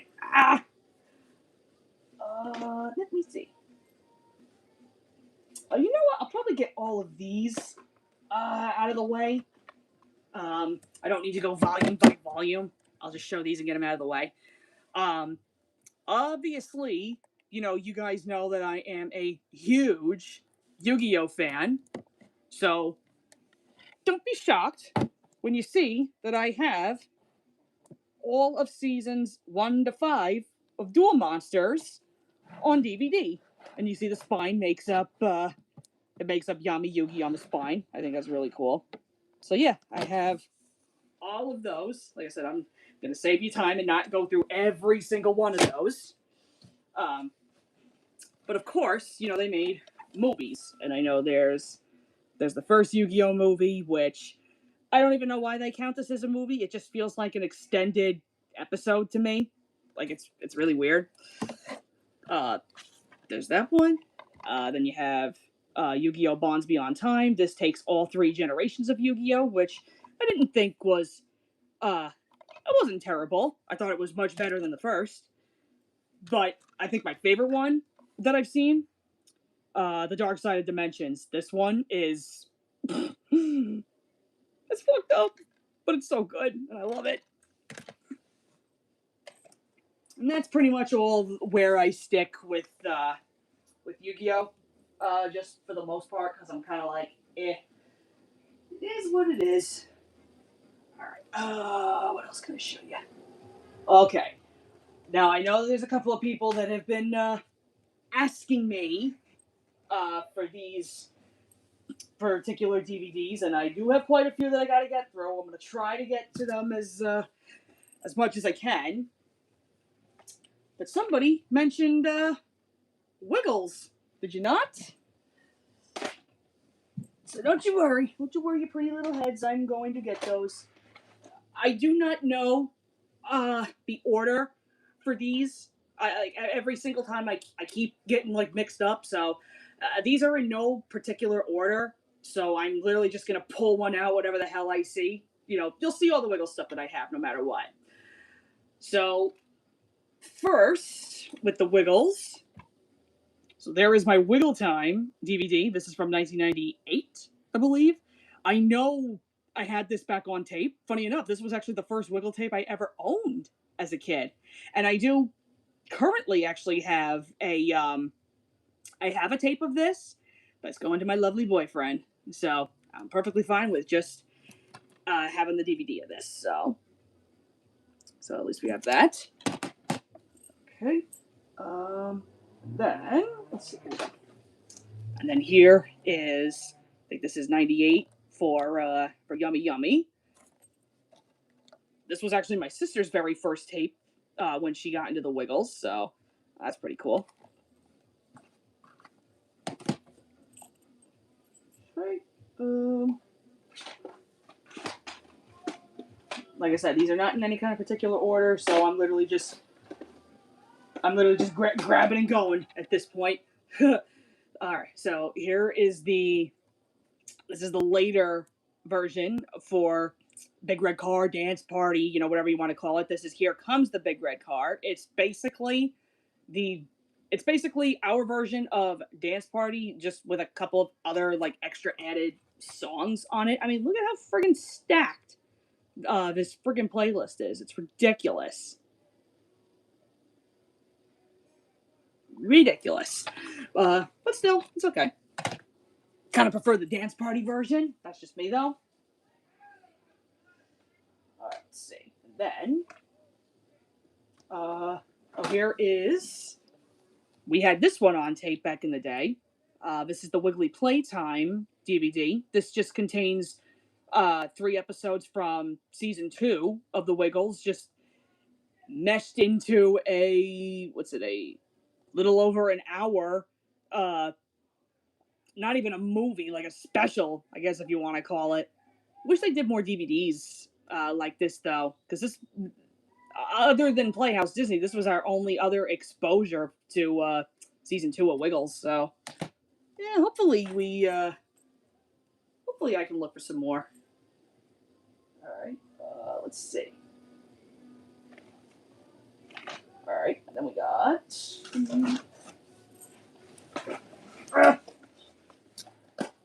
You're falling all over the place. Hold on a second. There we go. Okay, here we go. Here is the Toot Toot DVD. This was another one that my sister owned when she was little. Good stack of songs on there. Right. This was also hers. This is probably one of my other favorite tapes, DVDs. This is Wiggly Wiggly World. And most of you might even remember that right there. 6 Months in a Leaky Boat. That's my favorite Wiggle song right there. And plus, that lovely gentleman sang it to me through via Cameo. If you want to go take a look at my very, very old Wiggles collection video I did years ago, go look at that. You'll actually get to see Greg's cameo. It's so fucking cool. Let's see. Oh, and speak of the devil, here's the Dance Party DVD. I think this was actually my second tape I think I ever owned, and I want to say I think my Aunt Rita got it for me for my birthday, and it was such a tease because don't you know? I go to her house, she gives me the presents. I go home. We don't get home until at least 8, 9 o'clock. I go to put this on. My mom says to me, "Nope, bedtime." I'm like, "No, like Wiggles." She goes, "No, you can do it in the morning." So I didn't even get to watch this on my birthday. Like, what a tease. This one's got let's see, really. Let's see. Oh, one of the Wiggles actually guest starred in the Bluey episode Copycat. It's the guy in blue. Yeah, I know. Anthony actually does voiceovers in. He does that in Bluey. Yeah, I know he's in the Copycat episode, and he's actually he does a voiceover for Rusty's dad in the cricket episode. That's cool though. How they actually got him to do voiceovers. Surprised the other Wiggles haven't made cameos. You'd think they would. But it's cool though. Cool hearing Anthony do that. All right, here's a fun fact. This was actually one of the last tapes I think my mother ever bought for us when we were kids. Here is Hoop-de-Doo. It's a Wiggly Party. This special's fucking lit. I love this one. Yeah, this was the last DVD. This was the last tape for the Wiggles that my mother ever bought me and my sister, only because trying to keep up with every single new VHS tape that came out was exhausting because my mother could never keep up. What did we have? What did we not have? And then finally she was just like, fuck it. So we had what we had, and then the rest we had to catch on TV. So it is what it is. All right, and then here is the Wiggles Magical Adventure movie, which I know some people are kind of like mix and match on it, but I don't care. It's nostalgic. You know what? It's stupid, dumb, kiddie logic. It's goofy, and I love it personally. Okay. We have one of my favorites over here. This is the Wiggle Bay DVD. Definitely one of my all-time favorite ones from Greg. And again, another lit song list here. Not a single song on here I don't dislike, honestly. Like, good special. I like that one. All right. And then here is the DVD for Wiggly Safari. And you know this is another one of my favorites because, hello, this is how I got introduced to Steve. Funny enough, before I saw the Crocodile Collision Course movie. So, yeah, this was my first introduction to Steve. And I love every second of him. Again, let songs on here. Give praise to this man, this wonderful legend. Okay, and then we have, let's see, where is it? Okay, and then here is the other, I don't even know if we want to call it I guess a movie or whatever. Here's the DVD for Space Dancing, which is probably my least favorite of anything of the Wiggles that I have. This special, whatever you want to call it, this is not aged well. Like the animation, you can see the animation. It is so friggin' outdated. Like me, my boyfriend, my buddy Hayden, and I think our other friend Alex. Like we sat here and we were watching this, and there were so many times where we were like moaning and groaning, like, "Oh my god!" Like those models look so creepy. Yeah, the models are fucking creepy, bro. Like I'm telling you, like the songs in here, again, they're kind of mixed bag. The animation has not friggin' aged well. Like, yeah, no, this I'm gonna say it right now. As big of a fan of the Wiggles as I am, this friggin' special aged like fucking milk. Like, it has not really stood the test of time, in my personal opinion. It's not all that great, in my opinion. All right, and then we have the DVD for Wiggly Wiggly Christmas. Another goated one. I like this. Okay, and then this is another one of my favorites. This is Top of the Tots on DVD.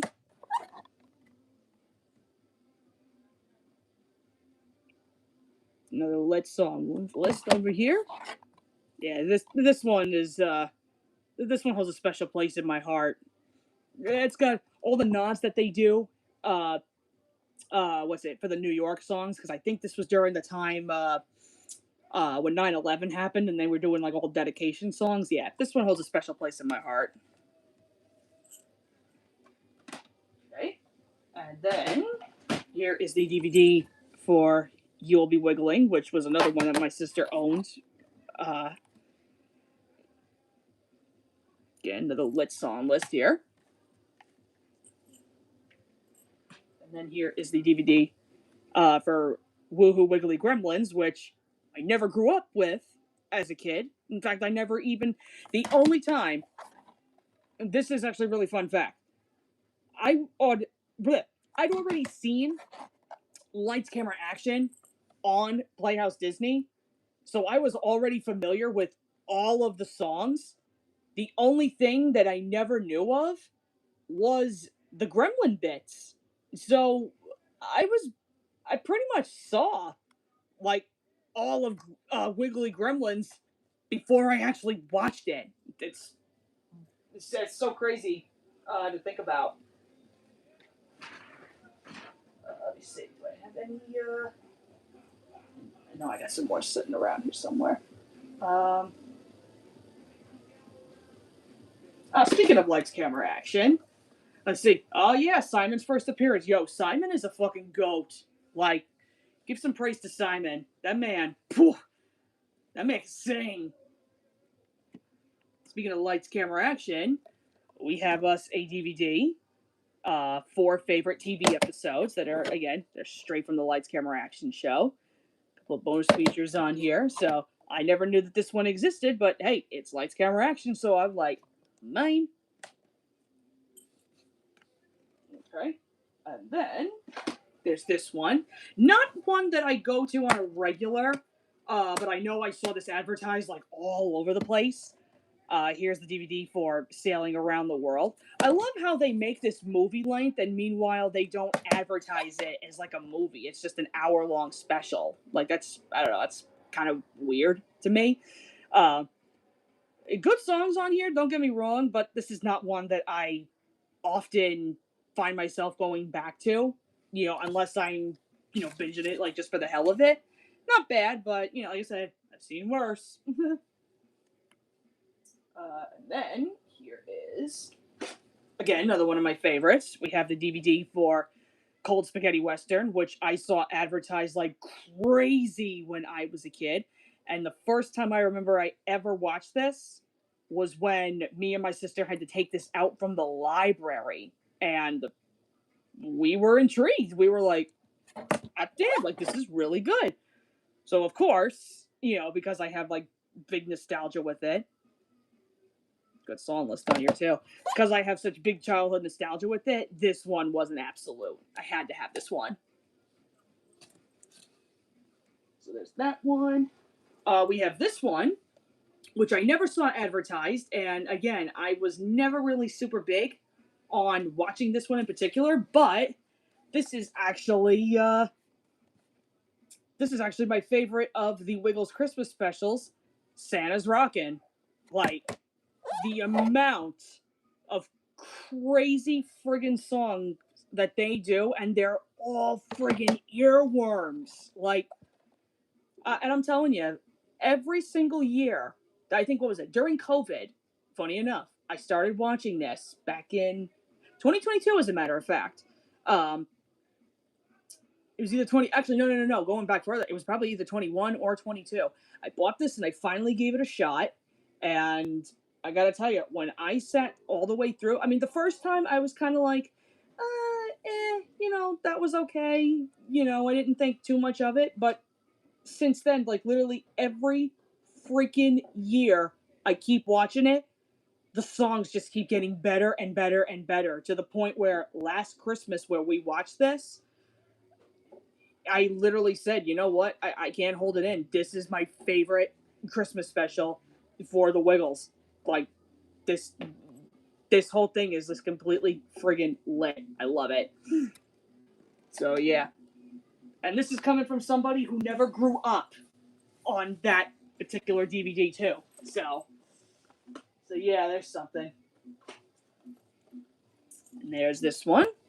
And then there's a DVD for Live Hot Potatoes, which,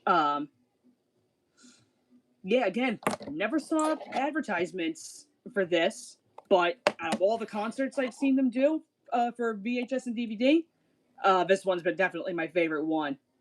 Like, I don't know why, but Wiggle songs in concert for some reason sound so much better. I don't know why. They just, I don't know. Okay. And then here is Speak of the Devil around Wake Up Jeff. This is the Wiggle Around the Clock, or I love how they call it It's Time to Wake Up Jeff down here. But yeah, the Australian title is It's Time to Wake Up Jeff. They just call it Wiggle Around the Clock. But this is literally just Wake Up Jeff with, as you can see, loads of different songs slapped on here from the original and other extras, which, like I said, this one's not terrible. I like the modern, newer versions that they do of some of the songs. I prefer the 96 version, though. It's more nostalgic to me. But nothing wrong with the newer one. That's all I'm saying. Right? And then here we have the DVD Splish Splash Big Red Boat, which I think I might have seen advertised like once or twice, but never grew up with this one. But it's cool. It's got a lot of interesting choice songs on here. Okay, and then let me see. I think I only have a few more. Making sure I have all of them. Don't need a mix match. Hold on a second, get by. Hold on. I'm just making sure I have them all.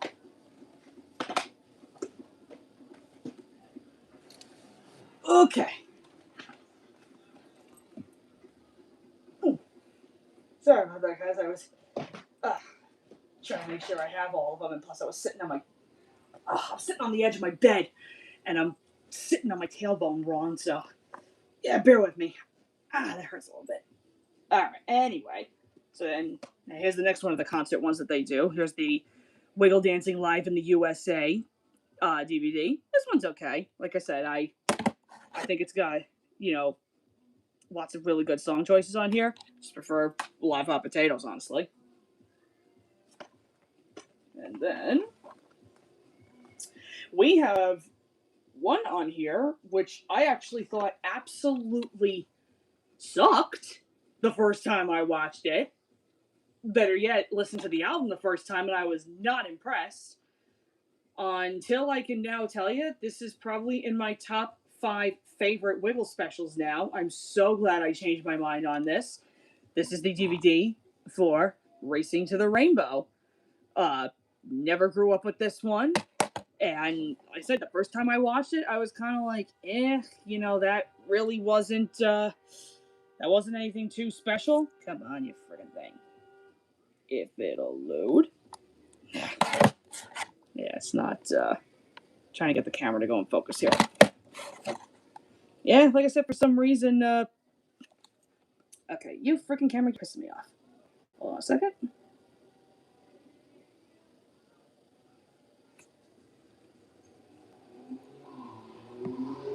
There we go.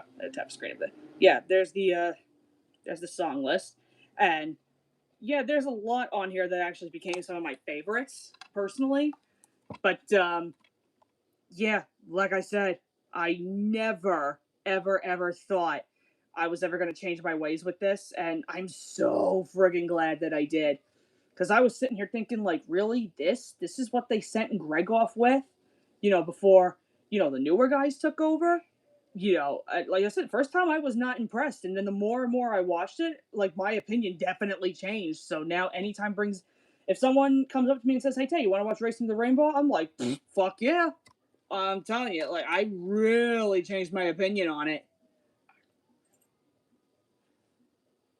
All right, so we have that one, and then here we have the Hot Potatoes Best of the Wiggles DVD that features not only Greg, but obviously you can see features a couple of Sam. Give him a couple of light. And I gotta tell you, like, some of the songs on here, a lot of them are really good choices. I mean, there are some where I'm kind of like, did you do it just for the sake of it? I'm actually kind of trying to devise, my own list, to see, like, what I personally would choose as, like, some of the best. Because, like I said, there's a couple on there where I'm like, no, I think you could have done a little bit of better choices. All right, but then next thing, never knew this existed. And again, first time I saw it, I was like, huh? So, until I watched it a couple more times. And then, yeah, I changed my ways on it. So here is the DVD for Surfer Jeff. And this one is actually, it's pretty good. I like this one. A lot of lit songs on here. Plus, Simon appearance. Okay. And then, of course, closing off all of the Greg era, you've got the Celebration concert, which sends off Greg, Jeff, and the Muzz. And this one's actually kind of a hard pill to sit through, because you sit here and it's like, oh, like, this is the last concert until, again, well, this is when, like, Emma and all them kind of, like, took over. So that's where I was kind of like, oh, like, it's so bittersweet. But the concert itself is good. Okay. So now you think it stops here. No. I'm not stupid. I have some Sam stuff.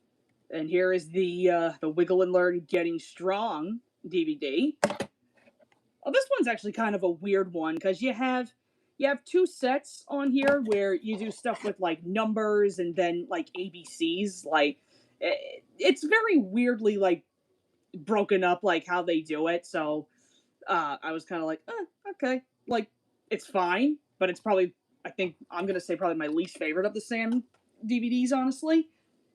The other ones, however, oh yeah, they'll always get really good. I'm actually going to show these just to get them out of the way, because it's under the nursery rhyme topic. We have the DVDs for Pop Go the Wiggles and Sing a Song of Wiggles. And like I said, these are everything to do with nursery rhymes, which originally, when me and my buddy Hayden watched these specials and judged the albums, at first we were kind of like, ugh, like, seriously? Like, they had to resort to friggin' nursery rhymes? And that, give or take, that was our first go at it. But when we saw this again, visuals and all, we were kind of like, okay, that's not so bad. Then we listened to the albums again, and all of a sudden, those songs just became better and better and better. And we were sitting there like, what the fuck is wrong with us? Like, seriously. So I know, like, I know Sam is a little bit like controversial. Like, I get it, because again, I know a lot of people grew up with Greg. I understand. But Sam is not terrible. Like, and even if they did something like this, again, with, like, nursery rhymes and everything, I'm going to be completely honest. Some of their covers are actually freaking lit. You don't believe me? Watch them yourself. I'm telling you, like, they're really not bad. Trust me. But then you have one of my favorites for Sam. This is the DVD for You Make Me Feel Like Dancing. This friggin' DVD is lit. I mean, you want to know how good Sam is? This dude got them fucking platinum with some of the songs that they do on here. And people are going to sit here and like whining and griping, like, oh, Sam's not that good. Motherfucker got them platinum. Don't sit here and tell me he's fucking bad. When did Greg ever do that? As much as I love him, and I appreciate, what Emma and even what the newer guys are doing, did they get platinum doing what Sam did? Fuck no.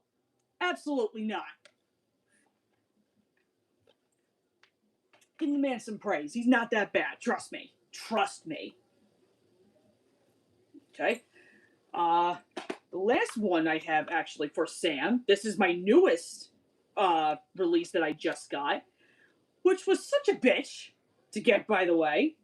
But it is, believe it or not, my favorite of the Sam specials. This is the DVD for Ukulele Baby. And this is the U.S. one. This has Al Roker. I know the Australian one has that one guy, Daryl Summers. If I can tap that. Come on. Hold on. I gotta get my camera back up and going. Hold on a second. Come on.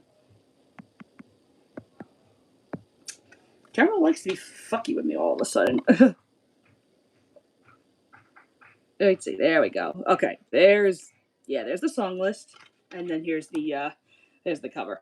Yeah, this is actually my favorite of the Sam specials. Like, honestly, I've been really obsessed with this particular special. And yeah, here's a funny story about this. I shit you not. This is all true. The first time me, my boyfriend, my buddy Hayden, and our other friend Alex were binge watching The Wiggles, and we watched this, I was pretty impressed. And I was like, okay, gotta look for this on DVD. Yeah, some schmuck on eBay thought he was hilarious, and he tried to sell this particular copy for $120. Now, I understand that some of these errors for Wiggles are pretty niche, but even here, I'm sitting here like, really? They're really not worth that much. $100? Like, for real.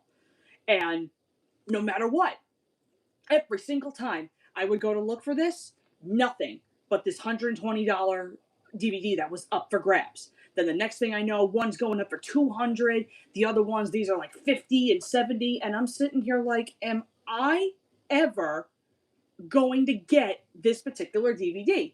And I looked everywhere. I looked on eBay. I looked on Amazon. Every freaking where. Until last month, me and my buddy ND1998, when we were binge watching The Wiggles, because he was, starting to give like Sam and all them like a newer chance, and he hadn't seen everything for all of Greg, so I was joining in on him. We were discussing like movies, that we were looking to get for our collections, and I'm just searching around on eBay, and don't you know it, I happened to come across 2 cheap listings for Ukulele Baby. One of them was $25, one of them was $35. So I ended up going to my buddy Sir Duke, and I was like, hey, listen, you think you could do me a favor and do you think maybe you could buy this particular Wiggles DVD for me? Like, this is, like, becoming a very uncommon one for this particular era, and I really need to get this for my collection. And I was like, hey, listen, if I need to pay you back, I don't care. I'll do it. He buys the DVD and he goes, guess what? You owe me nothing. Happy early birthday. So I was like, wait, what? Are you serious? Yeah. So this DVD, folks, is an early birthday gift from my buddy Sir Duke. So, Matt, if you're watching, thank you, buddy. I owe you big time for this, honestly. So yeah, now that I finally have that in my grasp, now I think there's only like 6 more Sam DVDs I need, and thank God they're all relatively cheap. So yeah, we'll see how that goes. Once again, I know these ones are kind of controversial, but I have them just because it's about as far as I'm gonna go. However, though, because there's too many to keep up with, and I thought the album, was really good. This is from Emma's era. Here's the DVD for Wiggly Halloween. Me and my buddy Hayden, when we listened to the album, we actually thought this was pretty decent for their era. I thought it was good at least. And some of the songs, I know we were kind of questionable on it, but we were like, well, you know what? If we watch it with visuals, how bad could it be? The visuals help. And you know what? The same thing can kind of be said for Sam's era. If you go into listening to those songs with no visuals on your first time, you're bound to be like, huh? You gotta watch this stuff with visuals. It actually helps. So that's kind of the reason why I have the Wiggly Halloween DVD. The visuals do help. So I was able to do that. And then the last of the Wiggles DVDs that I have, this was one of the final ones that I bought back during COVID. This is the 30-year We're All Fruit Salad Greatest Hits DVD, which, again, I think pretty much does the same as the Hot Potatoes Best of the Wiggles. But my only problem is when you look at this and the album, there are some songs on there where I'm like, no, I don't consider some of these to be the greatest hits. I feel like some of these songs are just plastered on there again just for the fucking sake of it. So that's where I'm kind of like, nah, not really digging it. But yeah, for the most part, that's all I have for the Wiggles. Like I said, I only need about 6 more, and they're all from Sam. Other than that, once I'm done, I just have to do the rest of the albums, and it's literally all Sam. And then once that's done, this Chica's done with Wiggles. I will have literally everything I need. So, wish me luck on that one. Let me see. There are a couple other DVDs I gotta get. Let me get some of these. Some of these fell on the floor. Let me pick these up really quick. Oh, there we go. Okay. So these are some of the other like little leftover DVDs that I have. This, you'd never know it, but I actually am kind of still I'm a Tom and Jerry fan. And I know, again, my buddy Sir Duke actually found these. These were brand new, sealed at one time, but obviously, I've since then opened them and I've watched them. This is the Spotlight Collection, volumes 2 and 3, for Tom and Jerry. Which I prefer watching these on DVD anyway, only because, again, Boomerang milks the fuck out of certain episodes, like showing them either in the same airing or just in the same friggin' week. And it does. Not gonna lie, it does get really, really tiring after a while. So that's where I'm kind of like, all right, you know what? I had to stop Tom and Jerry for a little while because I was so sick and tired of seeing the same episodes. But also, because of the whole friggin' controversy that I see people complaining about, those cartoons with like Tom and Jerry, the ones that have like the black lady as his owner, you never see those on Boomerang anymore. I don't know why those became so controversial. But the only way you can see this is through home media. And luckily I have a couple of those on these DVDs, so that's literally the only way I can ever do that, because Boomerang is so picky and choosy with what they do now. And like I said, most of the time you're sitting there watching the same episodes and it gets so boring after a while.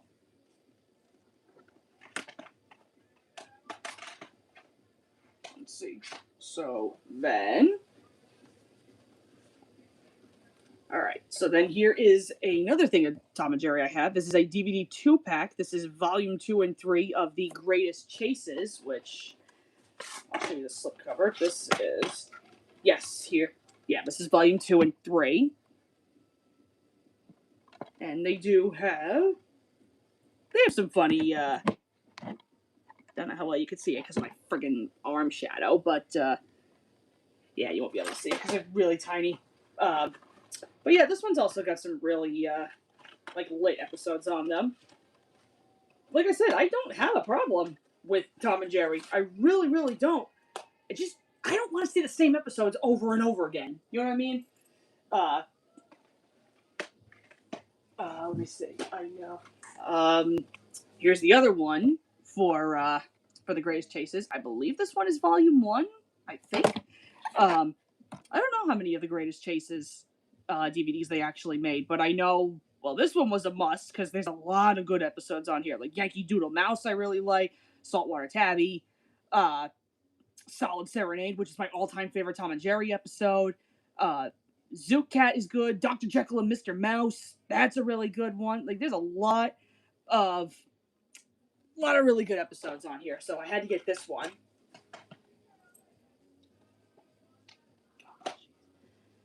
Okay. I think this one, I want to say, I think Sir Duke, bought this for me too. Because I don't remember buying this in stores. I think he might have gotten this one. This was either, I think, again, either Goodwill, thrift store, whatever. This is a 6 classic episode Tom and Jerry DVD. And this one just has like a mixture.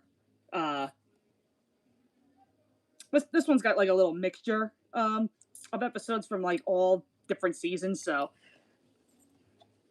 this one's cool to have. Okay. And then these two I happened to find again in the store over by me. This one is just, let me see. This is Tom and Jerry Mouse Trouble, and the other one is just Tom and Jerry and Friends. And these two, again, let's see. Tom and Jerry and Friends is literally just, again, a mix match bundle of like whatever episode they wanted to slap on here. And then disc 1 and 2 of the Mouse Trouble. Again, just a mishmash of all different episodes. So I have to look around and see how many of these DVDs I can actually get, because then it would be nice to have all of Tom and Jerry, so that, again, I don't have to, result back to going to, freaking Boomerang watching that. Yeah, we'll see. Let's see.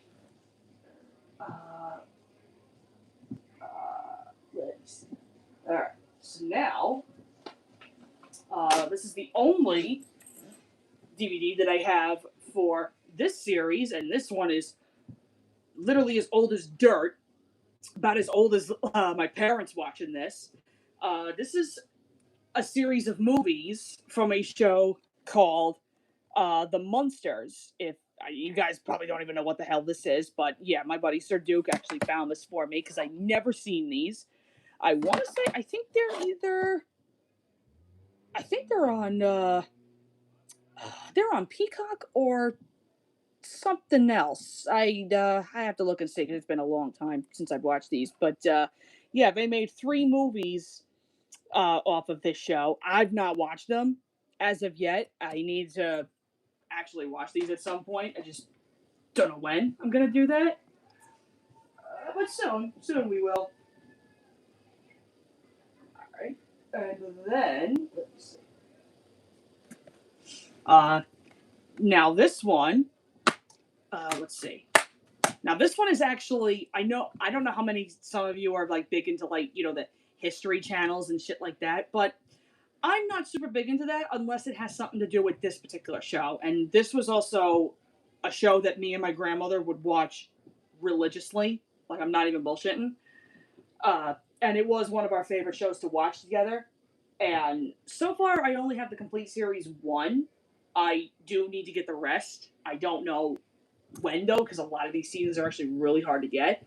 But this is a show called Swamp People. And it's basically just these average, everyday humans that live down by, the bayous of Louisiana. And they hunt alligators for a living.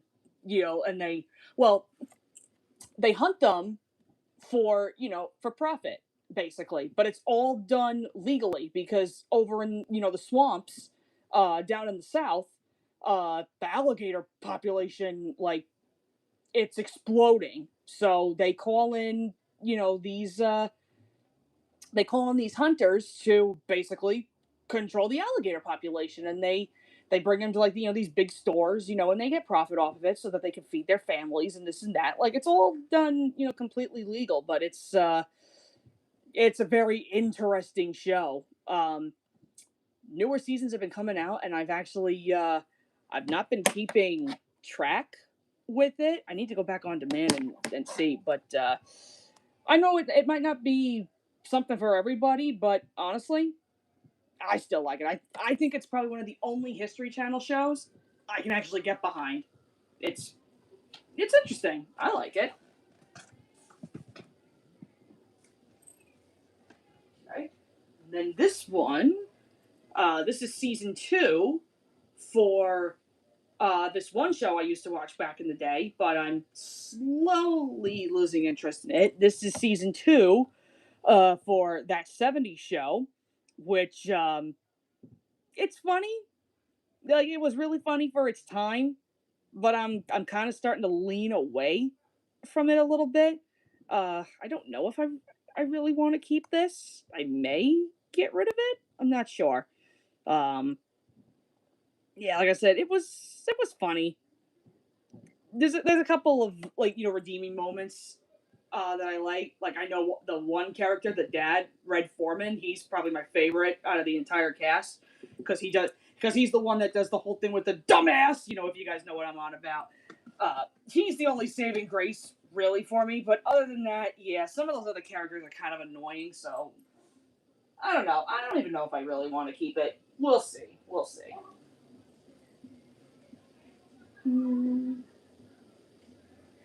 Let's see. Before I get into that, here's another one of the shows that I watched. This is a Netflix show.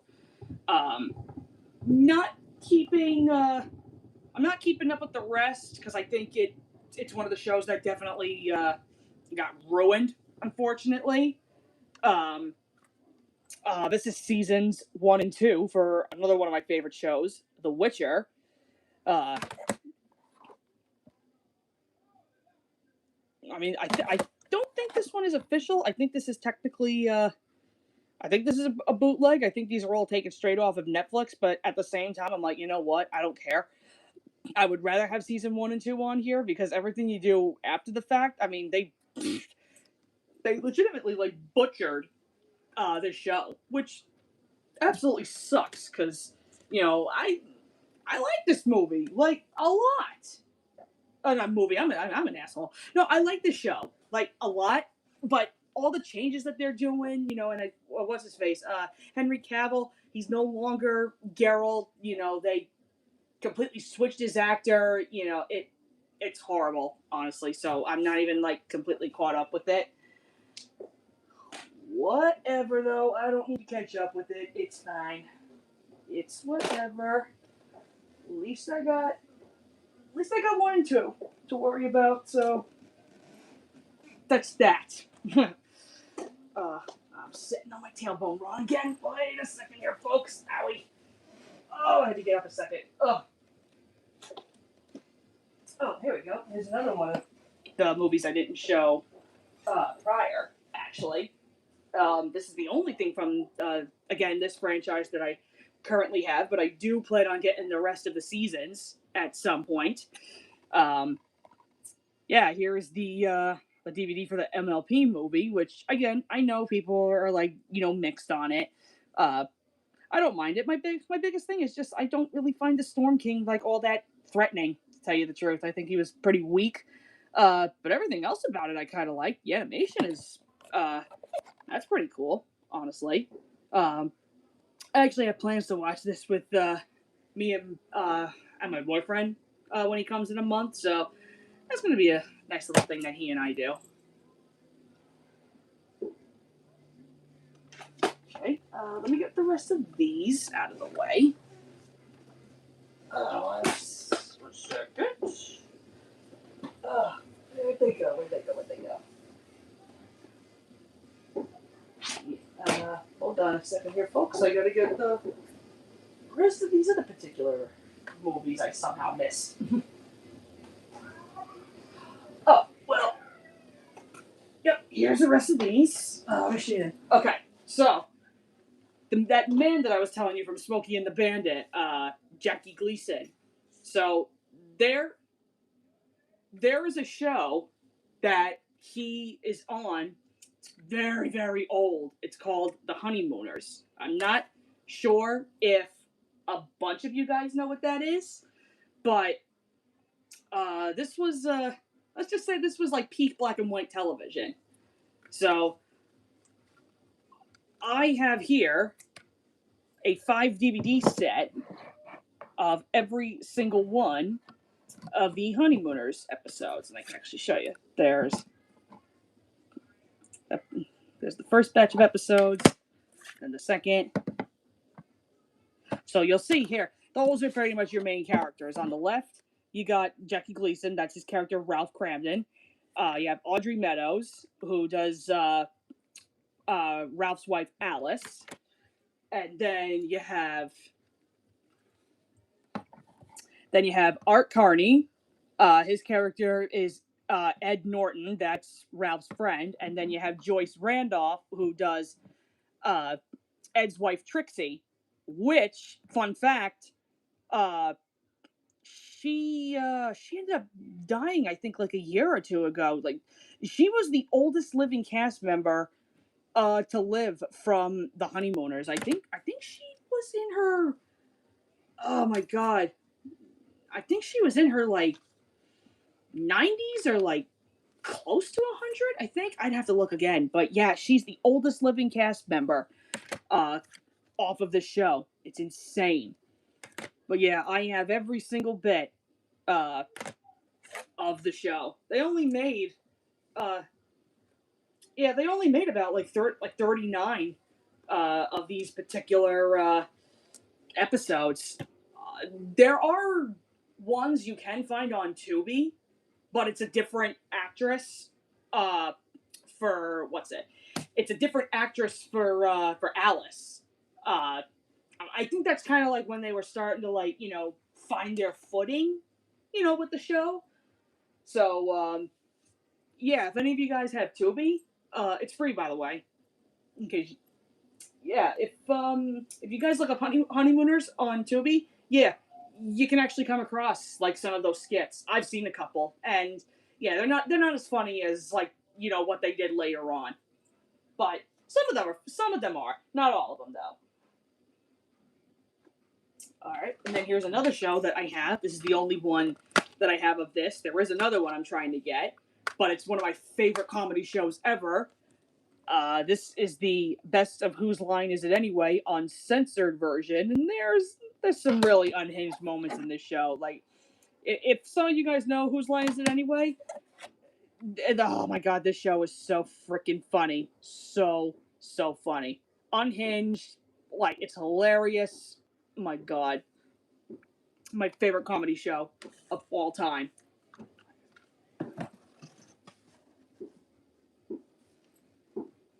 Okay.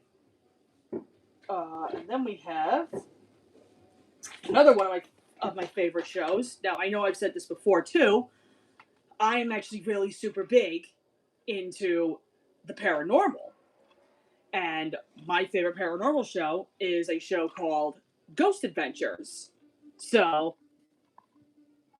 this one is the original documentary of how these guys, Zach Bagans, Aaron Goodwin, and Nick Groff, this is how they actually all formed up their original team.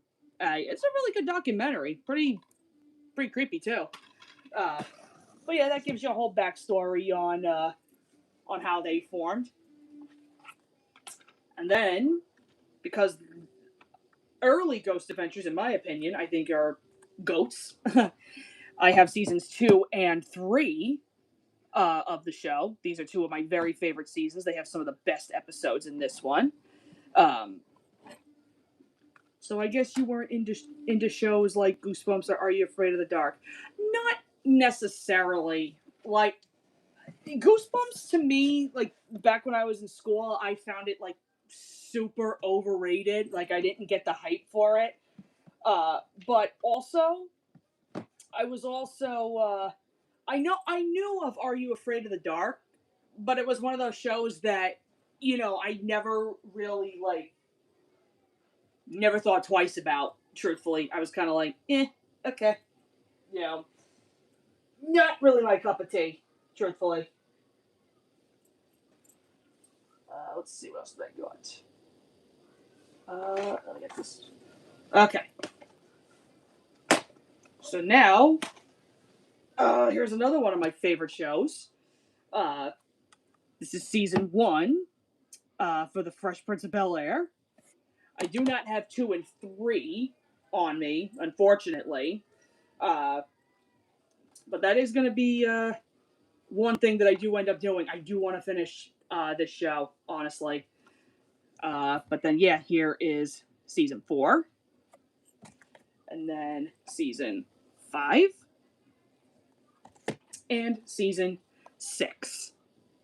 Like I said, I've been trying to get this series done for a very, very long time, but for some reason, 2 and 3 I can never find in really decent condition.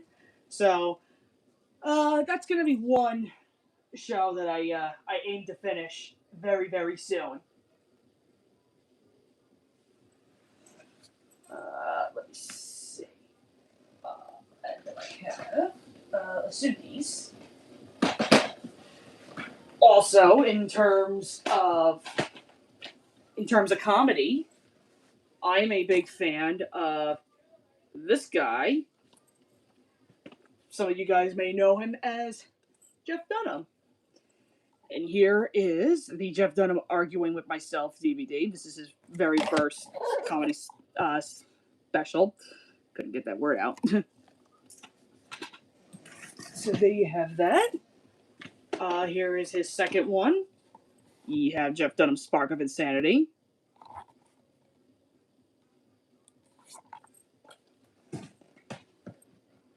Let's see. You have my favorite of the specials. You have Jeff Dunham's very special Christmas special. This one's hilarious. The only thing I don't like about this one is that this one is completely censored with the cuss words, but yet I've seen other versions where they don't have that on, and I'm like, why do that on the DVD? I don't get it. But it's still funny. Still funny regardless. All right, and then you have, let's see, there's his next one. You have Jeff Dunham Controlled Chaos, which this one's pretty unhinged, but I love it. Let's see. I'm checking chat. Hold on a second. You know, Dunham made an appearance with Darcy Lynn Farmer in Scooby-Doo and Guess Who, right? Okay, I didn't know that they were in Scooby-Doo and Guess Who, because, well, actually, I don't like Scooby-Doo and Guess Who, truthfully, along with Be Cool Scooby-Doo. I hate those two shows. The only time I ever saw Jeff and Darcy together was when they did a special Halloween video for his channel, and that was right after she won America's Got Talent, which, good for her. I rooted for her the entire way. Darcy Lynn is actually she is fantastic as a ventriloquist. She's awesome. So that's the only time I ever saw her and Jeff like working on a project together. I had no idea that they were in Scooby Doo and Guess Who. Let's see. He has a channel. Yeah, he does. Just look up Jeff Dunham. He's on YouTube. He's definitely on YouTube. Let's see. And here is the next of the Jeff Dunham series. This is Jeff Dunham Minding the Monsters. This one's pretty funny. All the guys dressing up. You know, all the kinds of comes.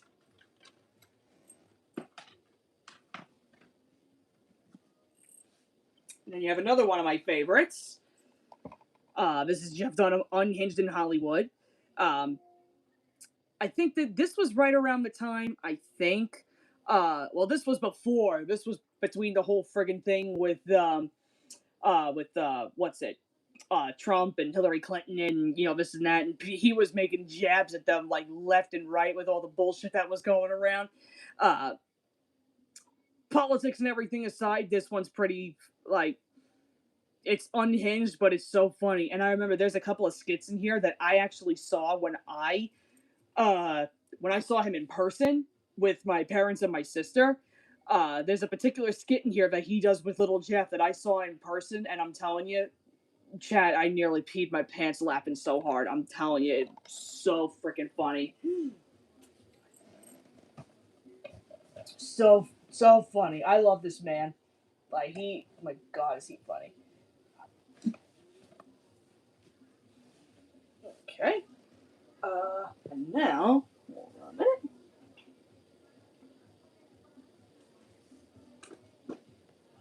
Now, I don't think I showed you guys this yet, but I've got to grab all of these. Hold on, making sure I have all these set up. Okay, there we go. Okay, yep, I got it. I have all these set up. Ugh. Ow. I keep sitting on myself wrong, owie. Alright, so I think you guys have also heard me say this too, that I also am a pretty big Doctor Who fan. Thank you to my buddy Matt, ND1998. He's the one who actually got me into Doctor Who. And every single time he and I binge this particular show, I knew for a fact I had to have these DVDs. Like, I had to. So that I wasn't, you know, always relying on, you know, his sources, you know, or, you know, Netflix or, you know, whatever the fuck. I didn't want to. So I searched high and low for all of these particular DVDs right up until a certain point, and I have most of what I want. There's just one other show that I'm really looking forward to getting at some point. But as far as the main show goes, this is actually a box set with Chris Eccleston and David Tennant. And I'll have to show you. I mean, you can see this box is. Let me show. I'll show you very, very quickly. This box is friggin' lit. I don't know how the hell they were able to fit so many of these friggin' things in here, but holy shit. It's a lot. And then, of course, right on top of that, right next to him is the next batch of seasons. We have a Doctor Who with Matt Smith. And yeah, fun fact, I don't think I ever said this in public on YouTube, but yeah, I met Matt Smith at Comic-Con when I dressed up as his character from House of the Dragon, Daemon Targaryen. Yeah, I actually I went to Comic-Con. I saw him. That man is, yeah. Oh my God, he's so freaking nice. But yep, I have all of Matt Smith's era. My cap off, personally, with the main show is once we get to Peter Capaldi's era. And I was also very sketchy on Peter because I had never seen his stuff until I actually gave it a chance. And I gotta tell you, he's very good. Very good. I really like him. I do not have anything from Jodie Whittaker because her era sucks. And anything that they plan to do for Shudigawa, no offense to him, he's a fine actor, but everything I saw from his first season and then what people have been complaining the second, his era honestly fucking sucks. And I have no intention on getting it. So, Peter Capaldi is basically my cap off with the main show. It sucks, that I have to do it like that, but, what are you going to do? But then, of course, you have the spin-off series, which is also just as good as the main show. Here is all of season 1 for Torchwood. I love this show so freaking much. I would say it's actually either on par, if not a little bit better than Doctor Who, honestly. And then you have, here is season 2 for Torchwood.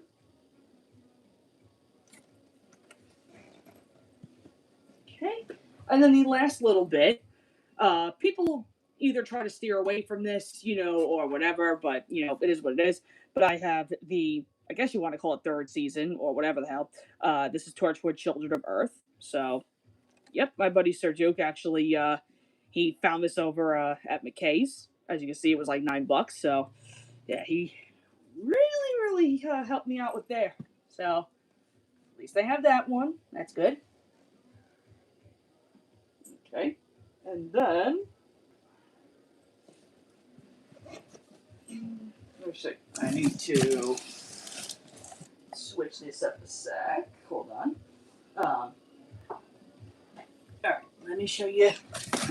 Show you guys these. These are all the remaining. Let me see.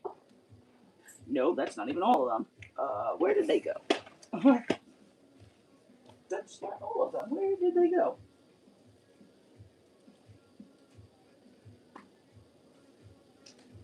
Okay. Nah, screw it. I'll bring these up first. So, another comedy show that can get pretty unhinged, I will say, but it's still hilarious all the same. Bet you guys never thought I would tell you. I am really big into It's Always Sunny in Philadelphia. Like, this show is, oh my god, so freaking funny. So yeah, that's the complete seasons for 1 and 2. This is all of season 3. You have all of season 4.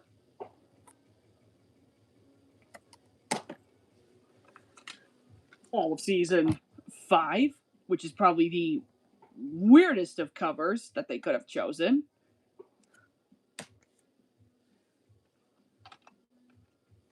Here's season 6.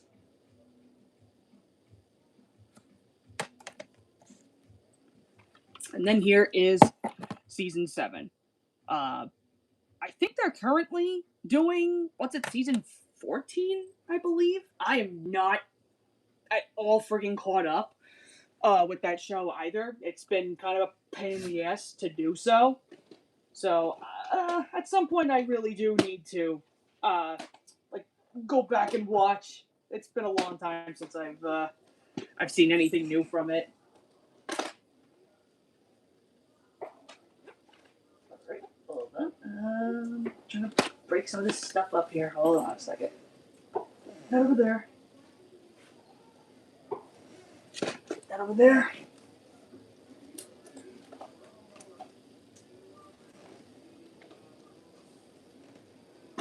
No, there. There we go. There we go. Bear with me, guys. I'm just trying to get the last little bit of this stuff. Here we go. Okay. Alright, so here's the last remaining bit that I have of, I guess you want to tell them, actual movies. This is all the Christmas stuff. I usually like to keep this stuff kind of separated from my main stuff, in case I go to look for them during the holidays. So here's the Frosty the Snowman DVD. I saw this over in my local store and I had to pick this up. It was like $5. So at least they have that one. Okay. Okay. And then here we have, this is the Rudolph the Red-Nosed Reindeer Collector's Edition DVD. This is obviously the claymation version. funny of all places, I bought this over at Best Buy. Of all places for me to buy.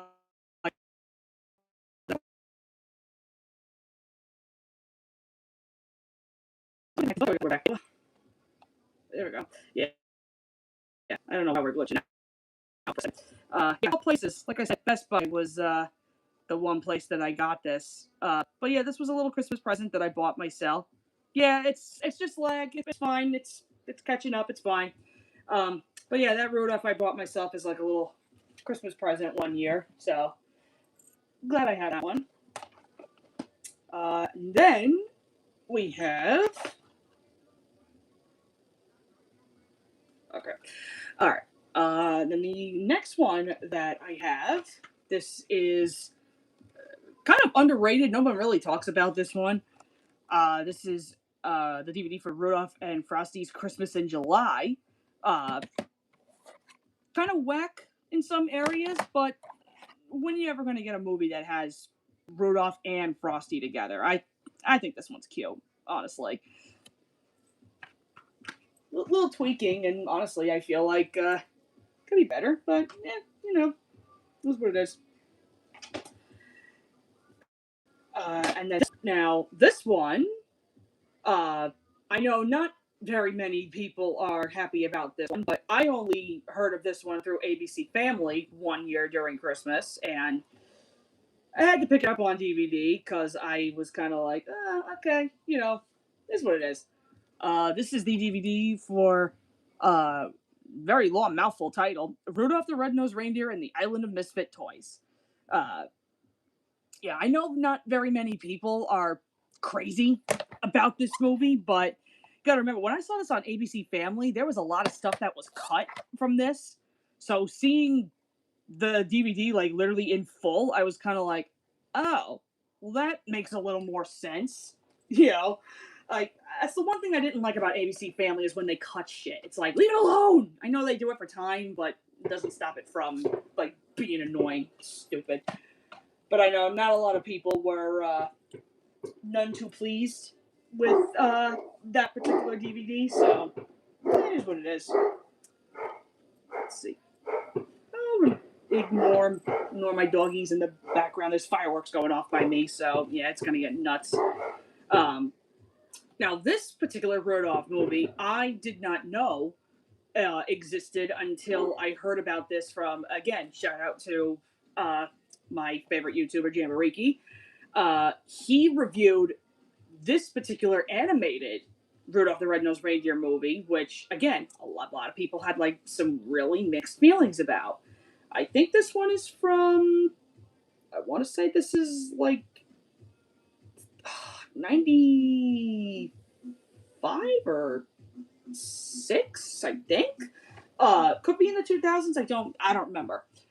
But I remember he did a video on this, and I was kind of intrigued because I had never seen this particular Rudolph movie before. So this is the animated Rudolph the Red-Nosed Reindeer movie, and I'm gonna be completely honest, I kind of prefer this version, believe it or not, because as much as I love the stop motion one, because obviously that was that was the one that I grew up with when I was little. Um, Honestly, yeah, I kind of prefer this version, like because I feel like there's more like depth, I guess, to the characters. There's because I feel like the I get it, I get it. The stop motion one is meant to be as harsh as it is, because of the storyline that they're trying to tell. But honestly, like I don't mind the animated one. Like I said, in fact, this is my preferred way of watching Rudolph. So yeah, uh, they do have free uploads of this up on YouTube. So give it a watch. You may like it. Who knows? Okay. So now I'm going to show both of these just to get them out of the way because this is my all-time favorite Christmas movie in the world. I have the full screen and widescreen DVD versions of The Polar Express. Love this movie to friggin' pieces. Love it, love it, love it. I know some people are kind of like, oh, the animation's outdated, this, that. I don't give a fuck. I love this movie. So charming. Love it.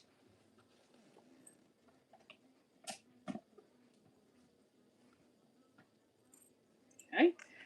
Then we also have, and then we have this DVD. We have Elf, which is always a classic to watch during Christmas time. Will Ferrell is just so freaking hilarious in this movie. This is coming from someone who's not really super big into Will Ferrell, but he is really funny. At least in this movie, I'll say. And then right next to the Polar Express, we have another one of my very favorites. We have the Jim Carrey, How the Grinch Stole Christmas.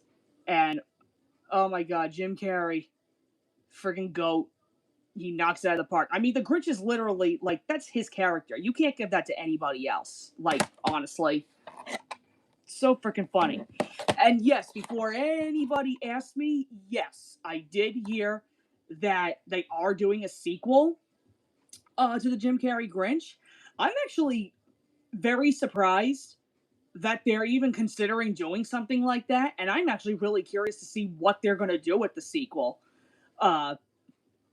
Never thought in a million years, though, did I think Jim Carrey would actually say yes to doing another Grinch movie, because knowing how much he absolutely hated with the makeup, and everything, like, I remember, I think they said it took, like, what would they say, like 8 hours or something to, like, apply the makeup, and then he'd be ready for shooting, and then trying to take that shit all off. Like, knowing how he almost quit the movie because of that shit, and he's doing it again, I'm very surprised that he actually said yes. But in order for him to say yes, I gotta tell you, what's it? For him to say yes, I'm gonna tell you what, they gotta be paying him like an assload of money for him to do something like that. I'm just shocked that he said yes. So I'm very curious to see, like, what I'm gonna do. Let me see. I'm just checking chat really quick. It's kind of a mess, right? I think the only good thing I've seen from it was the Grinch's backstory. You know what? I don't even care that it's a mess, to tell you the truth. In fact, I'm going to be completely honest with you. This is the version that I prefer out of everything we have for Grinch. I mean, the cartoon, that's whatever. 20, 30 minutes of a cartoon, you can only do so much with it. And there's nothing wrong with the cartoon, because obviously that, that was, the version that I grew up with, all the time as a kid. I didn't see the Jim Carrey Grinch until I was in school. And I thought it was hilarious. And it's still one of my all-time favorite Christmas movies, truthfully. This past Christmas, I actually saw the Grinch movie from Illumination. And just being completely honest here, I don't like that movie. Like, that movie was just so hard for me to sit through. Like, first thing, I don't like what they did with the Grinch. His, what's the word I'm looking for? His behavior throughout most of the movie is like, it's so, like, all over the place. It's not the way I prefer to watch the Grinch, personally. I really don't. And honestly, and again, just speaking, just from personal view, I don't like the way Benedict Cumberbatch does the voice for the Grinch. I don't like it, honestly. Uh, I think his voice, I don't think, when I think of the Grinch, I think of someone who is, like, really, like, not too high, not too low, just kind of like in the middle to where he has like a gruff enough voice and he's kind of like, just grumping around about Christmas. I don't like the way Benedict does his voice personally, and all the stuff that they try to do with like Cindy, and everything in the movie. Like I was kind of like, I kind of preferred the way they did. What's the best way I can say it? Whether you do or don't like what they did, I kind of like the way they do Cindy a little bit better in the Jim Carrey Grinch version. She at least has character to her, if that makes any sense. Uh, and truthfully, I think what really makes that whole movie interesting is the whole thing with the Grinch's backstory. Like, because again, you can't really get so much of that during what's it? You can only do so much with that, in the cartoon. You just get right to the friggin' point line. Because again, you can only do so much in a cartoon. I understand that. Expanding that on the movie, that's what I kind of prefer. That's why I like what they did with the Grinch's story. Because think about it, you know, in the cartoon version, they'll literally sit here and they'll tell you, like, oh, he just hates it just because. Okay. Well, again, I know you can only do so much in the cartoon, but the fact that they expand on that, I kind of like the way that they do that.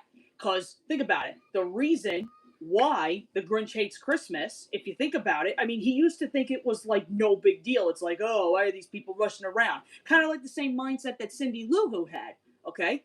But then, when he actually, when he's trying to be a good sport about the holidays, when he goes out of his way, out of the kindness of his heart, to make a gift for Martha May, and then he gets teased and he's ridiculed and bullied, and that's why he hates Christmas. If you think about it, that's really sad, honestly. Like that makes you feel so bad for the Grinch. And I like how they did that particular storyline. What they did in Illumination, I think that's kind of weak compared to what they did. I mean, what's the Grinch's backstory in Illumination? He was literally an orphan that was left behind at the orphanage, and that's why he hates Christmas? Okay. Like, there was literally nobody at the orphanage to celebrate with him. I find that very hard to believe.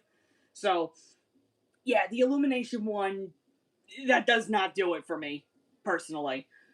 I prefer the Grinch. And whether people find it messy or not, I don't care.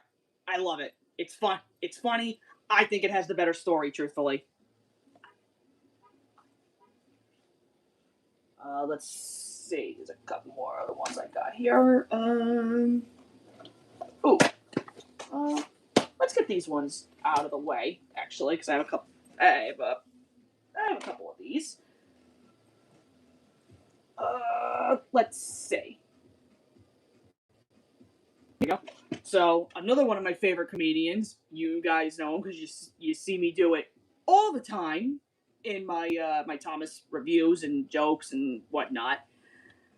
I collect a whole bunch of George Carlin on DVD.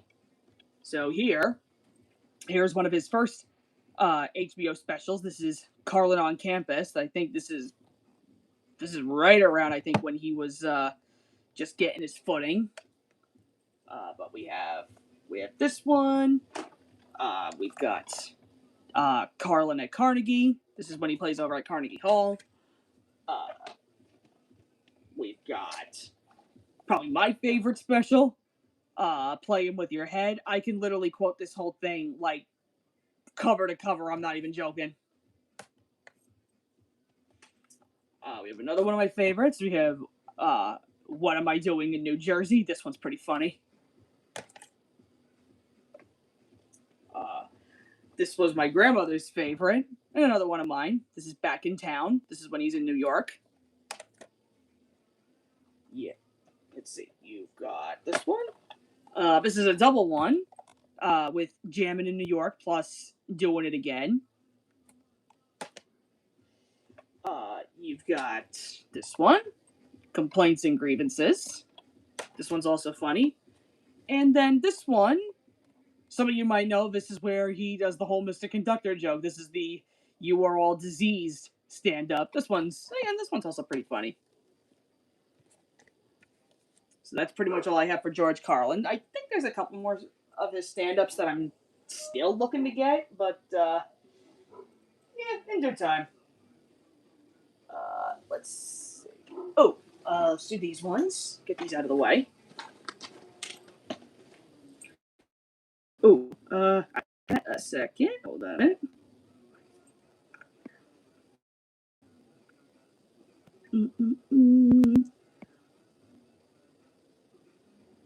Oh, favorite line. This is the loudest snow I've ever heard in my life. I mean, I kind of got it, but even then, I was kind of like, eh.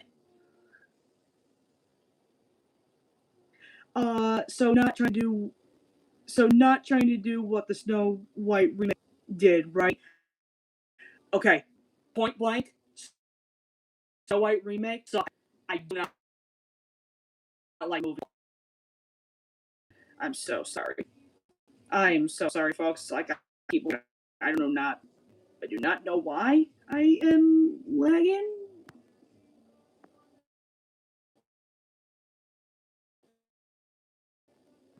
It's not my internet connection, so I have no idea. I'm just gonna go on and do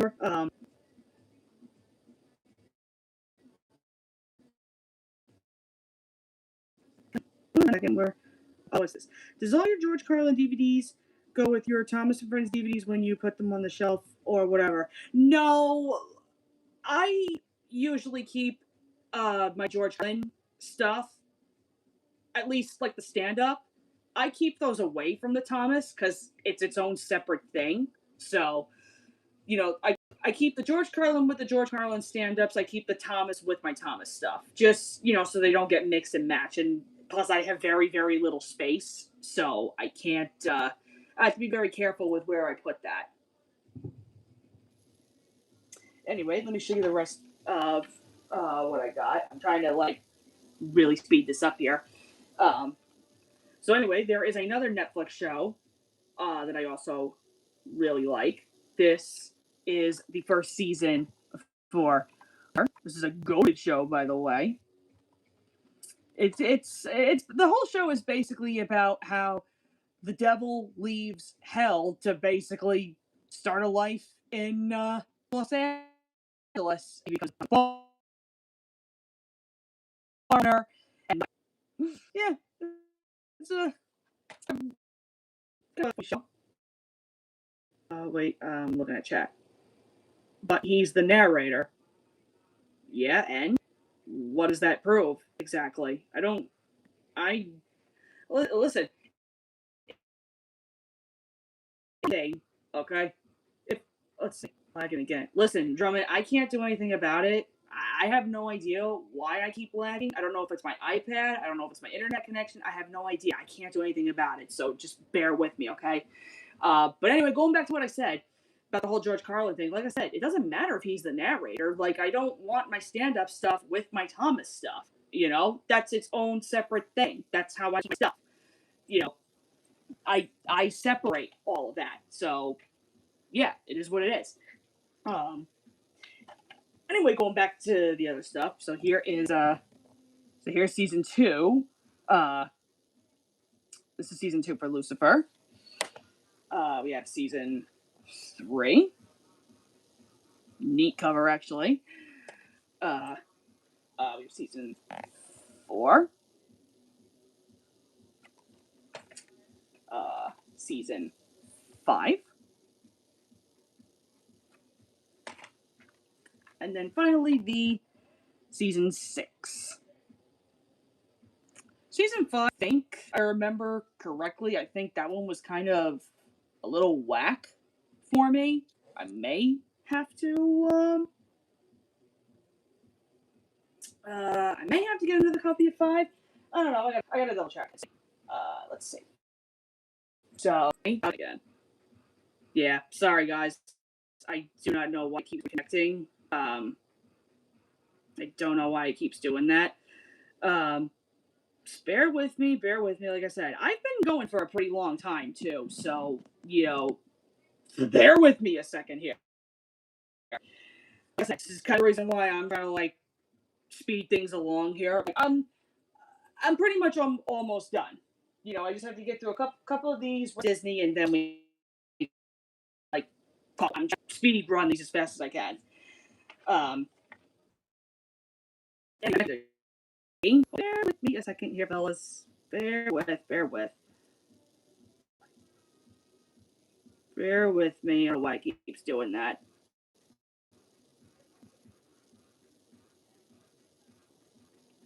Uh, Maybe it's in the worst part of your house to live stream. No, I'm not actually. I'm in my bedroom. I'm supposed to get like the most Wi-Fi, so I have no idea.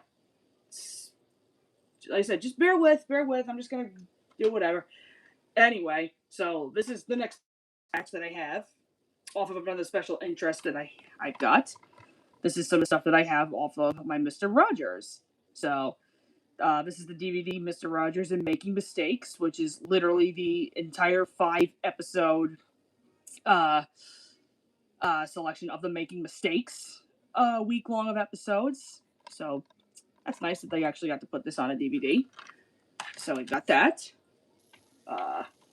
The next one, I didn't know that this was a real DVD, but now knowing what I've been going through and what I found out about myself, like this year alone, this DVD's actually helped me out. This is a Friends and Feelings Helping Children with Autism in Social and Emotional Learning, which originally I was actually trying to buy for my brother. But now this one kind of hits a little close to home because now finding out that I'm on the spectrum, I'm kind of like, oh, now this actually kind of helps me too. So, and it's got some good DVDs. Again, anything for children with autism can learn. Like, good DVD. Like, so I'm glad I got this. This is another one that my buddy Jeremy hooked me up with. This is the Adventures in Friendship DVD, but it actually comes with a sweater, and you can see that there's a trolley on the zipper. This is cute. So yeah, we got that. And now these are all different eras, basically, of Mr. Rogers. So this is the Beautiful Day collection. This has got 30 episodes on it. This actually includes the very first black and white episode, which is very cool because I never got to see the black and white era of Mr. Rogers. This is the Would You Be Mine collection. Another 30 episodes. This is the Mr. Rogers Meets New Friends collection. Another 30. And the final one, at least that I'm aware of that they have, this is the Kindness collection with another 30. So, isn't that nuts? But just between these 4 DVDs alone, I have 120 episodes of Mr. Rogers. Like, that's unheard of, honestly. But yeah, that's a big special interest show of mine. So I'm looking to see if I can get some more of those at some point. We'll see. I hope they make more DVDs for that because I know that there are some tapes, but some of those are like really hard to get, and they're gonna cost you like an arm and a leg. So we'll see. We will see if I can get those. All right, let me get these big bulky things out of the way because now they're kind of getting in my way. This is another show that I'm kind of half and half on. They're a little bulky. I'm actually trying to get rid of these once I get like a terabyte hard drive and everything. This is volume 1. This is seasons 1 and 2 for Family Guy. I much prefer sticking with, this is like all classic Family Guy stuff because the way the show is going now, it sucks like so badly right now. So yeah, I'm only hanging on to these, until I can, there's certain clips and like episodes that I want to keep, but I got to get a terabyte hard drive. And then once once I do that, then these DVDs gotta go because it's a lot of space with how bulky they are. So here's volume 2. This is all of season 3.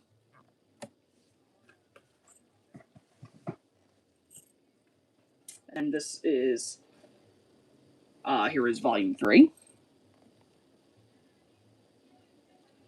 Are you aware they did a crossover with The Simpsons? Yeah, and I really don't care for it, honestly. Both Simpsons and Family Guy, where they stand currently, the shows suck, honestly. They should have just stopped. And, of course, they're not going to, but that's why I only stop at a certain point for Family Guy, and I do the same thing for The Simpsons. Here's volume 4.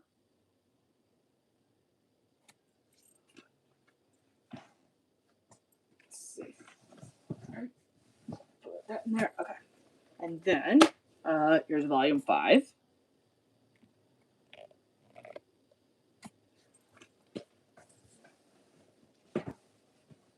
Okay. Volume 6. Very plain cover. Not to mention, people are concerned about Marge's voice actor. I mean, she's old. They need to stop. The fact that she even had any strength to do the Simpsons movie too, I'm like, you guys need to stop.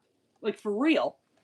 Like, let her like fucking retire. In fact, just end Simpsons altogether. It's milked to death, and so is Family Guy. But they're never gonna stop. Because that's just what these companies do. Anyway, this is volume 7 of Family Guy. This one actually has my all-time favorite episode on here.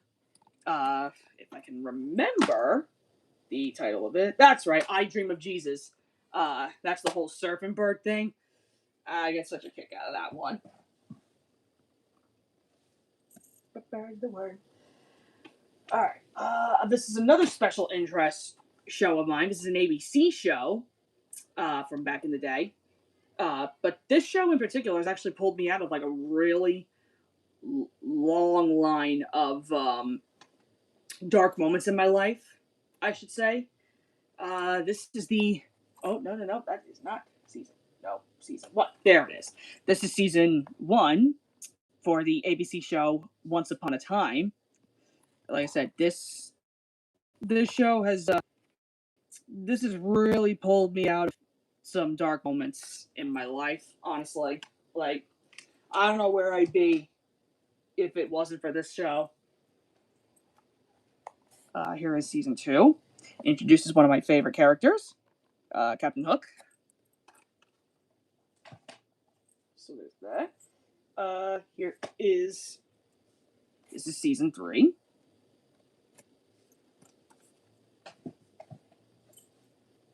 Then we have season 4. I think you can probably tell where this hits. Like, this is right around the time where, this is when Frozen was actually like pretty big. So they decided, you know what? Let's incorporate Frozen in Once Upon a Time, which it's not terrible, but yeah, give or take. This is season 5. Okay. And then here's season 6. And then lastly, we have season 7, the final season, which I'm actually kind of glad that it ended off the way it did. There were so many rumors around this particular season. People were saying that, somebody thought they were hilarious, and they were making up all kinds of rumors that they were going to add in Star Wars, because right around the time, Disney had bought the rights to Star Wars, and they were going to incorporate like that into the show.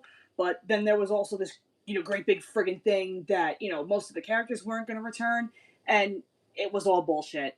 Total bullshit. So I checked out the final season with my grandmother right before she died, and honestly, it really wasn't that bad. Like, we enjoyed it, and it ends on a really good note. The show itself is just, phenomenal. Love it. Like I said, that show in particular has really pulled me out of a lot of dark moments in my life. So, yeah, I owe that show a lot. Like, no doubt about it. And now I'm also going to show you guys another one of my favorite obsession shows, if you want to call it that. You guys know that I am into The Walking Dead. So here is the complete series 1. And then here is series 2.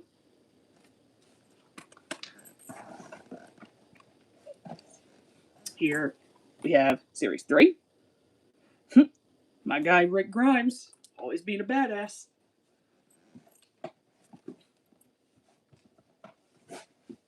Slide these in. Okay, alright. Here is series 4. So you saw Z Nation then? Nah, not really.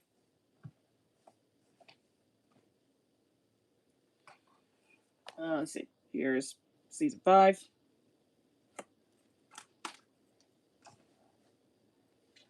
Yeah, season 6. Pretty bland cover compared to the rest. Jeez, they're shooting up fireworks by me.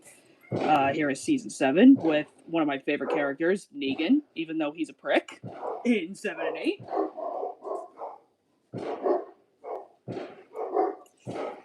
Here is season 8. Jesus Christ, they keep shooting off fireworks all over the place by me. Anyway, here is season 9.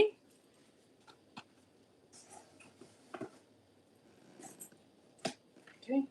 And here is season 10, which this is a bootleg of season 10, because this was the only way that me and my grandmother could actually finish watching the show before season 11 came out. I do not own season 11 on DVD yet. I actually do need to, and I do need to get the actual copy of season 10, and then I can finally get rid of this. So we'll see how that goes eventually. But then once I do that, there's only like very, very few little things that I still need to grab for Walking Dead. And then, let me see, I only need, I think, just 1 or 2 of the spin-offs, and then I'm actually pretty set with Walking Dead. So we'll see how that goes. Alright. Let me get these.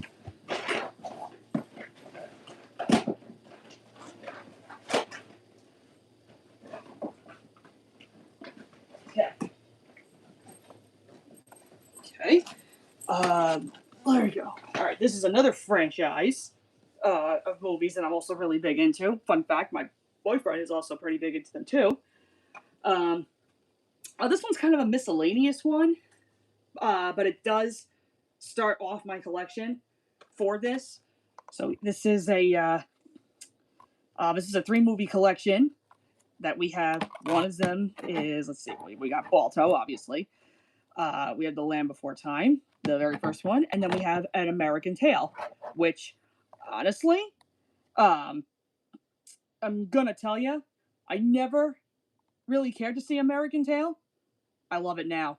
It's actually really freaking good. Very, very good. But yeah, this kickstarts my collection for the Land Before Time series.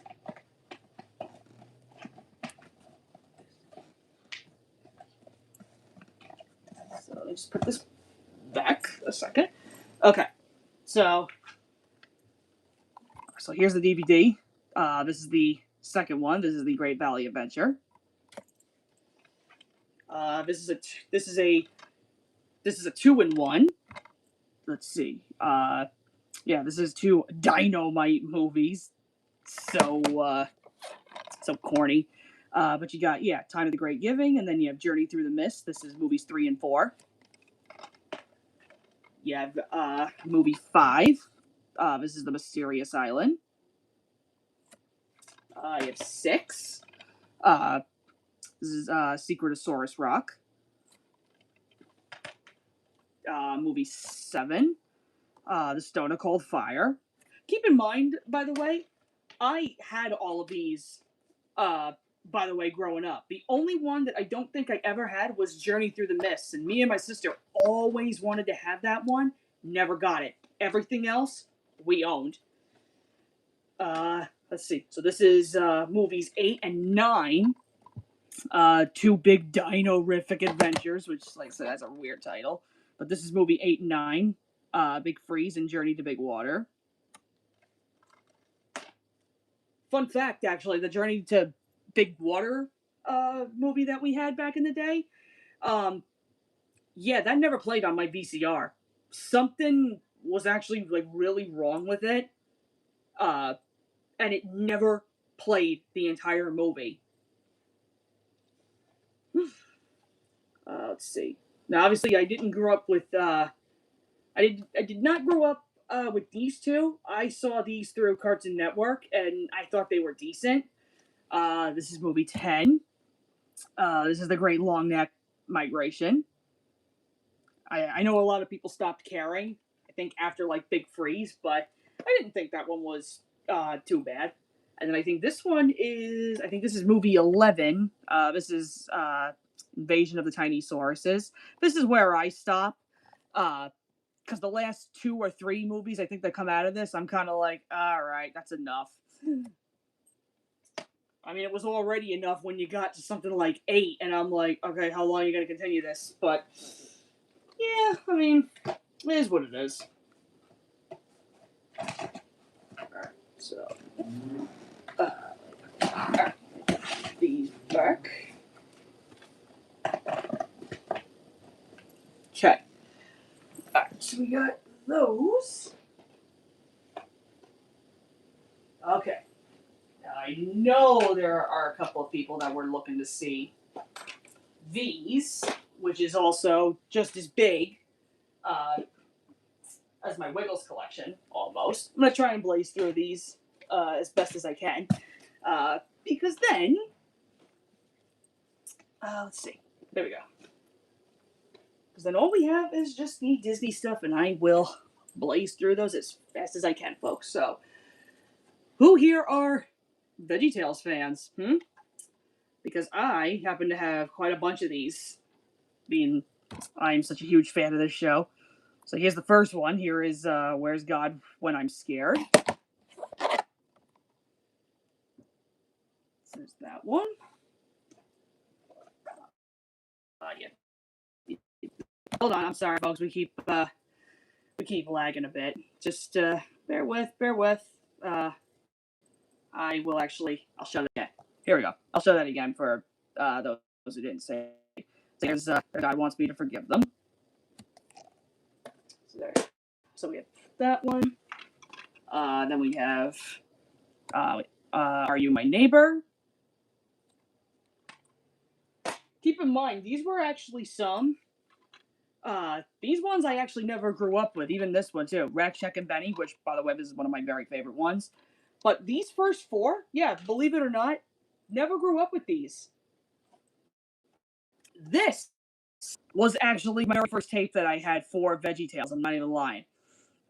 So we were like 5 tapes in before I got these. So yeah, the Giant Goal.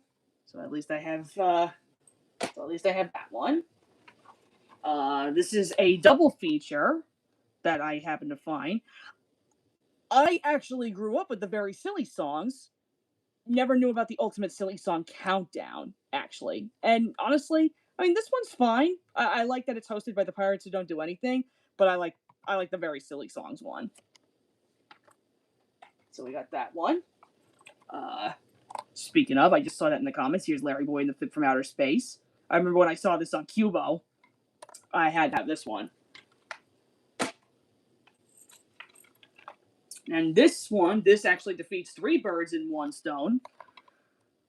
This is a royalty collection where we have, we have King George and the Ducky, Esther the Girl Who Became Queen, and we have Madame Blueberry, which, fun fact, Esther was actually my sister's, King George was my brother's, and my sister and I actually shared Madame Blueberry. And I love every single one of these specials, so again, 3 birds, 1 stone. So, because I tell you what, trying to find these like singular on DVD, they're kind of expensive, and I don't know why these 3 specifically.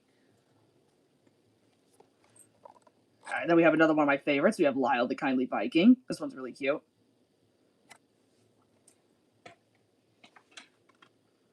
Now, I know people have a lot of mixed reviews on this one, but this was another one of mine and my sister's favorite movies when we were little. We have Jonah, a VeggieTales movie. I still have so much nostalgia with this. I love it, honestly. You know, it may have a couple of flaws, but honestly, like, I like it. Right? And then, here is The Wonderful World of Autotainment. I know me and my sister had this one. I don't know if this was hers or if we shared this. I want to say if we shared this one. I remember seeing advertisements all over the place for this one. We have The Ballad of Little Joe. This one's really good too. I remember seeing this again. I think there was a full release of this on YouTube. Like, a lot of these are gone now. So good thing they actually have these on DVD. Okay. And then here is An Easter Carol. I know we had this one. Funny enough, we actually got this 1 year for Easter, believe it or not. Kind of the same thing that we did with my Percy's Chocolate Crunch DVDs. Hold on. I need to check the chat because I saw it going absolutely crazy before.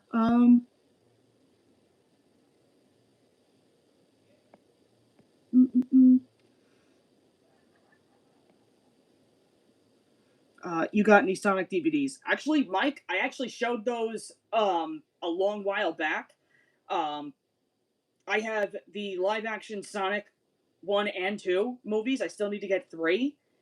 And then the only other Sonic that I have on me is the complete series for the Adventures of Sonic. I don't have Sonic X, which, bummer, that sucks. Because I do really want to get that one. I need to get that. I need to get the 3rd one, you know, and go from there. I was actually considering, well, here's the thing. I think they do have DVDs for, I think, what's it, Sonic's at AM. I ain't getting that shit because I don't like Sonic's at AM all that much. Like, I think it's very poor compared to every other Sonic show I've seen. Sonic Underground was not terrible. I just didn't like how the show ended, personally. But I was thinking of actually getting those at some point. So yeah, that's pretty much all I have for Sonic. Because I mean, it shouldn't come as a surprise to you. Trying to get a complete series of Sonic is not easy, especially Sonic X. I know there's a great big Blu-ray set that I saw. Don't you know it's fucking UK exclusive? I'm like, you gotta be shitting me. And of course, they want you to pay an arm and a leg for it. It's like anywhere between 50 to 70 pounds, and I'm like, are you kidding me? Like, so yeah, I'm really trying to figure that whole friggin' thing out. But we'll see. But anyway, let's finish these really quick. Anyway, here's the next VeggieTales DVD I have. This is A Snoodle's Tale, which I know I caught on Cubo. Never had this growing up. We have this one. This I found off a free, I think this was off a pirating website I found, and then I found the real DVD. This is a spin-off on The Wizard of Oz, as you can clearly tell. This is The Wonderful Wizard of Oz. It's weird, like, I don't know, this one's a very weird take on it, but, yeah, it's decent. That's all I can say. We have the next movie. This is, the Pirates Who Don't Do Anything movie, which, again, I found on Stars, which I never knew this movie existed. I just happened to stumble across it. I mean, hell, the fact that the Pirates Who Don't Do Anything even got their own movie, that's amazing to me, honestly. And I love these guys, truthfully. Okay. Here's another one of my favorite DVDs. St. Nicholas, A Story of Joyful Giving. This one's, this is, like, by far, I think, definitely my top 5 favorite VeggieTales specials. I love this. Another one of my favorites. I love the little take on it because obviously I'm a huge fan of Pinocchio. So we have this pistachio, the little boy that wouldn't, and I love the play on words here. I think that's kind of clever. But yeah, I like this one too. And then the last of the VeggieTales that I have, because this is where, in my opinion, it kind of went to shit after this. We have Robin Hood and his Not So Merry Men. Anything after that, I know is like VeggieTales in the House and all that. Keep that shit away from me. Like, VeggieTales in the House sucks. I don't like it. I don't like what they did with that. None of it. So I refuse to acknowledge any little bit of that. All right, and okay, now we are at the final portion of all my DVDs. So let us get through these as quickly as we can.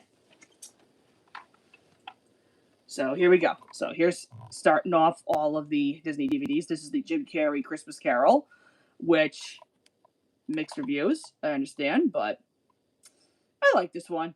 Jim Carrey as Ebenezer. Why does it work? Honestly, why does this work? So at least we have that to kick things off, and then we have a Air Bud Special Edition DVD. I love this movie. This one's so cute.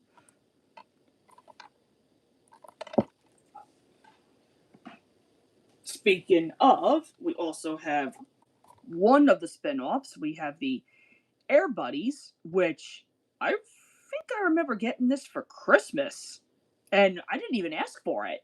Like, my mom just gave it to me, and I was like, oh, okay. And I know some of these buddy spin-off movies are like kind of corny, but there's only like 3 of them personally that I really like, and this is one of them. I'll show the other 2 in a little bit. So we have that one. And then, here we go. This is the, that's very holographic, as you can see. This is the Platinum Edition Aladdin 2-disc Special Edition set. A lot of cool stuff on there, but yeah, you can see it's very holographic with the freaking rainbow cover on it, so we have that. Another one, this is probably one of the shiniest ones I have. Holy crap. Yeah, there is the 2-disc Special Edition Alice in Wonderland. This is the unanniversary edition. Try saying that without tripping on your tongue. To me, Alice in Wonderland, it's very, it's underrated. I mean, hell, my guy, Cheshire Cat. This movie's very overlooked. I don't really think it's that bad. I mean, if you really want a bad interpretation of Alice in Wonderland, look no further than the live-action ones. Those suck, honestly. And those actually were on, they were on Freeform not too long ago. Like, I want to say like a month or so ago. I sat down and watched the first one. It sucks. Like, wait, hang today, you don't have any Sonic DVDs at all? Yes, I do. I just said I have Sonic 1 and 2 for the live-action movies, and I have Adventures of Sonic. But there's other shows that I don't have because they're kind of a bitch to get. One day, though. We'll get them. Let's see. Here is the next of the DVDs I have. This is the Aristocats. Again, I don't hear a lot of people talk about this one. This is actually, this is one of my boyfriend's favorite movies, too. My brother also likes this one. So, got that. Let's see. Let's get all of these.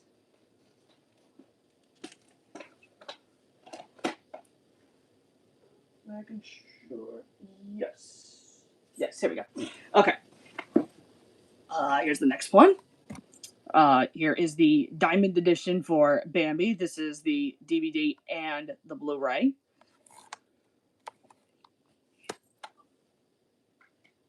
So there's that one. We also have one of the best Disney sequels, in my opinion. I love Bambi too. I think this one does the original justice by giving you more on how Bambi grew up, like with his father. Like, this is one of the better Disney sequels, in my opinion. Let's see. Do I have? Yes. All right. Then next, oops, come on. Try to pull this up. Sorry. Anyways, here is the this is the Platinum Edition for Beauty and the Beast.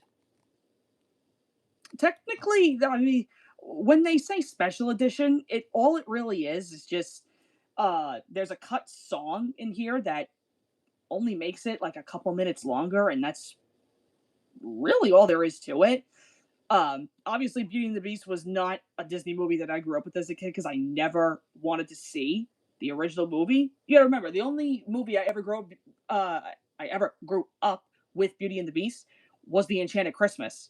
For some reason, I was just never interested in watching the original. I had to wait until at least, what was it, 2014, 15, until I finally saw it. And I sat there like, I'm an idiot. Like, why did I wait so long to see this? But then again, I was like that for a lot.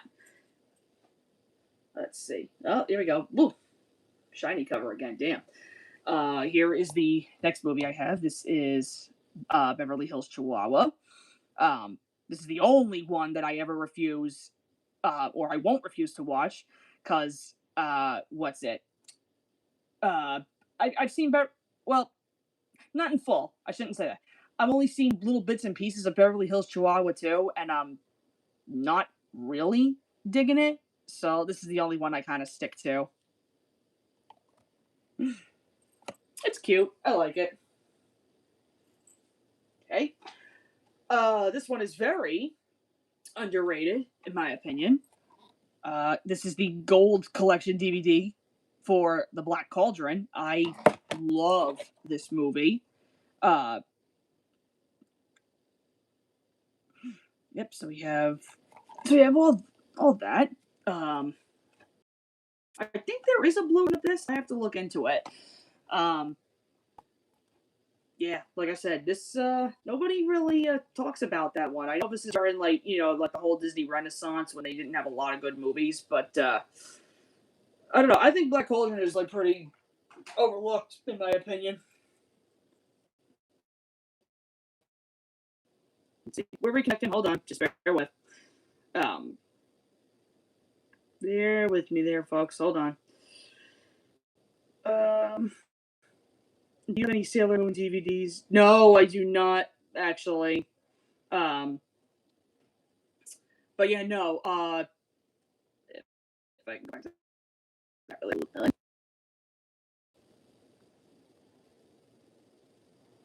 Yeah. Yeah, going back to what you said, Drummond, yeah, isn't that the film that almost destroyed Disney? Yeah, as far as I know, it was. Like, I know it didn't do very good in the box office. I don't remember what movies came after Black Cauldron, though, but I know it is what picked, like, Disney back up, in a sense. Um, I think what almost ruined it for them was, again, it's a medieval movie, and when you think of Disney, you don't really think of medieval speak, you know what I mean? Uh, and because of its like really dark tone, and like very mature topic for such a film, I think that's kind of what almost did them in. Um, which to critic is very well, like it's very like it's animated very well, in my opinion. And quite frankly, I think the Horn King is a terrifying villain. And I like the little characters. Like I like Taran, I like Princess Longwy, Fluter and Gurgi. I think they're all pretty interesting characters. But like I said, when people Disney, they think medieval. You know what I mean? So yeah, it's whatever. Lagging is wacky. Like I said, I can't do nothing about it. I don't know why it's doing that. So bear with. Anyway, here we go. Next DVD I have. This is Bolt, one of my personal favorites for Disney. I've heard so many people complain that Bolt should have been a Pixar movie, which I kind of agree with, because it. Oh wait, hold on. Everyone says Gurgi is extremely annoying. Well, I've never heard people say that. In fact, I think Gurgi's adorable, honestly. Anyway, but yeah, this is the Bolt DVD that I have. Like I said, I've heard so many people say that this should be a Pixar movie, and quite frankly, I'm kind of shocked that it's not.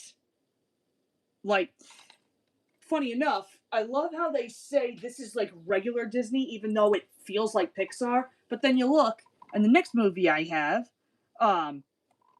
they say Brave is Pixar, but I look at Brave and that doesn't scream Pixar to me for some reason.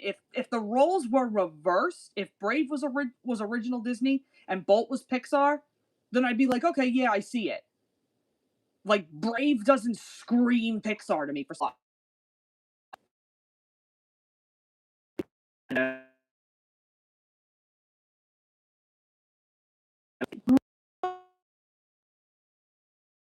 Okay. Hold on. Ugh, we're wigging out again. Sorry, guys. I don't know. I keep having to say it every time, we reconnect. I'm sorry. I don't know why it keeps doing that. But you know what? It is what it is. We deal. Anyway, here's the next of my DVDs. This is Bridge to Terabithia, which back then I never gave a damn about this movie until I actually watched it like properly. Not bad, honestly. I mean, who would have thought that this kid would have gone on to play friggin' PETA in Hunger Games? Like, come on, for real? Like, that's nuts. It's absolutely nuts.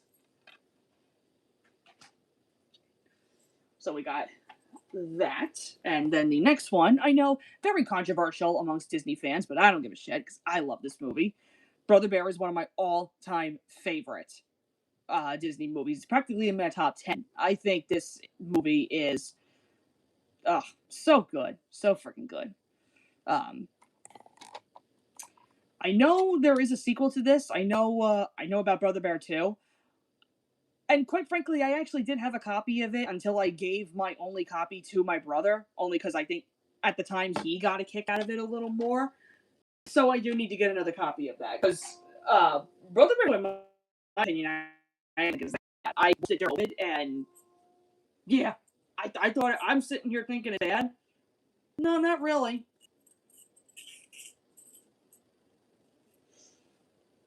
Okay, let's get where it is. Hold on a second.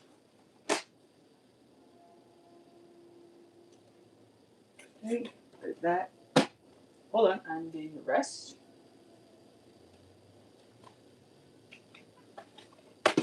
Okay. Alright. Here's the next little bit. Here we go. Here's my favorite Pixar movie of the time. I love me some Cars. The fact that this movie is 20 years old now, like, goddamn, I feel old. But yeah, this is one of my all-time favorite Pixar movies. Like I said, it's my favorite Pixar movie overall. I fucking love this movie so much. Okay. Now, I know this one also is not very well liked amongst the fans. Like, I've heard people say that it is one of the worst Pixar movies. Sorry, guys, I keep lagging on my stream. Sorry. But yeah, I've heard so many people say that, Cars 2 is not very good, like this, that. But honestly, I don't mind it. I think there are worse Pixar movies out there. Not the best, obviously, but yeah, it's whatever. And then there is Cars 3. Let's see. The Unlucky Tug hate Cars 2. Yeah, I'm very aware. And listen, I'm not gonna sit here and say that, Cars 2 is a fantastic movie. I'm not saying that in any way, shape, or form. I just don't think it's that bad compared to other bad, quote unquote, um, Pixar movies out there. Like, getting this out of the way, like, Onward, I don't care for that. I think The Good Dinosaur, in my opinion, I think is the worst Pixar movie. Uh, I'll put it to you this way: if you're literally looking for like a rehash of Lion King but with dinosaurs, that's the movie. Like, it sucks, honestly. Yeah.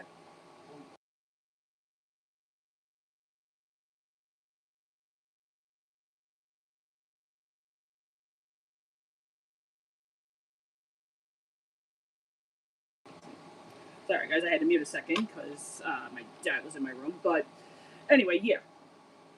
So yeah, in terms of Cars 3, I think this was a nice ending to Cars. I mean, the fact that they already greenlit a fourth one, I'm kind of like, why exactly? Like, I don't see the point. But it's fucking Pixar. What do you want? They're gonna milk shit out. Um. Anyway, so let's move on with this one. Here is the Platinum Edition for Cinderella.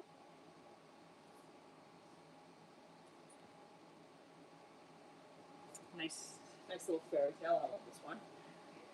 Uh, then, this is the DVD for Coco, which took me a very long time.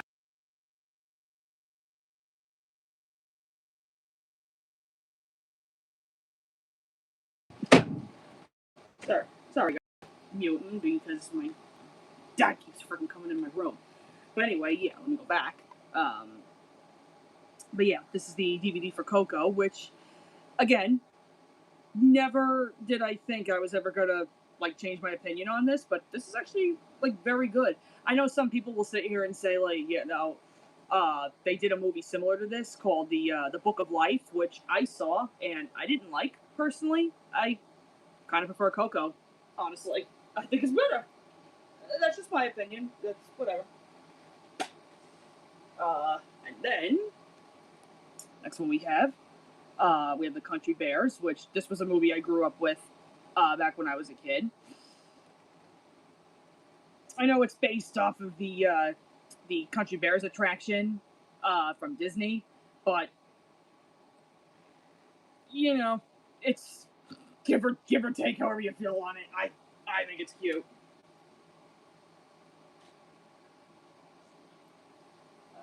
Let's see. Um,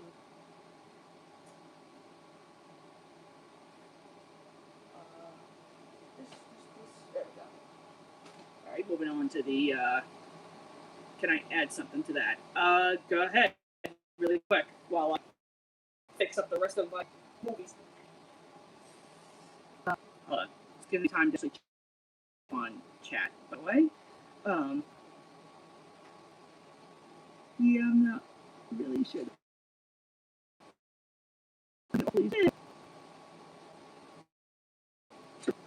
Okay. Kevin Michael Richardson was in the movie, and it also has Christopher Walken in the villain role. Yes, I'm aware of that. Like, Christopher Walken is what makes the movie, in my opinion. He's hilarious.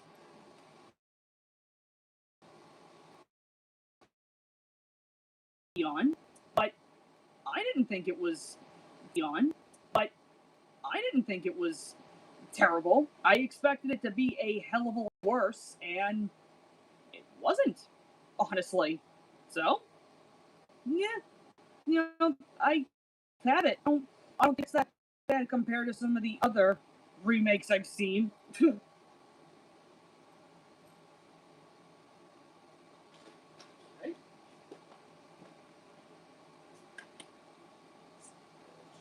Alright. Alright, and then here we have Encanto, which took me a hot minute to see, but I like this one. And then we have us Enchanted, which I remember seeing in theaters. This was a very good movie.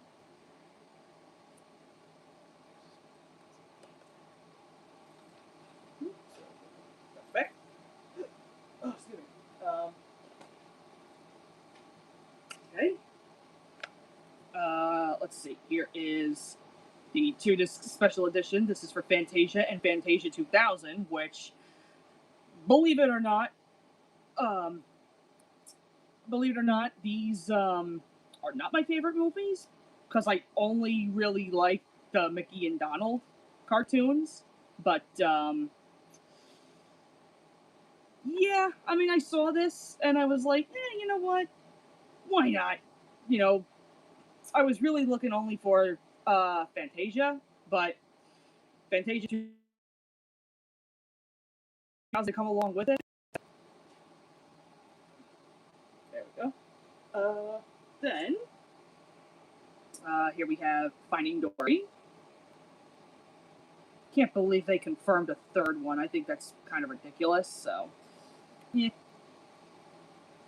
I think Finding Dory was good, but nothing beat the original for Finding Nemo.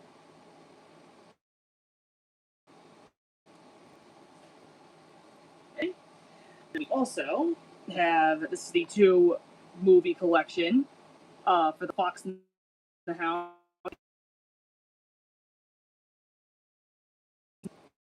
There you go. But yeah, this is the 2-disc DVD for Fox and the Hound 2. I'm gonna say this: like, I have a very hard time watching Fox and the Hound because it hurts a little bit watching that. Fox and the Hound 2 sucks. Like, I used to like it back when I was a kid, so I don't watch that one anymore. Hold on a minute. Are you gonna do a CD collection live stream? Maybe. I don't know. It might be one of the ones that I think about doing. We'll see. I'm not sure. Anyway, I actually just took away my mic. Like,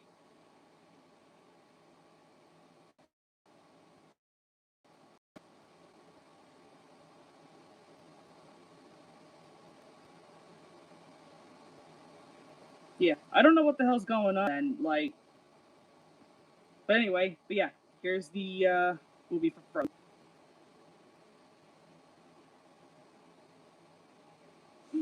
So yeah, we got that. Love how I show that in my faint faces. That's funny.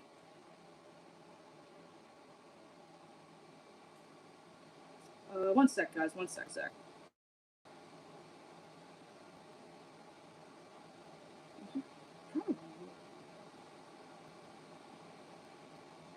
Like,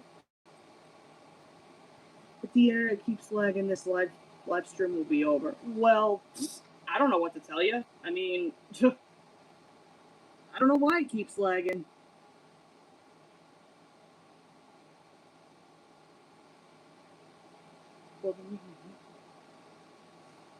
Listen, I'm not trying to sound rude here, but if you're frustrated because of my lag, even though it's not even something to do with me, like, I don't really know what to tell you. Like, I can't do nothing about the lag. I don't know how many times I actually have to say that. Like, I'm not trying to sound rude here, but if you're frustrated, I'm not telling you have to stay. So, like, I don't know what you. I don't really know what the hell you want me to do. Like, I can't do anything. So, I'm dealing with it as much as I can. You know, I really wasn't planning on going for this long. I mean, let me put it this way: the fact that it's almost 11:30 by me and I'm still fucking doing this, okay? I should be asleep right now, and the fact that I'm just trying to get this done, okay? I'm doing the best I can.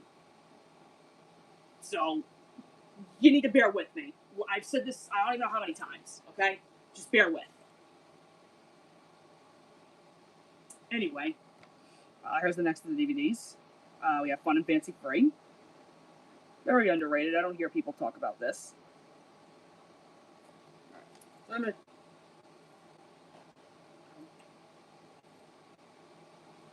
Okay. Here we go. Let's see. I'm gonna try and get through these as fast as I can. Anyway, yeah. Here's the next DVD I have. An extremely goofy movie. I remember having this as a kid. So we got this.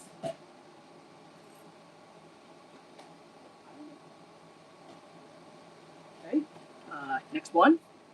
We have The Great Mouse Detective. Very underrated. Took me a while to actually watch this one.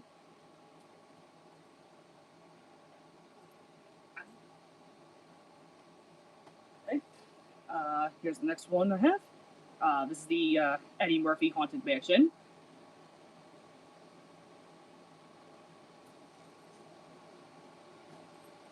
Let's see. What's that one? Yeah. I'm going to show all of these just to get them kind of out of the way, but you'll know it. I don't mind the High School Musical movies. In fact, you'll see I have all three of them. There's the original one. This was actually my sister's, but she didn't want it no more. Same thing. This was hers. High School Musical 2. And this one is mine. I bought this as a graduation present, funny enough. High School Musical 3. And this one is extended, so yeah, I don't mind High School Musical. I have a soft spot for them. Okay. This is going to be another one that's very controversial. We have the Home on the Range DVD. Listen, I don't feel like anybody lecturing me about this movie. Like, I know why some people don't like it, but honestly, it's whatever. I don't mind it. You know, I do not really want to get into this whole thing. Like, I have nostalgia with it. That's all I'm going to say. I don't want to be lectured on this, honestly. Okay. And then here is a double movie I have for the Homeward Bound movies. Good movies. Again, what is it with me and the dog movies? Like, honestly. Okay.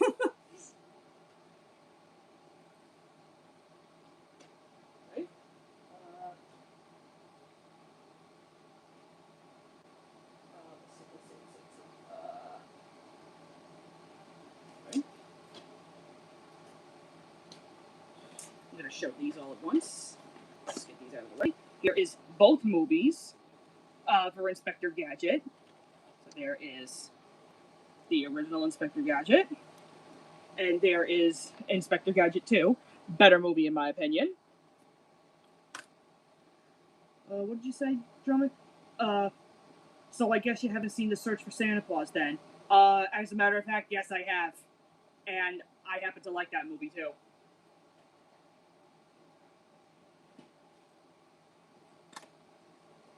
Okay. There we go. There's both the Incredibles movies. There's the original Incredibles. And then there is the Incredibles 2. Not as good as the first one, but it's whatever.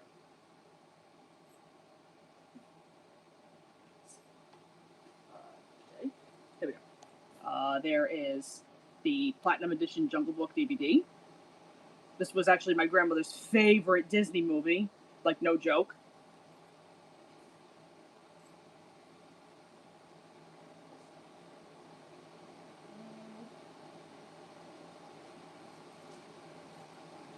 Let's see where are the rest of those? Okay. Okay. There we go. Here we go.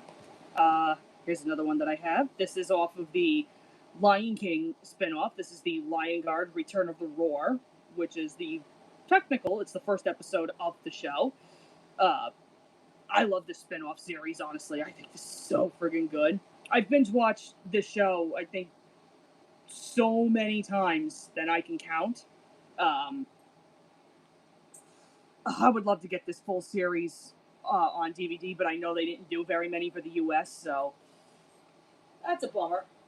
But I really like that show.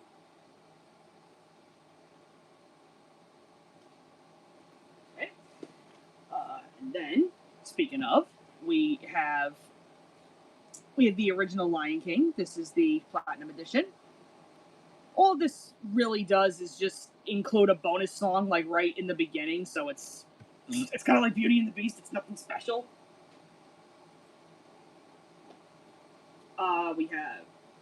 We have my favorite of the trilogy Lion King movies. We have Lion King 2: Simba's Pride.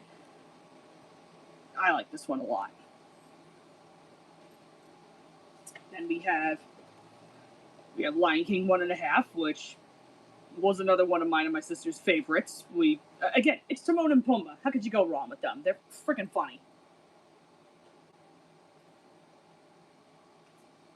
And then we have, go figure that I would show this one. Here's the DVD of Lilo and Stitch. I can't believe I actually didn't think of watching this with her actress and all. I might do that tomorrow if I'm in the mood for it. We'll see. But yeah, so there's that. Then I'm just going to show these and get them out of the way. There's both movies for Lady and the Tramp. So there is the original, and there is Lady and the Tramp 2: Scamp's Adventure. Again, another one of the good Disney sequels, in my opinion. And then we have Luca, which took me a hot minute to see, but oh yeah, and you can also see this came from a public library, which is kind of funny.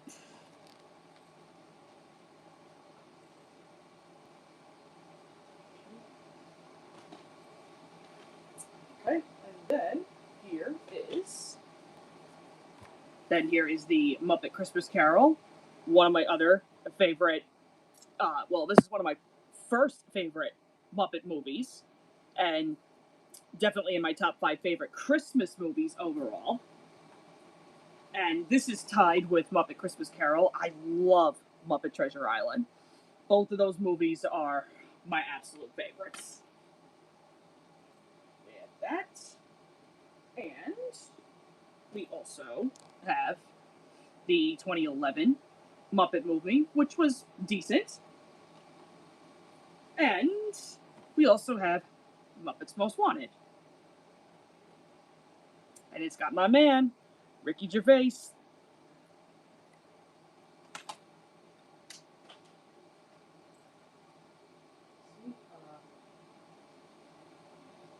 Okay.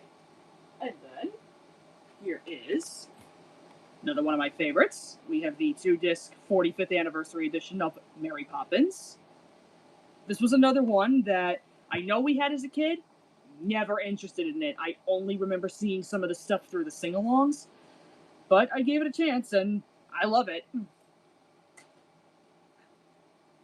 And then we have Moana, which, yeah, the only other movie I don't have is Moana 2, which, that one was alright. Not as good as the first one, though. I'll show both of these, just to get them out of the way. Here's both movies for Monsters, Inc. So obviously there's the original. And there is Monsters University, which, unpopular opinion, I prefer Monsters University.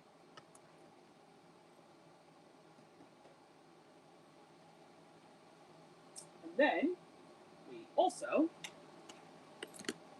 we have the special edition DVD for Mulan. Not one of my favorite Disney movies, like, overall, but still pretty good.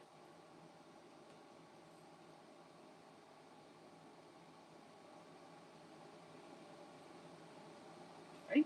And then, here is the DVD for Many Adventures of Winnie the Pooh. Another classic one I grew up with as a kid.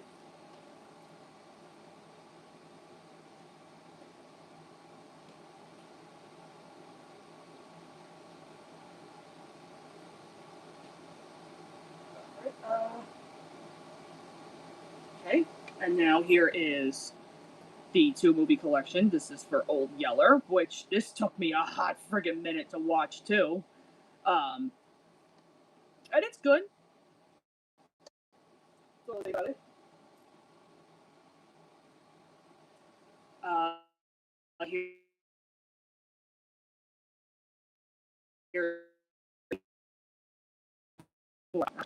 Bear with. There we go. Yeah. Bear with. There we go. Yeah. So you're doing a lightning round on the DVD collection. Well, I mean, yeah, pretty much. Like I said, I'm trying to get this done because it's like 11:30 by me, so I'm trying to wrap this up as fast as I can.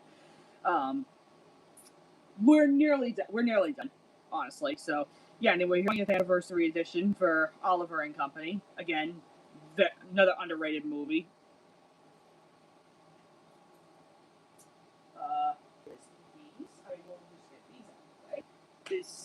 They're all part of the same franchise, so whatever. Here's three movies that I have for the 101 Dalmatians movies. There's the original.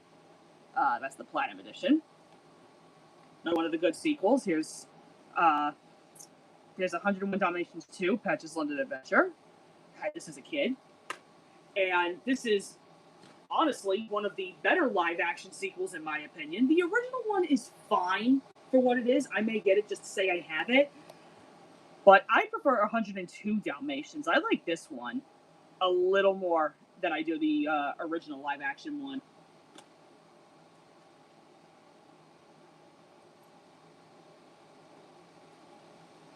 Okay. Here's another one that I have. Here is The Emperor's New Groove, one of my sister's favorites. Can't say that I blame her. This is a lit cast.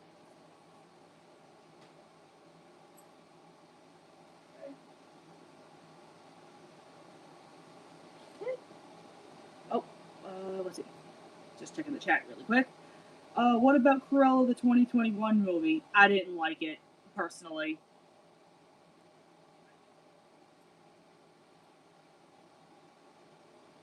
Right? Alright. I'll show these just to get them out of the way. Here is both movies for Peter Pan. We have the 2-disc Platinum Edition for the original. And this is this is kind of funny, the Pixie Powered Edition of Return to Neverland. My friend Sir Duke obviously found this for me.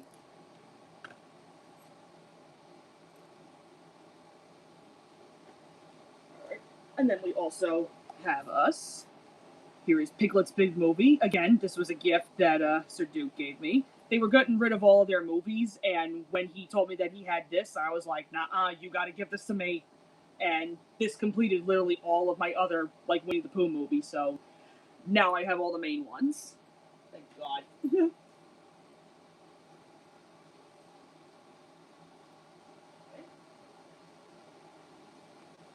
speaking of, here's the special edition for Pooh's Grand Adventure.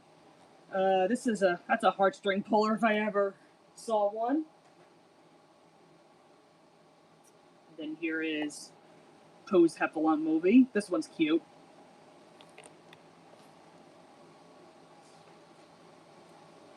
And we have this one. Here are both movies for Pocahontas. We have the original. This is the 10th anniversary edition. And the gold collection for Pocahontas 2 Journey to a New World, which, again, decent for a Disney sequel.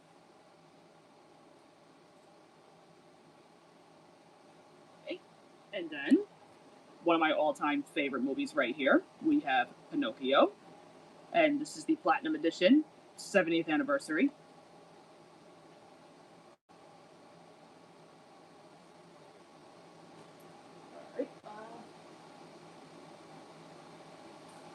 Okay, nearly done, folks.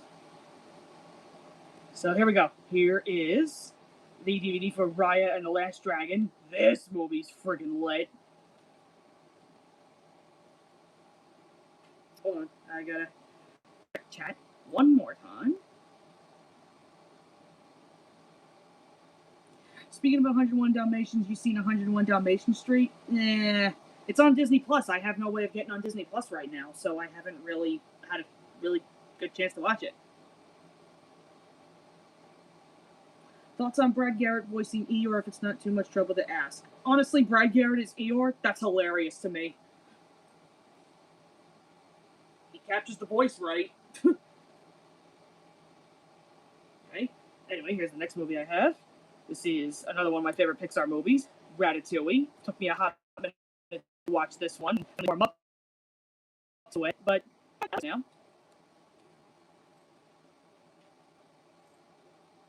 Then we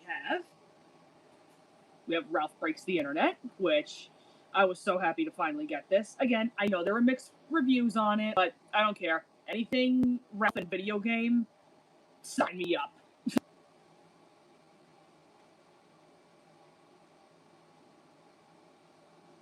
Right?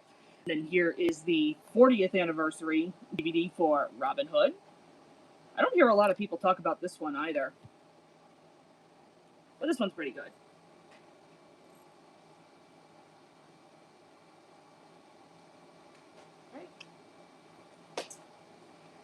Now here is one of the other buddies.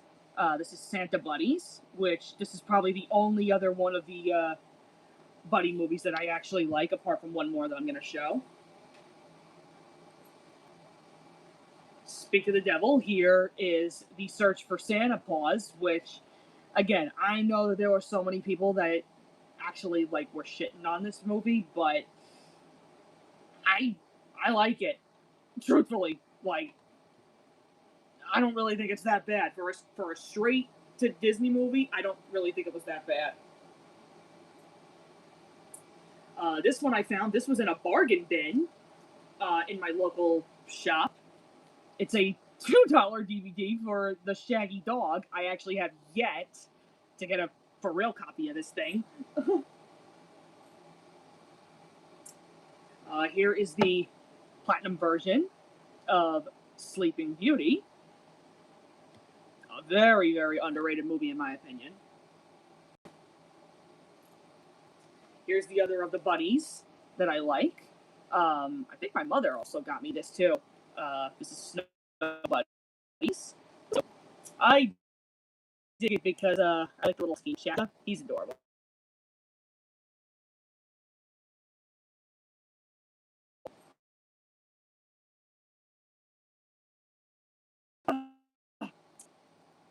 Yep, here we go.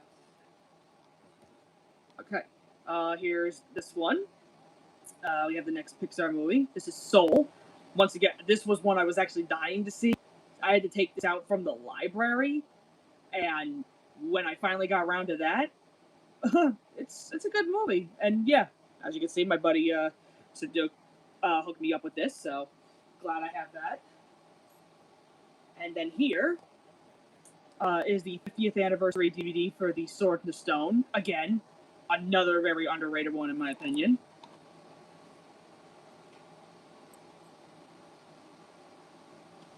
And then here's the Platinum Edition, Snow White 7 Dwarfs.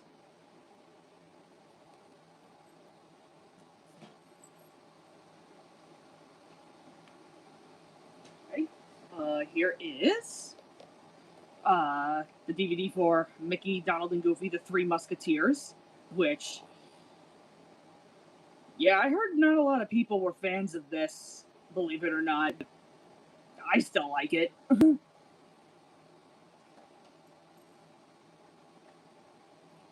See, and here is the last of the, well, one of the last of the Pooh movies I have. This is the Tigger movie. Again, bad heartstring grabber. I'm going to show all of these because we're coming down the final wire. There you go. All 4 movies currently for Toy Story 4. Well, all 4 Toy Story movies. So there's the original Toy Story. There's Toy Story 2. There's Toy Story 3. My favorite of the 4 currently. And I only had to have Toy Story 4 just so I completed the collection. There we go. Yeah, I'm sorry. There we go. Yeah. Forky honestly saves Toy Story 4 for me. Again, I'm so sorry about the lag again. But, yeah, I know Toy Story 5 is out, and again, I know people have, their mixed feelings on it. I'm actually considering on going to see it, and believe it or not, I've actually a lot of positive reviews on it, so I'm kind of hopeful. So yeah, we'll see. I'm gonna actually see if my boyfriend wants to go see Toy Story 5 when he's here next month. So we'll see. We'll see. Okay. The okay. Okay. Here is the DVD for Up. Again, took me a hot minute to watch this one, but I love this movie now. Here is the which one? 2010, 2011? I think it's 2011, whatever it is. Yeah, this is the newer Winnie the Pooh movie, which honestly, in my opinion, I think is the weakest of all the Pooh movies, because this is literally just a rehash of Pooh's Grand Adventure, just done in the 100-Acre Wood. Like, I was like, okay. And I'm not really a fan of some of the voice acting in this, so I'm kind of like, eh. We also have the DVD for Wreck-It Ralph. Again, goated movie, by the way.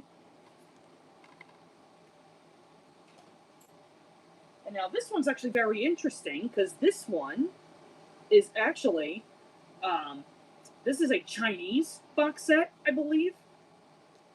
This is the Walt Disney Classic Animation Collection DVD set. Like I said, I believe this is a China box set? I believe so. But as you can see on the back, it has listed every single classic movie that you could think of.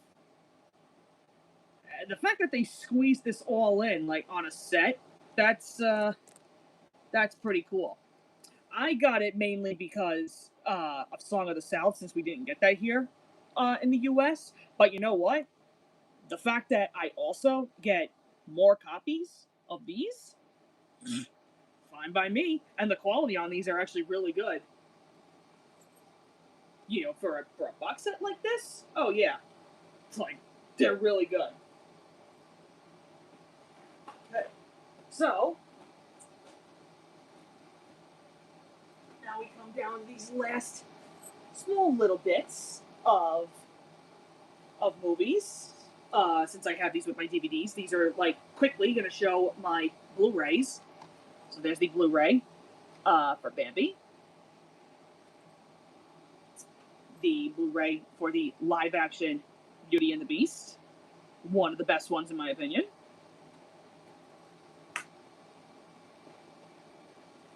Here's the Blu-ray that I found over at my local store for Christopher Robin. We have the Blu-ray for Dumbo. It's the 70th anniversary edition. Then we have the 2-movie collection for the Hunchback of Notre Dame. So yeah, this does come with the original and Hunchback of Notre Dame 2. I don't care about the Hunchback sequel. I only care about the original.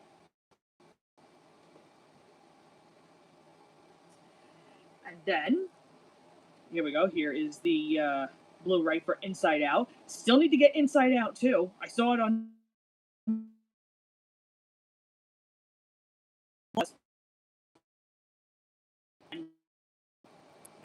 and then here is the Blu-ray for the live-action Jungle Book. And this interpretation of the story, at first I was kind of like, eh, but every other time I've watched it, it's grown on me. I'll say that. I think one of the better ones, truthfully. Here is the Blu-ray for Pinocchio. Obviously, that's a must.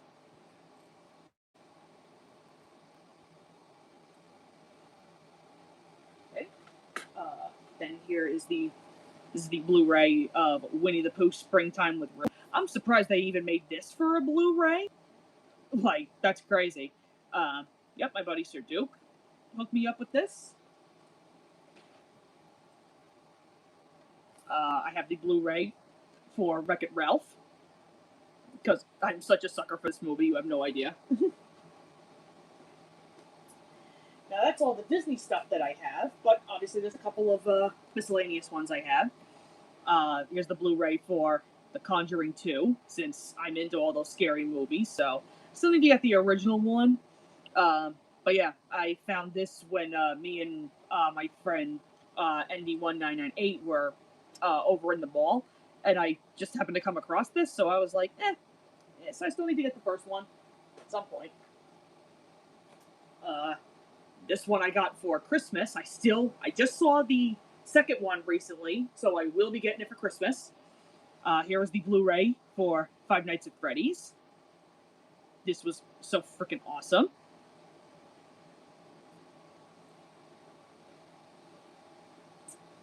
Then, I'm going to show all three of these. I have 3 Blu-rays for Harry Potter. Here's the Prisoner of Azkaban,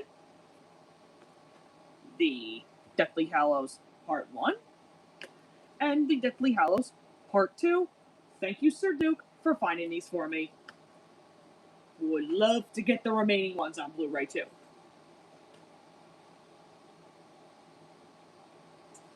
And then here is the Blu-ray for my favorite Night at the Museum movie, Battle of the Smithsonian.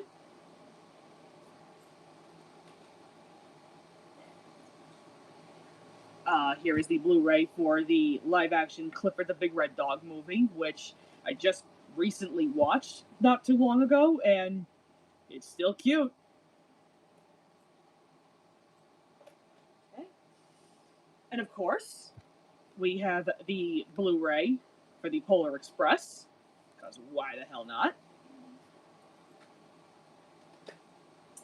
And last, but certainly not least, this was another one that I got during Christmas, and I couldn't be any more happier to get this. Here is the Blu-ray for Wonka, and I was so impressed when I finally got to see this movie. I think, what was it? Oh my god, we saw it. Me and Sir Duke, actually, we saw it via streaming. I think we saw it on HBO Max when he was here. I must have watched this movie, I think, after he left another, 10 times. I was that hooked on it. This movie is freaking fantastic. The whole backstory on, Willy Wonka, and like I said, Timothée Chalamet, oh my god. Amazing Willy Wonka. So yeah, I have that one. If the other ones, Willy Wonka and Charlie, I think if those are on Blu-ray, I might actually consider getting those at some point, but, yeah, we'll see. Let me just check the chat. Just one more time.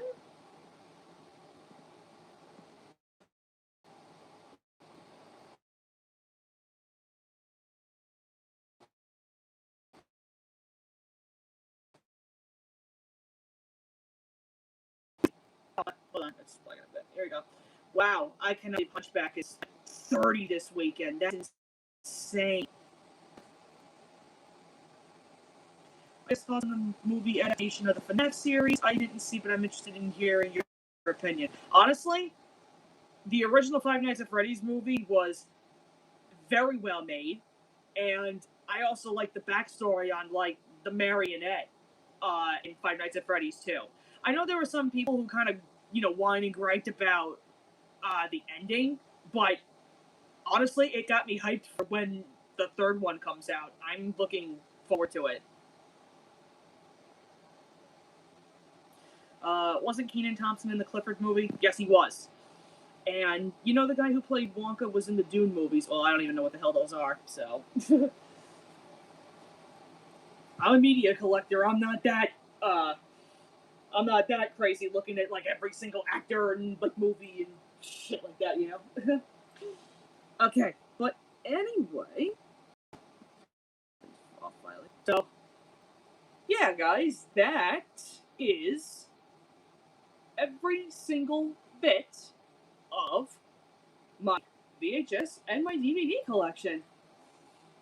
Yeah, honestly, wow. The fact that I carried for, I've never done live streams in the past that have been this long, but wow, this is actually, this has been one of the longest live streams I've done in like a hot minute. Granted, I will not be doing another live stream like this like anytime soon, like because that was a lot to get through, and um,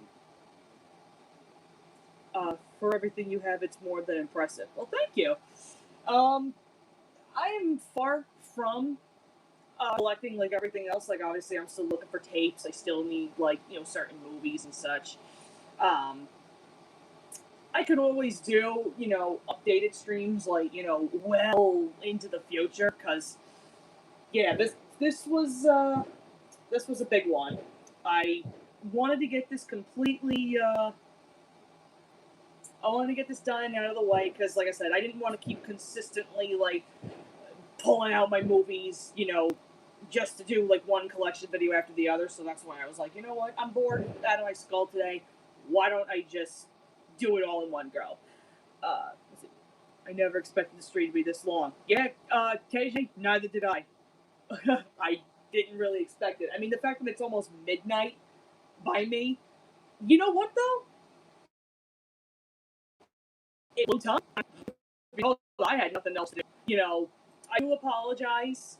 About the lag in certain parts. Again, I couldn't do anything about that. I don't know why it was lagging so badly.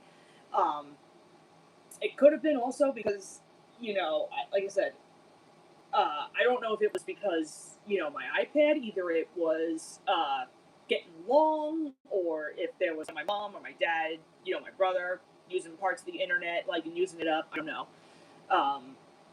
Yeah, I I didn't intend for the stream to be that long, but you know what? Like I said, I was bored out of my skull. I needed something to do, and you know what? This was the perfect way to kind of blow time because I didn't know what else I wanted. So yeah, this was it was fun for the most part. Like I said, again, I do apologize for all the lag that kept happening, but you know what? For those of you who sticked around, hey, you know what? Don't call me the trooper. Y'all are the freaking troopers. Like like I said, bear with and do whatever really. So yeah, as far as like CDs and like all that other stuff goes, granted I like it's Thomas, Wiggles, like Disney stuff like that. It's not nearly as big as my DVD or VHS collection, so don't fret about that. I don't know when. I don't know. I don't know when I'm gonna intend on doing that particular live stream because I already have so much other stuff that I'm trying to worry about. That could be a future live stream. Right now, though, not anytime soon because yeah, this was a big live stream, and like I said, I did not intend for this to go as long as it did. But it's whatever, Like I said, don't call me the troopers. You guys are the freaking troopers. Like the fact some of you guys like stayed as long as you did, like I wasn't. I really wasn't expecting it. But yeah, it is what it is. So yeah, I am going to wrap up this live stream because I am very tired, and now I have the oh so lovely pleasure of putting all of my DVDs and tapes back where they were. So, anyway, guys, thank you so much for sticking around. I hope you enjoyed the big collection of media I have, and for any more updates on this big collection of mine in the future. So, until then, I hope you guys all have a good night, and I will see you all very soon. Bye!